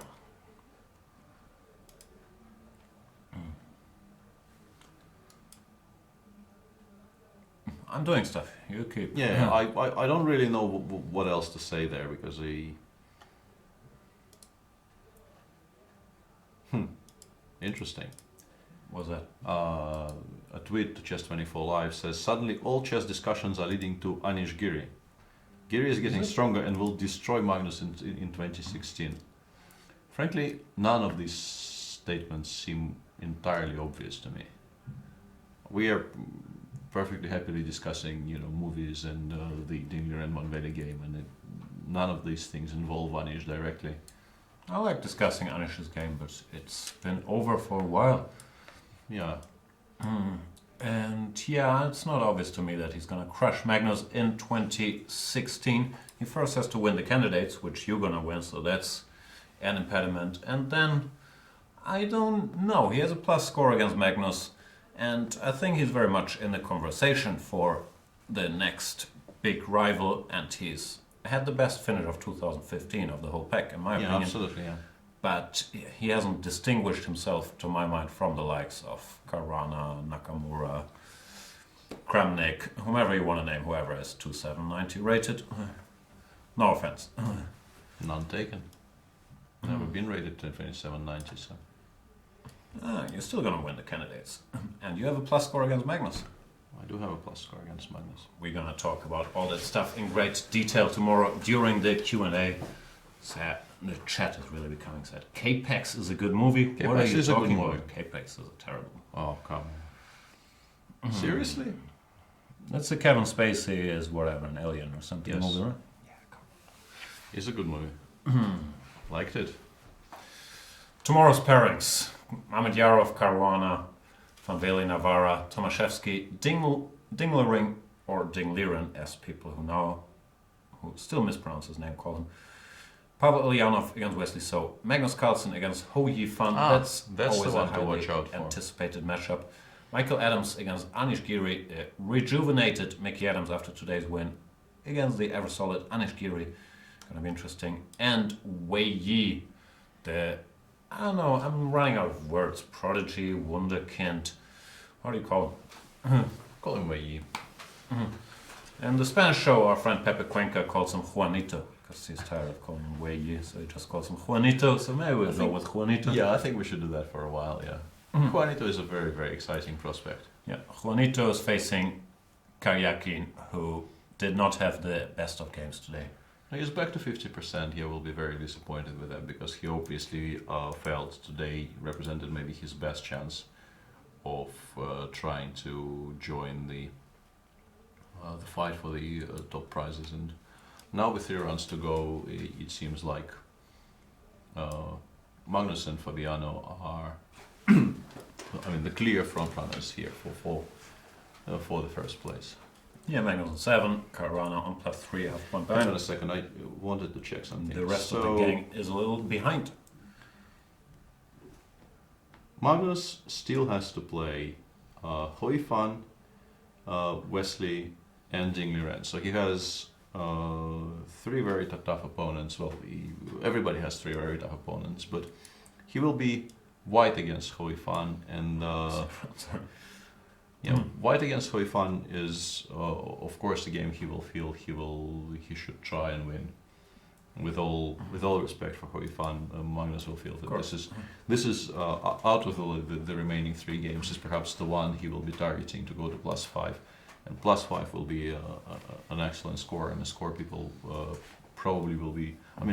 Fabiano still has theoretical chances of reaching even +6, but Fabiano has 3 remaining games against Shahryar Mamedyarov, Evgeny Tomashevsky, and Luki. So on paper, I guess Fabiano's pairings for the last 3 rounds are somewhat easier, but 2 of those games are with black. Yeah, there's a white against Luki in there. But even that, as we see today, is not a free point for anybody. And black against Mamedyarov, anything could happen. I don't think Fabiano has beaten him, or maybe they haven't played so much, but has beaten him much with black. Tomashevsky, I don't think they have a big track record, but he's also not in the habit of losing a lot of white games. So, long story short, Magnus Carlsen is the favorite, as always. Yeah, he's half a point ahead, has 2 whites in the last 3 rounds. against Huifan and against Dinglier, and so he is white against the Chinese and black against Wesley in the penultimate round, which would be a very interesting game, I think, because Wesley is still there in the running, and if he beats Magnus once again, things might get very interesting for the last round. Absolument. Alors, qu'est-ce qu'il y a? Oh, I changed stuff. 1 second, I'll change it back so we can see some more exciting Van Wely-esque technique. King h1 is on the board. I don't know, do you actively go after f5? Do you, I don't know, play king h6 or something? I don't know where to put my king. I would very much like to go f5 and g4. It might also lose me the game if I miscalculate It's something. problem, like all of a sudden this could be stuff in this. It's not the king. I don't think the king is a problem. I'm more worried if I start pushing those pawns, they might start dropping. But Okay, you might spot that. yeah, I might spot that. We shall see. Luki spent a lot of time after move 40 as well, which I'm a bit surprised about. Like, okay, for the initial sequence it's understandable, but he's been taking a lot of time since here. And he has to avoid getting a second and third time trouble in this game, because that's when bad things could happen. Well, Ding still has plenty of time. He's being practical. King h1, do whatever you like, and we shall see. Queen e4, rook c7 is on the board. And once again, the question lingers. Do you go for it or not? You could continue sort of passing, keeping an eye on the white threats, keeping an eye on bishop c4 and all these things, but or he can actually start some active counterplay. I'm not sure if he needs to though. What's the he's got 19 minutes against 43, yeah? He will make this time control, because I think before move 60 it's unlikely, unless he decides to go for active counterplay himself, it's unlikely he will have to face many big decisions. But yeah, once they go down to the final stretch, so to speak, this is where it might get very tricky for Luke. Word. What up in the chat? Some hateful 8 discussion. Yeah, I've heard from some people they didn't like it. I've heard from some people they like it. Normally you need a moment, maybe rewatch it to digest Tarantino movies, so I'm mildly optimistic. King f8 played by Luki, mildly pessimistic, puts his king on the 8th rank, which to me is an indicator he doesn't want to go f5, because you don't want your king cut off. No, with king f8 is an indication probably that he feels passive defense should be the way to go, at least until move 60, when he might have to reassess. Yeah, it will be hard to say new things about this position. So, what's happening in Huifan, Eljanov? I'm not a fan of white's position. Yeah, these pawns have been stopped, and the rook is on this perfect square. Yeah, this now probably looks completely lost, because I can, if I need to, I can even include the h pawn to make it even more awkward for white. You can also go for Zugzwang. Let's say, what do we do? This. Your move, sir. That is a good point. Queen f1. Oops. Ninja skills. Sir. Yeah. My point is, you can't really move the king because of rook a1. You can't move the queen very far, because guys say here, and if it moves somewhere, I will take this pawn. So you have like 2 more moves or 1 more move, and here. Well, here queen e5 was already winning all the I understand, so I'm just to make my point. You're gonna lose material. Yeah, it does seem like this is now getting nearer and nearer to game over. Yep. Which will be regrettable for all the Hoi fans. See, I'm even doing your butt jokes. Learner. Yeah, I'm doing your butt jokes for you. Arguably, you can even take on G1 here, to be honest. I don't think it spoils anything. This is nice and smooth. Yeah, that's true. H4, G4.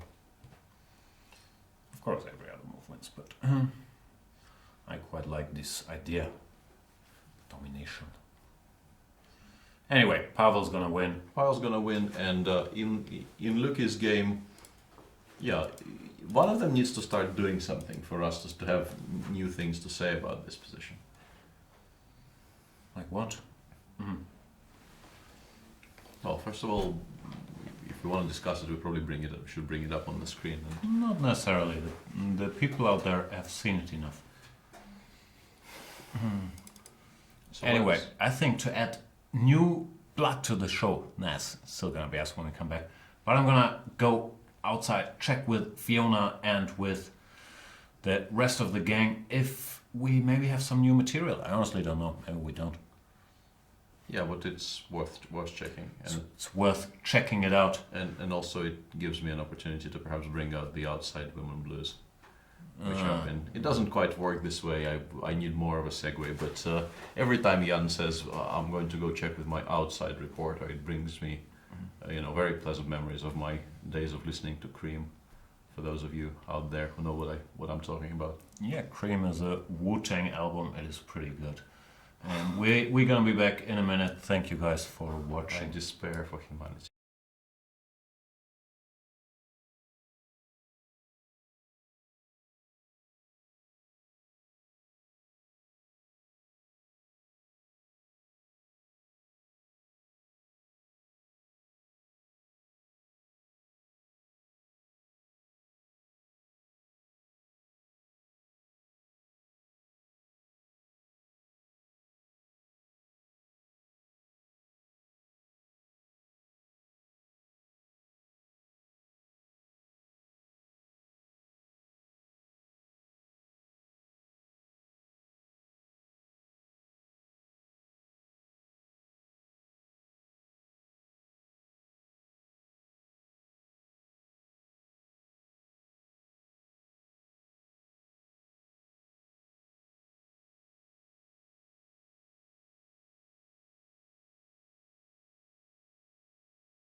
just wait until he's done.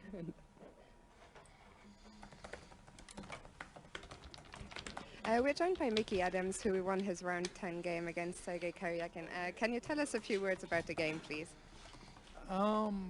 Yeah, I mean, we sort of played this opening. I think he knew what he was doing. I didn't really. But it got very sharp. I mean, it looked quite dangerous to be on the king side, but his king was also very unhappy. And I think he just lost the bit really with his bishop c2. Looks too slow to me.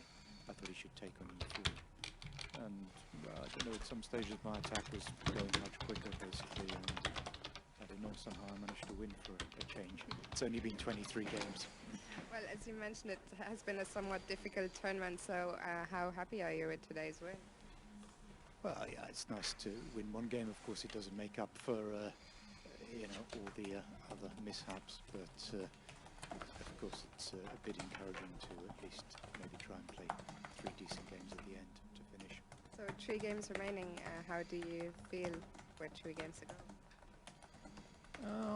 Well, I feel a lot better than I did before this game, but okay, still, you know, I'm making a lot of mistakes here, so we'll have to see how it goes. One final question today. We were in Utrecht. There were over 3,000 spectators. How was that? No, it's quite nice actually when we go different places. Because I mean, when I was playing in Vacanze, everything was just there. But no, it's actually a very good idea. I think it means quite a lot of work for the organisers, but for everyone else, I think it's pretty good fun to go and play somewhere different for a change. Great. Thank you very much, and best of luck for the last 3 games. Okay, thank you.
Welcome back, boys and girls. Our number, I don't even know, 18 in the 10th round of the Tata Steel Masters, where we still have 2 games ongoing. One of them is probably over soon, even though you never know.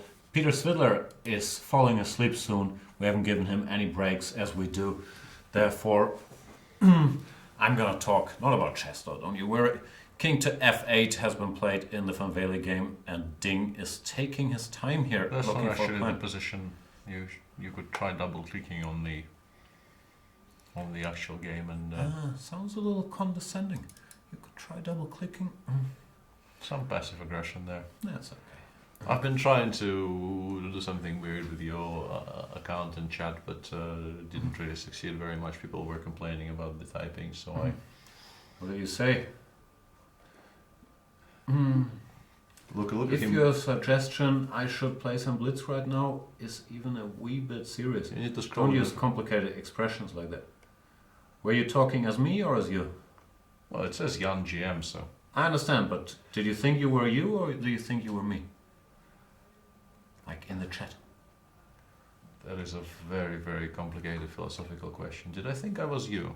No, probably I did not think I was you. Did you know you were on my account? Let me word it more clearly. Yes, I Okay. definitely knew I was on your account. Nah, not gonna play Blitz. Blitz is a horrible game. I only like it when I can crush you all while doing it. What was I talking about? Yeah, Dinglier and Loki, some moves that we made, blah blah. In the other game, some moves that also been made. The queens have disappeared. Eljanov picked up the h3 pawn and he is absolutely winning. He has to find a way to break down this fortress, but it looks like Well, apparently c5 followed by king c7 wins more or less immediately, but anything. you can even do something like rook h3 and h5 instead, I guess. That is the more immediate problem, so I guess king f2 followed by king g2 at least stops that, but see, king g2. Yeah, but now you can even go c5, bc, and rook king takes a6. Yeah, it's just a dead loss position. Yeah. How do you say this in English? The stray house of the 3 little pigs? Clay? What's the word? You know what I'm One of talking about? those straw house, yeah. Straw, sorry. Yeah. That's what this fortress feels like to me. Yeah. He does play c5, so yeah. Game is about to finish because Too many enemy. 1 runs faster than 2. There is the en passant rule, but the problem with this is that now you can take here, then you can go back. You can take here if you feel like, you don't have to. Or you can do anything else and you win. that is true. There were some reactions on Twitter to the video interview of Mickey Adams. What did Mickey say? I didn't listen. I couldn't hear either, but people admiring the camera work and the lighting for that interview are... Come on, guys. Very We're trying to admiring. give you pictures from on site. I'm sure it's gonna get even beautifuler, but for now I'm very happy we have some stuff from over there. Beautifuler is a very good word. Absolutely. As is, for instance, curiouser. Curiouser. Yeah, stranger and stranger, curiouser and curiouser, as the quote goes. You Stranger wrote- than fiction. But you probably don't know where the quote is from. No, I don't read it. Where is it from? Alice in Wonderland. I've seen the movie. I didn't like it much. It's a true story as well. Johnny Depp is in there. I am aware of that. Hmm. It is also a book. I've heard that. It's Demara Carroll who wrote it. Yeah. This is soul crushing is the word I'm looking for. I try. I haven't crushed as many souls as I would like to. This just looks weird. Changes the colors, but it doesn't look cool. Yeah, that Those are doesn't. not the colors we're actually wearing. And it looks like there's a green screen behind us when we all know it's a chessboard comprised of grey and grey pieces.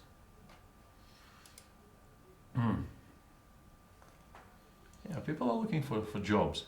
Beautiful. We always like stuff. Send us something as debates. We need more promo videos to make you guys go premium. No, we don't want to make you guys go premium. If you want to improve your chess, I honestly think that it's worth $9.99 a month, the price of a pizza of 1/3 of any chess book, to have access to thousands of videos by the likes of Eljanov, Fan, Peter Svidler, Robin van Kampen, who's done actually some excellent opening series. Yeah. Which you should watch. I should, yeah.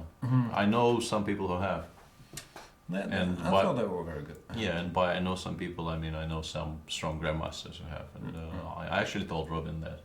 He seemed excited to hear that. Yeah, I don't like to praise him, but especially his King's Indian series, I thought it was a really, really good overview. So, yeah. What else is good? There's a lot of good stuff. I have this new series on prophylactic thinking coming out with Artur Yusupov. I'm excited about it. I still can't apply it because I'm too full of myself. But if you actually take your opponent's ideas into account, sometimes you can prevent them, which is apparently a good thing in chess. Yeah. I'm not quite sure why Eljanov doesn't just go rook c4, rook c6 here, but... He's playing with the prey. With the prey? I don't speak English anymore. Who is he from? No. I think I've done better. Who you from? Anyway, Pavel Eljanov is a very, very strong player. He's gonna convert this. Actually, in my country, we have a saying for guys like him. The coyote of the desert always likes to eat the heart of the young. The blood drips down to the children for breakfast, lunch and dinner, but only the ribs will be broken. He's a very strong player. Bonus points if you can tell me in the next 10 seconds which movie I just quoted. I think it's lagging, so the 10-second condition is very, very hard to meet. Well, I'll take the lag into account. The psychology behind Holyfield not resigning here is she will resign in a second. I don't think there's much of psychology involved. Rook e7, pretending to take, and she did resign. And she did resign. So yeah, as expected, this game did not really last very long. A tough. People finally, I think, got to the point in the broadcast where you quoted all that. Let's see if... No, it's not from Alice in Wonderland. Come on, I wouldn't know quotes from Alice in Wonderland. Let's be real. I quoted a classic, one of the best movies ever made. I'm not sure if that's true, but... I'm sorry you feel that way. No one in chat is cultured. Ah, there you go. Justin Blackman, congratulations. It's not the title of the movie, but that reveals even more inside knowledge.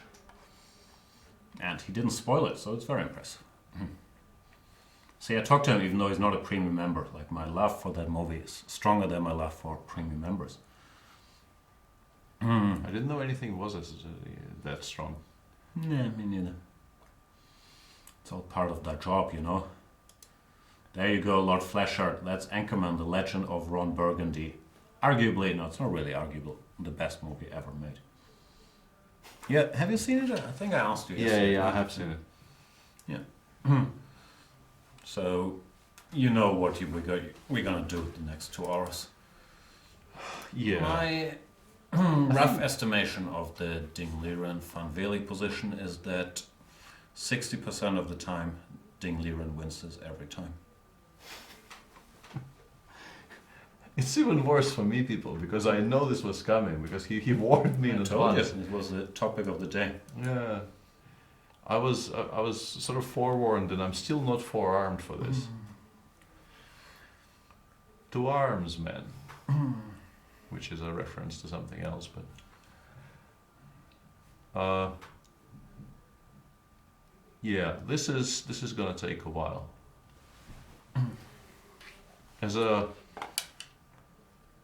But not as long as I thought. I was about to suggest we could maybe start the Q&A right now, because... Nah. We need to do a lot of preparing, and we still have a lot of fun chess going on. We can't start with the Q&A if there's fun chess.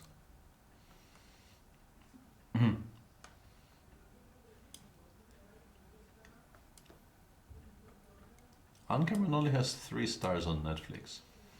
People are ignorant, and some geniuses are not appreciated during their lifetime.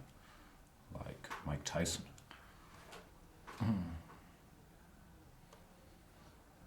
Don't expect me to make any sense anymore. Yeah, it's very, very hard to be making much sense in general and in particular since we... Oh, that's the nicest thing anybody's ever said to me, even though you've misspelled Burgundy, which kind of spoils it. But he bears a... I do think he bears a striking resemblance to me. And like me, everything he says is read off a teleprompter. Which can be dangerous. After move 60 they will get extra time. I will try to at least answer some questions in chat. Yeah, next time control comes after 60 minutes, and I think they get additional 15 minutes with increment, I assume. That is correct, even though you know what happens when you assume. Yeah, it makes an ass of you and me. You cuss in the air. No. Dearie me. Yeah, I don't know what to say about this. F5, he's probably intending G4. I think he got bored. He didn't really need to, but I think he just mainly got bored and thought, okay, yeah, let's push a pawn. Let's see what happens if I start advancing. Maybe I can scare him into offering me a draw. Nah, Ting Liren's not gonna offer a draw in this game unless all the resources are exhausted as we are. Yeah, why is Peter Svidler not playing Tata Chess? Hasn't been invited, Peter Svidler, to Tata Chess. Why didn't they invite Peter Svidler to Tata Chess? Not good enough, I guess, Peter Svidler for Tata Chess. But Peter Svidler must prepare for candidates. That's why he's here. I will share all my wisdom, as I did yesterday, on e4, e5, b3. So if someone does that against you, you are good to go. Yeah, we received some books in the post yesterday. One of those books was an excellent, and actually, sort of no joke, very, very critically acclaimed latest book by Gabriel Bologan. It looked good. Yeah, on weird replies. Well, it doesn't say that on the cover, but the chapters Jan was reading out were on the weird replies to e4, e5 from white, including to b3, to g3, and the rest of them. Yeah, I haven't gotten very far, but e4, e5, g3, d5 is a strong move. Who knew? Most people play knight f6, but d5. Am I the only candidate taking a timeout? Nah, they're all MIA. Where's Levan? I think he's playing Zurich though. Oh, that's true. I might be the only one taking a complete timeout before the candidates. Probably am actually. Come to think of it, Hikaru's in Vike. The three playing here are playing here, and Veselin, is Veselin playing anywhere? Veselin, no. Yeah, I guess it's me and him then. Wanted to describe us in some terms, but I don't know how. It's a famous Ice Cube song. No Veselin. Yeah. It's a very good song. Most people say you won that battle. King f2. Go g4. This is asking for it. Come on. Sometimes you can't even give a check. Do it, Luki. Yeah, he does play g4. Having played f5, if we want to go back to chess for a second, if you play f5, you don't really want to allow knight e3 and let white attack those pawns before they progress further. So g4 is very, very understandable. And that's a good question. It's not by a premium member, but if the question is good enough, I might make an exception. Who would win out of Batman riding a giant bat and Spider-Man, aka aka Bobby Fischer ruined it. Nah, I'm not interested anymore. Yeah. You had a good thing going there for about half a sentence, and then you went all strange. So I think Luki's drawing chances have increased. I'm a little surprised, not that I know what Ding should have done, but maybe this king h1 and back wasn't the most precise way to handle the situation. Now it feels like there's stuff gonna happen. But on the other hand, by the way, if the entire king side disappears, do you think white is winning? Probably. Yes. Therefore, we should try a name for that with white. How do we go about that? Je ne sais pas. Yeah, people asking if I could beat the bear in the Revenant. It's a pretty tough bear. Yeah, I don't think so. I don't think so. I have one unbroken limb in my body by now, so it's... I'm not even sure you could beat bear from Fargo too. No offense. Let me try and remember that. That's the bearish brother.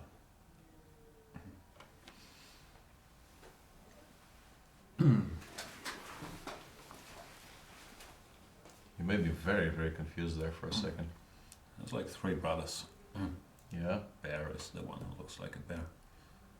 He's pretty tough. Yeah, What's I that? don't understand. From the Gerhardt clan. I know, I don't understand the word even in that sentence. He is very, very tough. I thought... He's less tough than the bear from the Revenant. You think? So I was questioning your bear beating skills in general, like outside of the Revenant. Okay. No, I don't know, I would take a man with a gun over a bear. I'm not so sure. Having seen the Revenant, once again, I don't want to spoil it. I'm not so sure. Jan couldn't even beat the bear from Ted 2, they say. That is probably true. I haven't seen Ted 2 because I didn't like Ted 1, but the bear from Ted 1 looked pretty tough. Yeah, that was a tough talking bear at the very least. Yeah, I'm not sure if he was... me. Yeah, I'm not sure if he would have acted as tough as he talked, but... Yeah, that was one. I think he got into some fights in the first Ted. He was pretty tough. Not as tough as Mark Wahlberg, but Mark Wahlberg works out like crazy. Yeah. Do you share our sad workout story from this morning? No. It was very sad. It was incredibly sad. Yeah, chess 93 on the board. Your plan was to liquidate the king side somehow. No, I think you need to Queen E4. GH looks very sad, and you need to protect your stuff. But yeah, here, let's say, can I go bishop? No, bishop D3. I lose the A4 pawn. I don't know. I don't want to give you all this stuff, but I want to give you a check. Okay. Now if I take, you mean I take here, and you might. I'm not even sure. Yeah, G3, Queen H2 check. It's probably a draw, I guess. Yeah. Because if I take here, I was gonna say this one I'm not so sure. Yeah, about. this I'm less happy about. Although this probably is also still a draw. Could be, but if this dude survives and I stabilize, then Illusion Defense is a movie, and it has been made something like 5 years ago. And I remember somebody, I think maybe it was, who was that? Someone from my British friends and acquaintances told me that John Turturro in that movie looks like me for some reason, which I don't know if it's true or not. I haven't actually seen the movie. I read the book, but I haven't seen the movie. You look a little like John Turturro, not that much though. Yeah, I wouldn't think I look very much like him at all, but it was mentioned to me.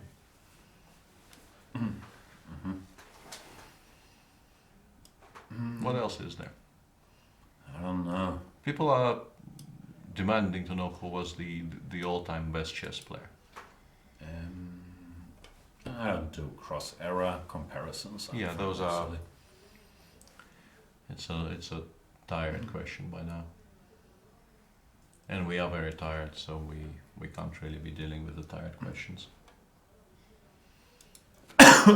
We can cuff them. Anyway, look, he shouldn't do this, but he should do after bishop d3, queen f4, king e2, take here. Yeah, and take on and get the h pawn. Yeah. Because now the white coordination is a little messed up, and this pawn will at least be enough distraction to get the a pawn. Yeah, and if the a pawn is gone, of course, the queen holds without too much trouble. Yeah, because then you can always give the queen for the rook and hope that he can't checkmate with bishop and knight. Very good point. That was a joke. I should clarify. Yeah, this is fine for black. So Ding can't do this. What else can he do? He can give a check, but it feels very unnatural to bring your safety rook all the way out. Now, if we go here, I still do this stuff. Yeah? Well, you could queen takes a4. Because here at least I could blunder my queen after I put my king on f6. This is probably not wise. Even though almost I don't have a square for the king. Yeah, it's very regrettable. Rook d5, rook f5. I know, rook f1. but it's so close to working, which would be very beautiful. And no, not going to be able to do it. Black has to take on f4 either now or a move earlier, probably move earlier. I still want that check in reserve. And we're hitting the rook, takes here. Now we got sort of the situation we talked about earlier, GH. Probably bishop takes is slightly stronger here. I would take with the bishop, but defended square for the yeah, to have it doubly protected. But still, I mean, the a pawn should be enough to distract white, and objectively, you have to feel this is closer to a draw. But the game will continue for a while, and at some point they will enter the final time trouble, and then it's really well anyone's game. I'm being asked if I'm gonna recommend the Tartakova or Laska for your series. Had you seen the second part, which deals with the Vienna? I don't think you would ask that question, because I'm already recommending the Vienna. And there is a third part coming out which deals with t4, knight f6, c4, e6, knight c3, where I will probably take a bit of a shortcut, honestly, and recommend d5, which I think is fine, has made a bit of a comeback. And it's a bit for practical reasons, because I'm no expert on the Nimzo Indians, and we already have video series on it. But I'm also reasonably confident that d5, cd5, ed5 nowadays is very playable, even though a couple of years ago was supposed to be a problem. But it has made a comeback, and I will show you why. Do you agree with that general assessment without getting into specific points? I think, managed to blank almost all of this. That's fine, that's fine. What's going on? Carlsen against deep blue. Yeah, that's even sillier than the cross-era comparisons. The man against machine days are over. They aren't, though, and it makes me sad. Because people are now seriously, and you know, respectable people who I feel should know better, are playing those matches with handicaps against the machine. This I really don't understand and don't really like. I wouldn't say I have a very strong opinion on the subject, but there were at least two I can remember. I think Hikaru played there was something recently against Komodo. Yeah, he played Komodo with various odds. Like in one game, I think Komodo gave him 4 moves in an equal position, in a sort of an equal material starting position. He could make the first 4 moves. Another one was, I think, f7 pawn in a move. Another one was an exchange from the starting position. And he drew 3 and lost the one where he was, I think, 4 moves up. Yeah, I don't like it, Will. No, the computer is stronger. Why embarrass us even further by proving how much stronger he is? Yeah. I mean, like, I understand it if it's done for show, but I don't think, there's much scientific value to it. Yeah, and I have to say that I think Hikaru has done very, very well in that match, and the games, not just the result. And it's kind of sad to say that 1.5 against 2.5, when you're given all kinds of odds in every single game, is now considered to be a good result. But he actually pushed the machine quite hard, was very close to completely winning one of those 4 games, which even with these odds, you by now feel is a fantastic result. But in general, I honestly don't particularly like the idea of these matches. I feel we're not really gaining much knowledge. And not sure why they're held. No, they're pretty good. Even though, does a chess computer know that it plays chess? Oh dear. We're very, very fast approaching the actual, experiment of the sound of one hand clapping. Do you watch that Ex Machina movie? I think I not yet. Yeah. If we commentate on a game and nobody is watching, there are people watching. There's more than 1,000 people watching, believe it or not. I also don't believe it. I honestly don't. It's all my relatives, big family. But yeah, there's one game left in the Tata Steel Masters. It is the game between Ding Liren, the Chinese number 1, and Luke van Wely, the Dutch number 2. I don't know the current ratings, but the Dutch legend, let's call him, which is a thinly veiled insult. Finally, something we can actually discuss. Queen f4 check. Check. King e2 and Run. h3. Yeah, I mean, if this works, and if this actually forces, yeah, don't do that. Don't do that with either side, because here black wins. Yeah, that would be a mistake, but I don't think King is very likely to do this. No, I'm just showing lines. Yeah, after h3, I think White has to allow the pawn to reach h2, and we felt this should be a draw. Yep, still feel that way. Unless we lose a pawn immediately, when I would not feel that way anymore. But I think I can play h2 here. We probably can, yeah. Yeah, I think it will be very difficult for White to coordinate in such a fashion that this pawn will start hanging. Possible. So what will likely happen is that Black will be able to exchange h2 for a4, and that should be a draw. Although Ding probably will continue playing that as well, because if he can pick up, oh, yeah. Good. Yeah, I can't pronounce any words anymore. But would you play rook, knight, and bishop against a queen and a pawn? If I had the rook, knight, and bishop, yes. Well, I'm not really asking from the other side. Well, you try to win the pawn and then you try to move around. I understand it's supposed to be a draw, but I would play. Especially if I knew there were still hungry commentators out there. No, Luke, has defended well. He's implemented this plan of getting in f5, g4, exchanging pawn, building a pass pawn, distracting the white army. We should look at some lines though. h3. If I give a check, that's why I give a check on f4 first. Yeah, that is why it's somewhat important to do this first. Yeah, g3 as illustrated, not surprisingly, doesn't work.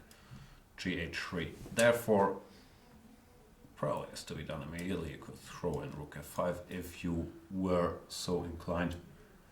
Look, he didn't play h3 though. And if we king f6, that's fork territory. Don't fork it up, Luke. Also, if we can believe the timings, he is now playing with very, very little time remaining. I think he made this move when he had 10 seconds left on the clock. So, especially then you should force the issue. Go h3, and then you can recapture a tempo. King f6 is a little nondescript. I don't know what that word means, but I've been using it a lot these days. yeah, I think this may have been a mistake, because after, let's say, King e2 once again setting up this this structure with the king and the knight together. You don't get h2 anymore. Yeah, you might never actually get that. Although it requires, from White, he will need to see that after queen h1 in this position, which is the only move which doesn't lose the pawn straight away. After queen h1, you need to see knight g4 check and knight f2, I think. Otherwise, black is once again fine. That's very possible to see, though. The knight is the best friend of the king, so... No, but the thing is, even after king g6, there's knight f2. And King's there are gonna no spot checks, that. yeah. That's not that hard, because people are used to this construction. Or what do I know, but yeah. It does seem possible. We will not commentate Gibraltar after Tata is over. What happened in Gibraltar? I didn't follow. I think Did she win? all the favorites won today, as far as I could see. Right. Let me briefly check the results, I think. Check it out, yeah. We definitely, I think both of us, there are some circumstances in which it will not be true, but in general, two rooks are much stronger than a queen. There was a question on Twitter, to which I think the reply is, for once, very clear. Positions in which the queen is stronger than the two rooks are rare and have to be very, very specific, where rooks have no operating space at all and the queen already has is participating, let's say, in a direct attack against the opposing king. I've seen that discussion on Quora. Big discussion. Queen versus two rooks. Two rooks are worth 10 points, queen is worth 9. That's what I learned. Yeah, it seems like most of the favorites are winning, apart from Pintala Harikrishna, who is actually worse against Natalia Zhukova. Poor Harry. In the meantime, I'm showing you guys some pictures. Here's a picture of players in the Tata Steel Masters. In the middle, that's Pavel Eljanov looking confident, as he proved during the day. Mickey Adams looking less happy, but that's before he won his game. Then we got Fabiano the Fabulous Caruana, Anish Giri in one of his colorful shirts, David Navara the only player sporting a tie, Magnus Carlsen, looking like the tournament leader, Mamedyarov looking like someone said cheese, Karjakin looking like he is happy his sponsor's logo made it onto the picture, Wesley So. I don't know, Wesley So is an enigma to me, but he always looks happy and friendly. Yevgeny Tomashevsky putting on his best professor face, Luke van Wely looking like a banker, Ding Liren looking like he just woke up, and Wely also not smiling a lot. Hu Yifan on the other hand seems very happy to be there. Is that a fair description? Pretty fair, yeah. And there was another picture under that one which I wanted to actually discuss for a bit. Let's discuss it. Yeah, that one. I won't be able to discuss it with you because I'm gone. That is very sad, but during I think the first Norway Classic in 2014, which was reasonably close in time to the London 2013, sorry, not 14, to the London candidates in which I, somewhat famously beat Magnus in the last round. The organizers felt that my game against Magnus should be sort of played for all it's worth.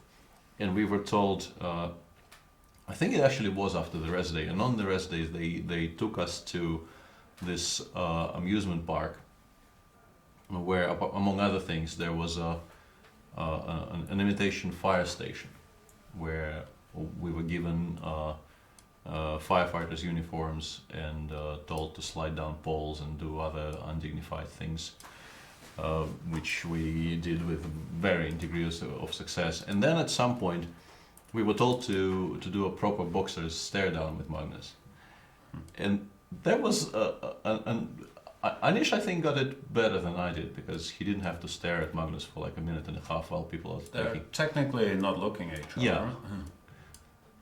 Because by the end of it, I was sort of dying of giggles. And Magnus was still looking at me very, very seriously with this, murderous look on his face. And He's tough. Yeah, he is. And I was just completely collapsing under the sheer absurdity of it all. But not Magnus. Magnus understands the importance of psychological intimidation and all that. He studied Ronda Rousey's work. Don't know what that is. You don't know Ronda Rousey? No. Yeah, I understand. Your faith for humanity is irrevocably lost now. Nah, it's okay. Have they made time control? Why is Ding thinking for so? Conor McGregor? You're just trying to startle me by shouting names at me from a close distance, aren't you? I'm trying. What other pictures do we have? Here they look happier to be there. And there's some old Dutch train in the background. I guess they're playing in some train factory. Probably playing in a at museum, technically. Railway museum, yeah. That's maybe a better description than train factory. Yeah, Willy Wonka and his train factory. That was a fascinating place. I like the Simpsons episode where Homer gets to the Duff beer factory. Do they have moves? No. No moves. Ding, not putting the moves on Van Wely just yet. Bishop c6, you could trying to win the queen. Yeah, I just don't like King f6. It seems like you're actually creating additional tactical motifs. Tricks, yeah, I don't get it. Would be nice if white went rook d6 check, and you could, maybe this is better, I don't know, bring the king. Computer's not a fan even of this, because here there is trouble from the 8th rank. And g3 king e2 normally helps white. This knight, good friend of the king, as we know, and now these pawns 2 fall faster than 1. Yeah. So yeah, it looks like...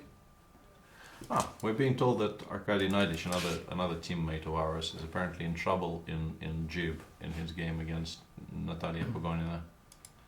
I don't know any cricket players. I know this guy, whenever they write about Vichy, they mention Tendulkar. He's probably a cricket player, right? He is a cricket player, yeah. That's all I get. And I know that's it.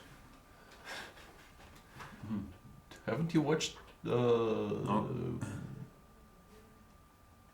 Go ahead. What's the... Slum something millionaire? Slumdog Millionaire, yeah, I've seen Yeah. it. Were there any cricket players in there? Yes. No one told me. I think his penultimate question is the cricket question, and the dastardly, what's the word? The guy who actually, what's the word? I don't know what we're yelling about. The guy who was asking him the question. What's his job? He's the host. Yeah, precisely.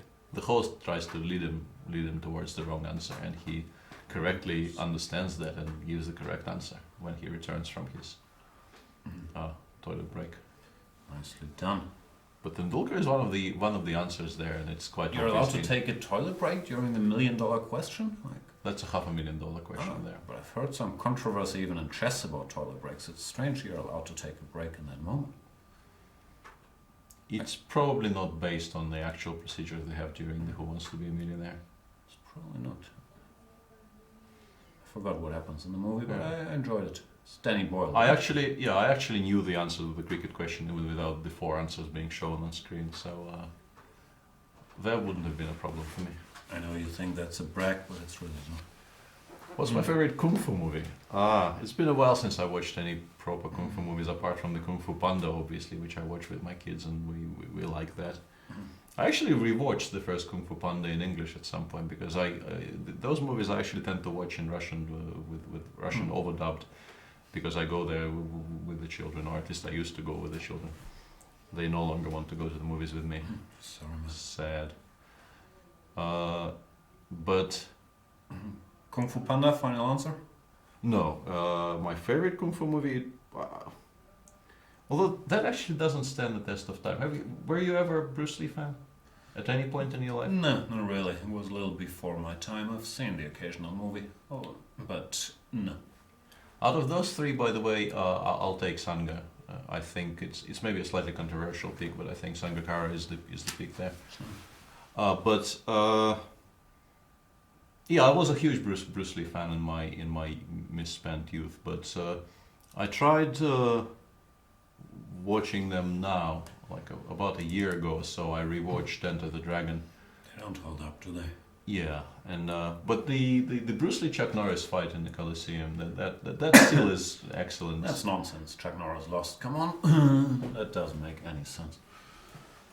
I like the Bruce Lee against Kareem Abdul-Jabbar fight, because Kareem Abdul-Jabbar is not much of a fighter. He's just really tall. Yeah. See, I know my basketball people when they show up in Bruce Lee movies. But the correct answer to the question, of course, was Kung Fu Hustle. Okay, fair enough. I do identify with myself with Kung Fu Panda a bit, yeah, for obvious reasons, although not as much now as I used to, for other obvious reasons. Visually or because of his laid-back character? Mainly visually, I think. No? I can't recall where he looked. Kung Fu Hustle is not only a fun movie, it's one of the best movies ever made. Arguably the second best movie ever made after Anchorman. What about Dodgeball? Dodgeball is up there. Yeah. H3 is actually on the board. I think Ding missed a trick there by including Rook F5 check.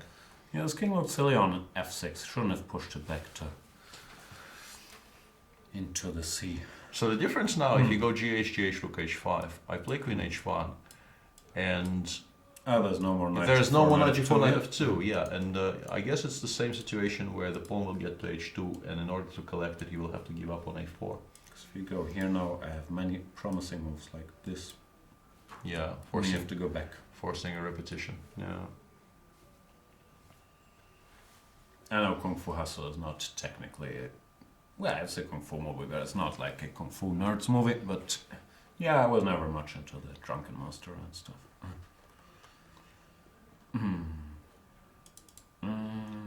Armor of God, 1, 2, and 3. That brings memories.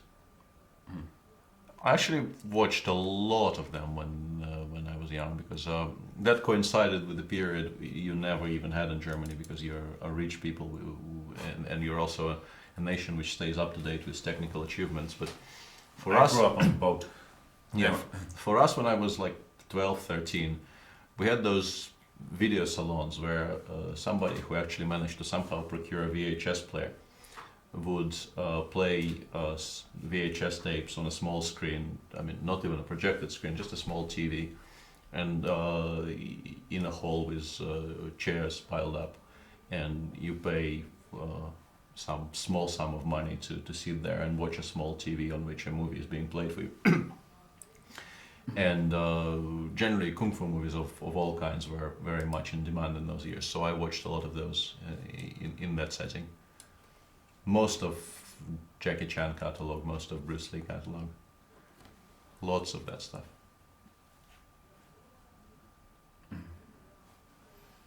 All right.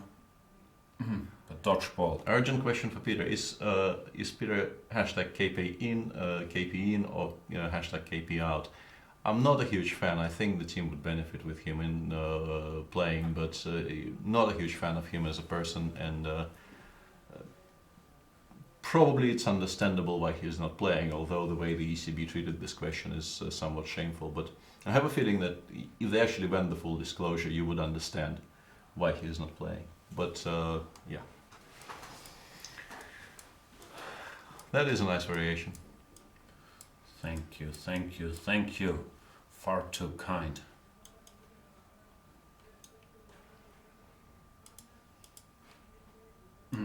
Kung Fury, I don't know, it's not technically a good movie, but it's I think I sent it to you and I said we have to watch this to technically not a movie. Nerd cred. No, I have watched it.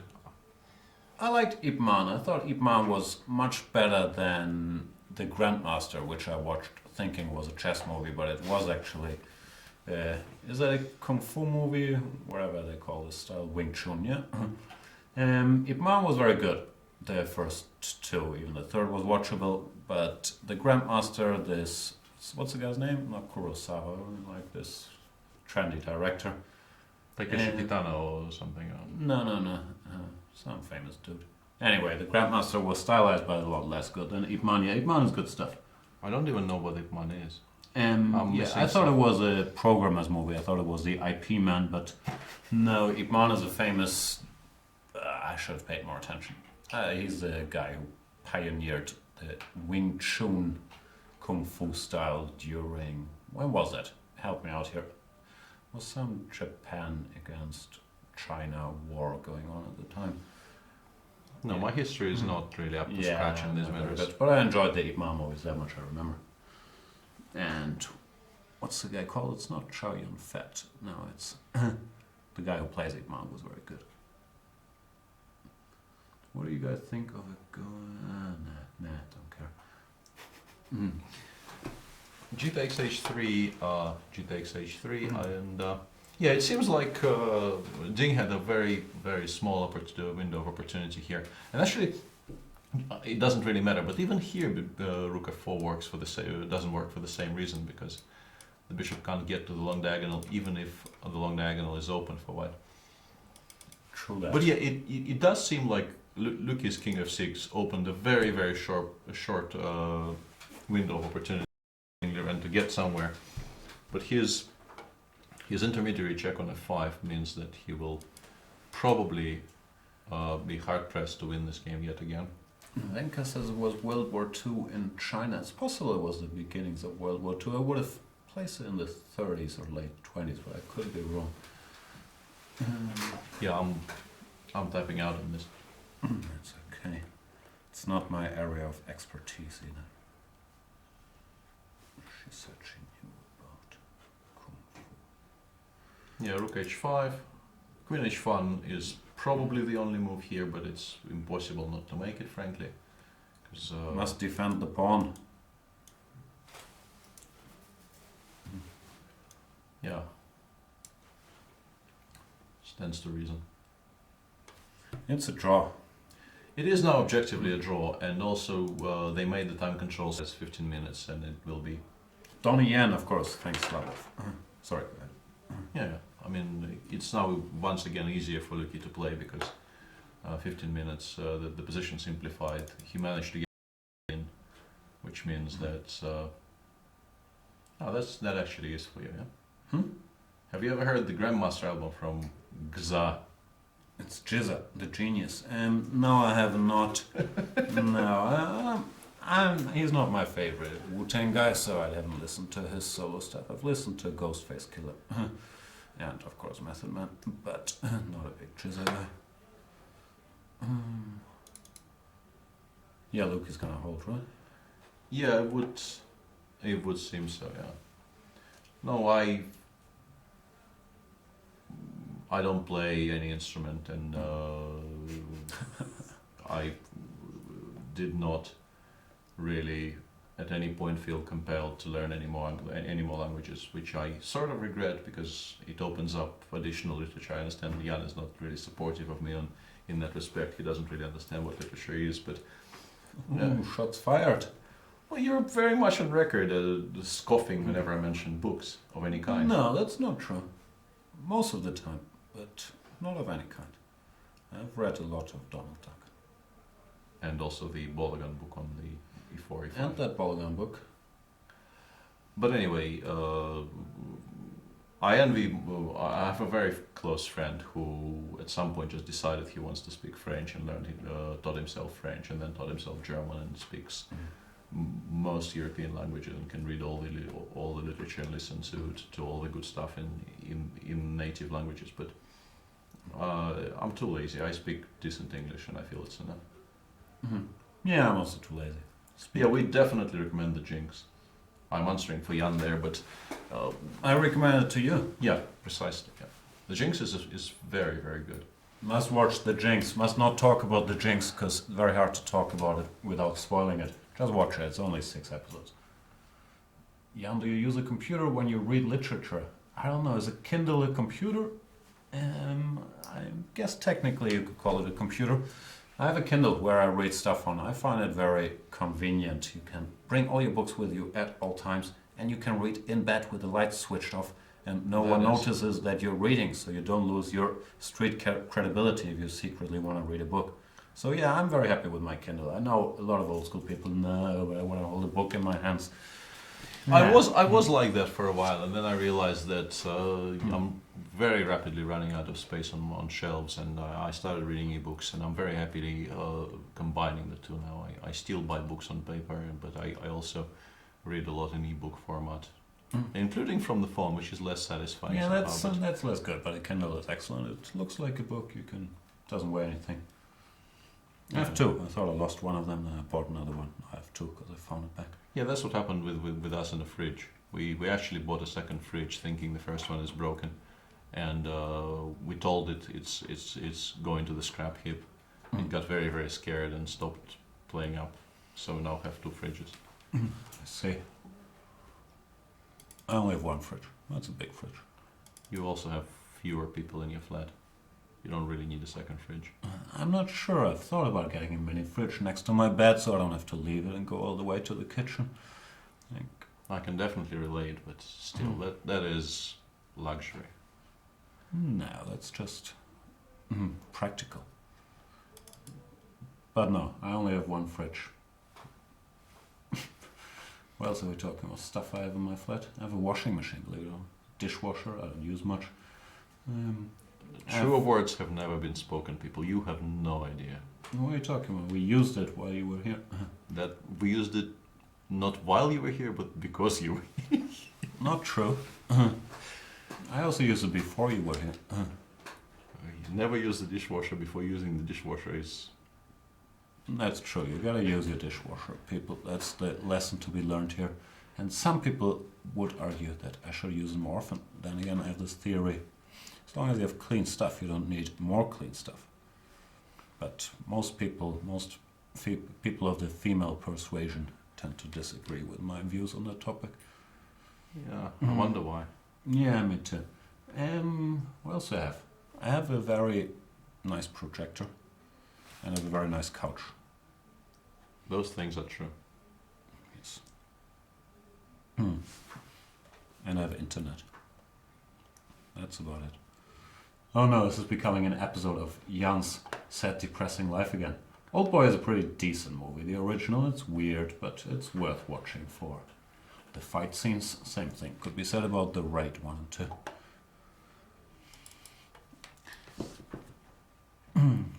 Ding Liren. But he's got plenty of time to dwell on the missed opportunities here, so you get the feeling he will do that.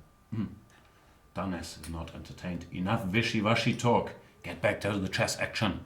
Tell me more about the chess action, the composition. There was a pun or a play on words prompted by all of our dishwasher. That's fair. Yeah, see, I'm slow. Sorry, Danes. I have read some Stanislav Lem, not enough, but I have read some. Ambitious pawn uses a dishwasher to wash everything close-handed. That's pretty efficient, actually. Maybe I should get rid of my washing machine, just use the dishwasher. Yeah, I don't know how good that is.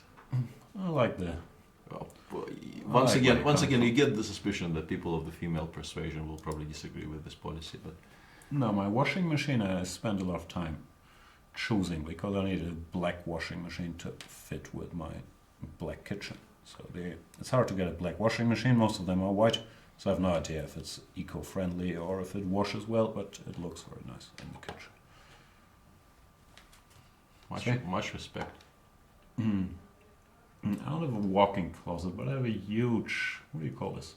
Do you call it a closet? I think, The thing where I keep my stuff. It's huge, and it has this electric door, so it's pretty cool, actually. But I could stand in there, but it's not technically a walk-in closet. No, I'm not selling my second Kindle. Okay, so you just actually talk about chess. Favorite chess books that aren't theory-related. Life and Games of Mikhail Tal. And I've read all these Kasparov books too, they're good. Of the recent stuff, I mentioned it earlier, but I think the latest Gelfand book is excellent. And there will be more coming out in the same sort of... That's volume 1, and there will be at least volume 2 and probably volume 3 as well. And I expect them to be excellent as well. We go to episode 2, like Attack of the Clones. Rook h7 check. Yeah, I think running towards b4 makes perfect sense here. If we're... Run! Oh. This year, talking about... no, that's not true. I don't only read Dostoevsky, although I do read Dostoevsky, and I quite like Dostoevsky. I probably like him the most out of all the great Russian writers.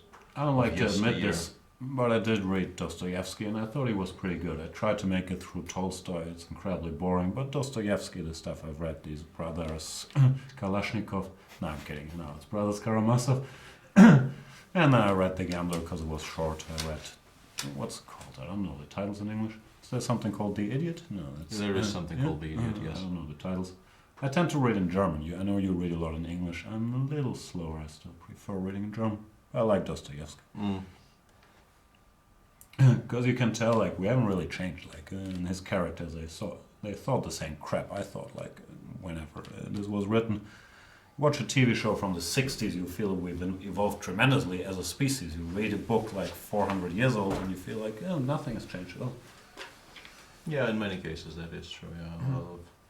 People ask me that who I rate higher, Wely or Magnus, because I played them both at age 16. But once again, this is a very, very spurious comparison, and it's very difficult for me to kind of remember what Magnus was like when I started playing against him, because the mental picture of Magnus I have is much closer. I mean, the Magnus of today more or less completely dominates my memories of playing him when he was still a kid. So I can't really compare. No, Magnus is the world champion, the highest rated player ever, so he's pretty good. But Wely, of course, is in the conversation of beating these records one day. He still has to do it. Not sure if he's going to be able to do it. Yeah. Go goal. Yeah. Can we please discuss the Caruana Wely game? We could discuss that actually for a second, but it's very difficult to really understand what was happening. I think he just got out prepared. He didn't expect this bishop c2 stuff, and in this position You probably have to, I checked a bit while I was on break, you probably have to go for some sick stuff, like here c5 or knight g3, but you can't do that if you haven't checked this line, which is very rare at home. And in the game, it looked like he was sort of okay strategically, but it's a lot of tough direct problems. Here, 95 is a threat, so you don't have time to go whatever. Maybe you should have taken on c3, but also not easy.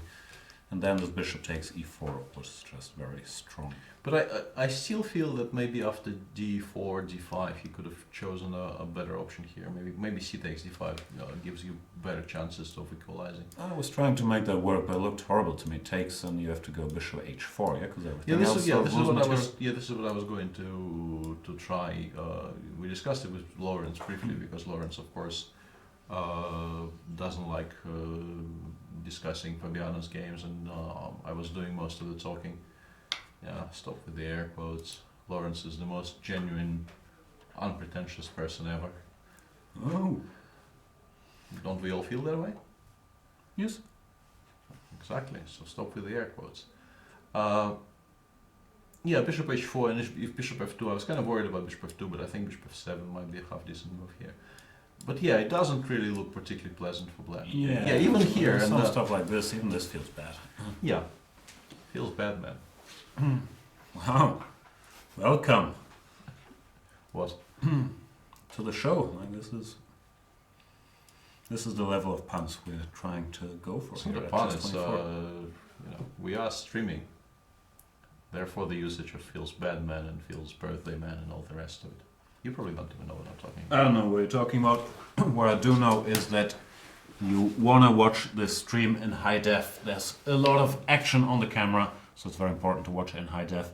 And also, in order to enjoy it, you need to be high or def.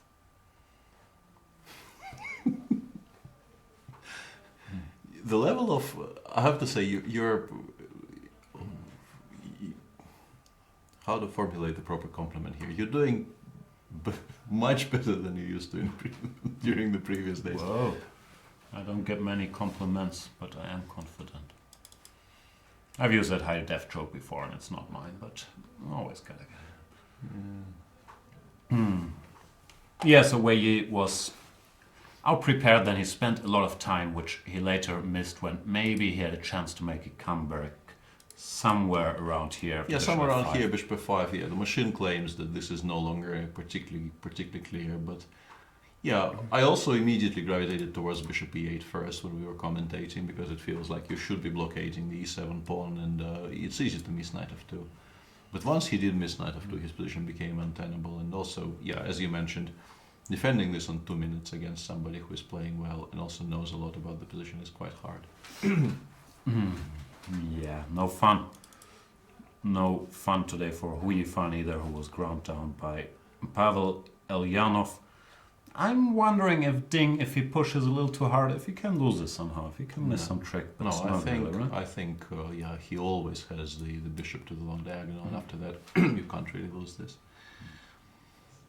No, I think eventually h2 gets exchanged for a4, and we enter the second phase of this ballet, where I mean, the Chinese players generally don't really give up until all the pieces are somehow exchanged, or 50-move rule is in power. So I think he will. No, this is a bit of a mistake.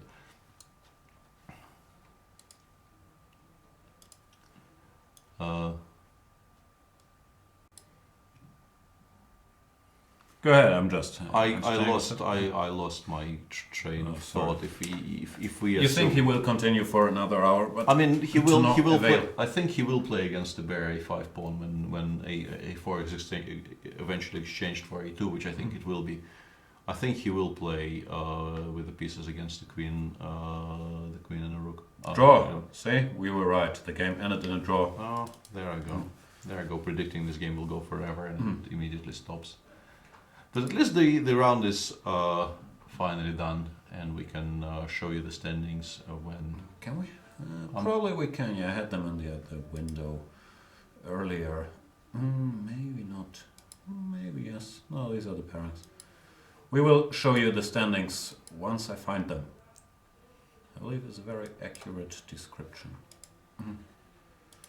What we can tell you off the top of our heads is that Magnus Carlsen is leading the tournament, half a point ahead of Fabiano Caruana, and everybody else is quite a bit behind them. 1 point. Yeah, that is a fair description once again. Magnus on 7 out of 10, Fabiano has 6.5, and there are 2 players on 5.5 out of 10, Wesley So and Anish Giri, who after a somewhat slow start to the tournament is back in plus, but well, not up to his ebullient. Is that how do you pronounce that? I don't know, I always thought ebullient was someone who yeah. bullied people by writing emails. No, that definitely is not true, but I try. Not playing his brightest chess in this tournament, I guess, is a fair description. But still, you know, very, very solid. Still in plus. Still fighting for a pedestal finish.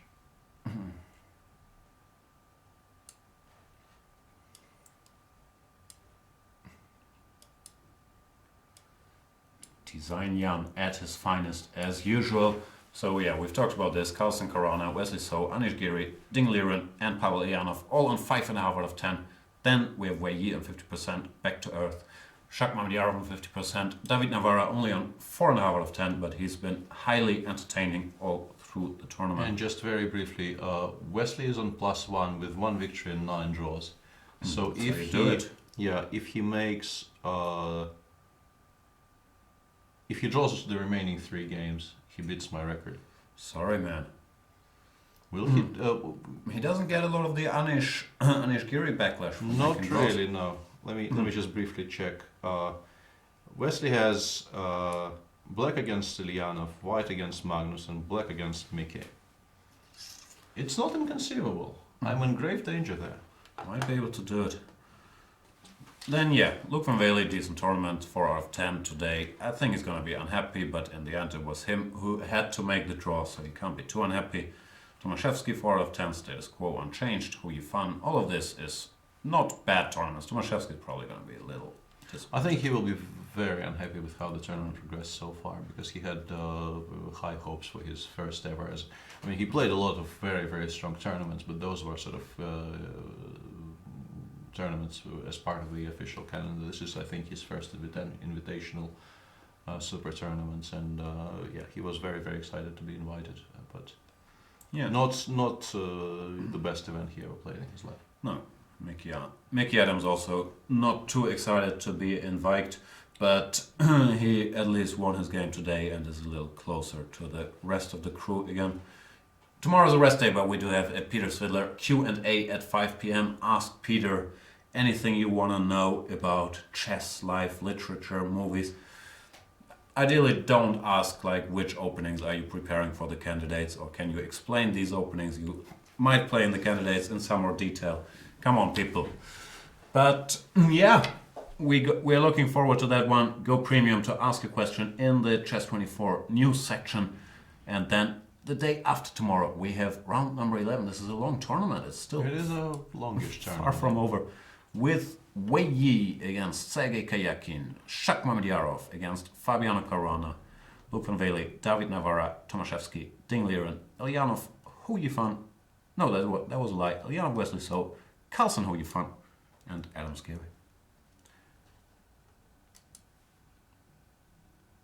I would like to thank everybody for watching this show, for bearing with the temporary insanity that sometimes ensues in the 6 hour. I think people watch it for that. I only stick around for that. At least I hope that some people are there specifically for those periods of time where no sense is being made whatsoever. I absolutely agree. I know we are. I really don't care about the chat. And don't forget, the coyote of the desert always likes to eat the heart of the young, and the blood drips down to the children for breakfast, lunch and dinner. Only the ribs will be broken. You stay classy, San Diego.